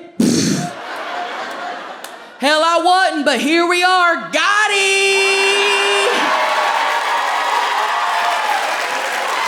Got his ass! So Daryl's parole lined up with our anniversary. He got out of jail on June 10th. Our anniversary's June 13th. I thought, perfect. I'm gonna do something special for my baby. You know, we've never taken an anniversary trip before. I thought, I'm gonna do it up big. I'm gonna take him somewhere that we've both wanted to go to since we were kids. Somewhere with bright lights and gorgeous hotels. Somewhere where we could win some money. So I packed up a bag, picked his ass up, and we headed out to Branson, Missouri. Y'all ever been? It is nice, man. It is nice. So we roll into town, and we are hungry, man. I thought, I'm gonna splurge on my baby. I'm gonna take him somewhere classy, somewhere fancy, okay? So we get there, and I get me one of those cups with the little shrimps around it, with the red sauce in there. You know what I'm talking about? I get me one of those drinks with the olives, with the sticks through it, you know? I'd always wanted to do that. You guys, the food was phenomenal. And the service was bar none. I mean, we were really taken care of. We had us a wonderful dinner. So we finished up and we head back to the La Quinta Inn.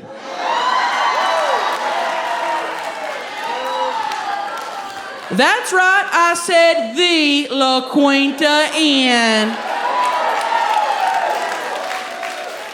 Told you I did it up big.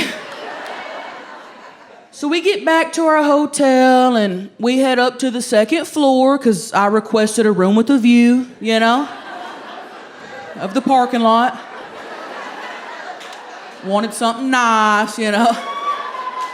We get into our room, put some ice in the bucket, throw some Coors in there, you know. And we're getting ready for some next level fucking. Who likes to fuck?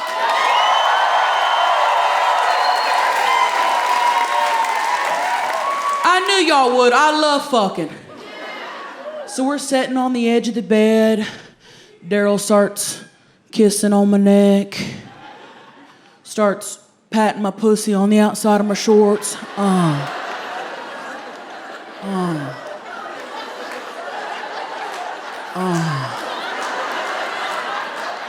Sorry, I zoned out there for a second. We are making out hot and heavy, baby. All of a sudden, he slips one of his sausage-sized fingers up in me. Fingers like those thick Jimmy Dean links. Dick like a Slim Jim, but hey, meat's meat. Meat's meat. God, we're making out. I'm getting horny just thinking about it, man. And then it hits me. The shits. It was the shrimps. Y'all, I'm talking bubble guts, okay? I mean, I really felt like my asshole was gonna explode.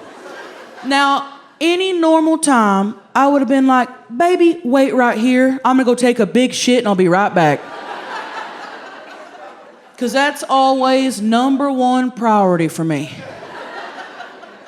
But this was our special anniversary trip, and I didn't want to kill the mood, you know, and plus we hadn't had sex in 5 months. Well, I had sex in 5 months, but not with Daryl, you know. And I figured, we're not doing anal, so I thought we were in the clear. Well, this motherfucker wants to 69. No, don't cheer for that shit. We don't 69, okay? We had an accident a few years ago, and we don't fuck with that shit anymore. I'm still paying hospital bills. Usually we do the old 68 and I owe you one.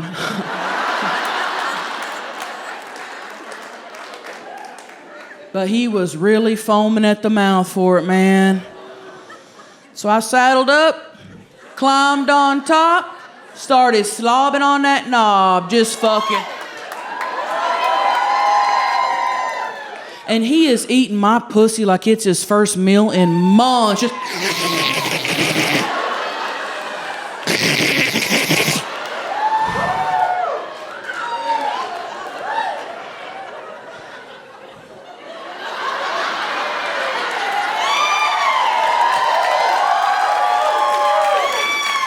Well, out of nowhere, and without warning, by the way, he bust a huge load in my mouth. And it was like he hadn't nutted in 5 months. Just real chunky.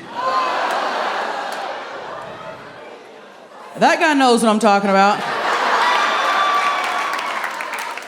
Almost cottage cheese-like.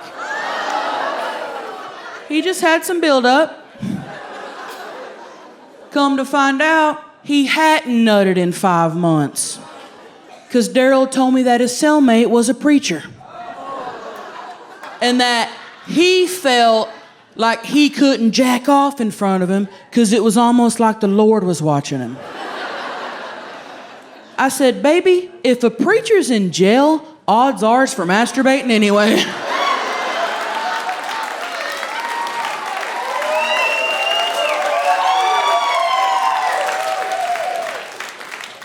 Somewhere he wasn't supposed to.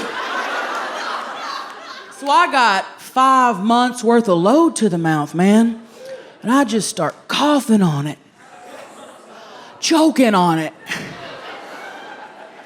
Well, you know when you're coughing, your stomach muscles tighten up? I shit in his face. Thank you. Thank you. Thank you. And I knew it because I smelt it instantly. It was one of those. This wasn't no, oops, I tooted in your mouth.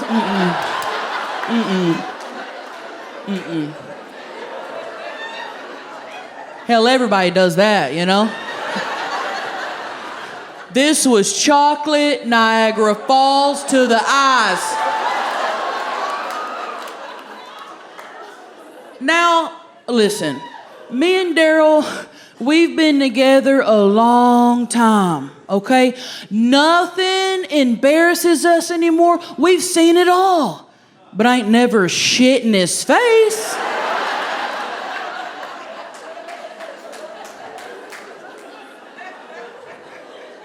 So I jumped up just out of pure fucking embarrassment, ran to the bathroom and locked the door.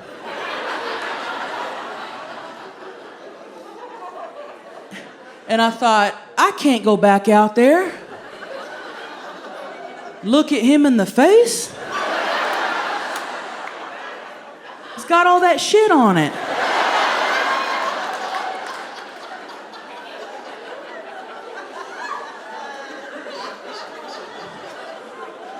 So I just sat there on the toilet playing Candy Crunch.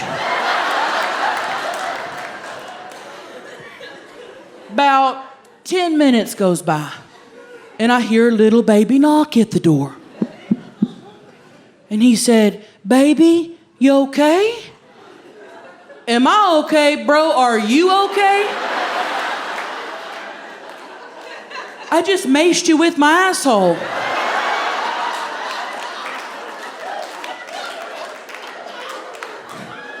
I mean, what the hell happened to you in jail that someone can shit in your face and you're worried about their well-being, man?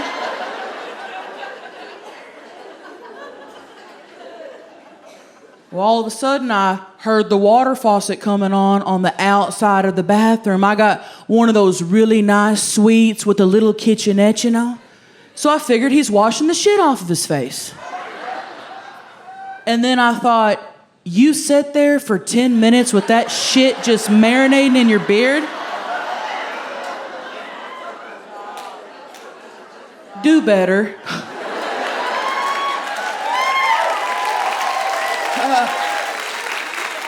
Finally, I thought, I gotta face him at some point. I'm married to the motherfucker, you know? Plus, my legs were getting numb. Y'all, I felt so bad. I felt horrible. My husband just got out of jail, man. Sobered up while he was in there. He swore off all alcohol because he was tired of getting shit-faced, and then this happens.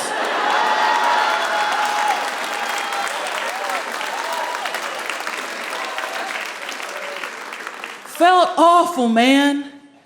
So finally, I opened the door. There he was, laying in bed, looking so cute, looking adorable. I crawled in beside him. Nobody said a word. About a minute goes by, and he said, "Baby, you want to know what you did?" Like he's gonna tell me some new information I knew nothing about. Like I don't know the activities of my own asshole. Finally, I just said, "Yeah, Daryl, I know what I did. I shit in your face." God, he's fucking annoying, dude.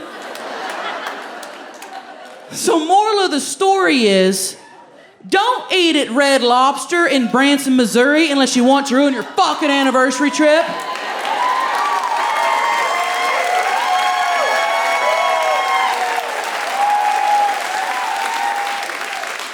He wanted 69. What he got was a 71. 69 plus a number 2.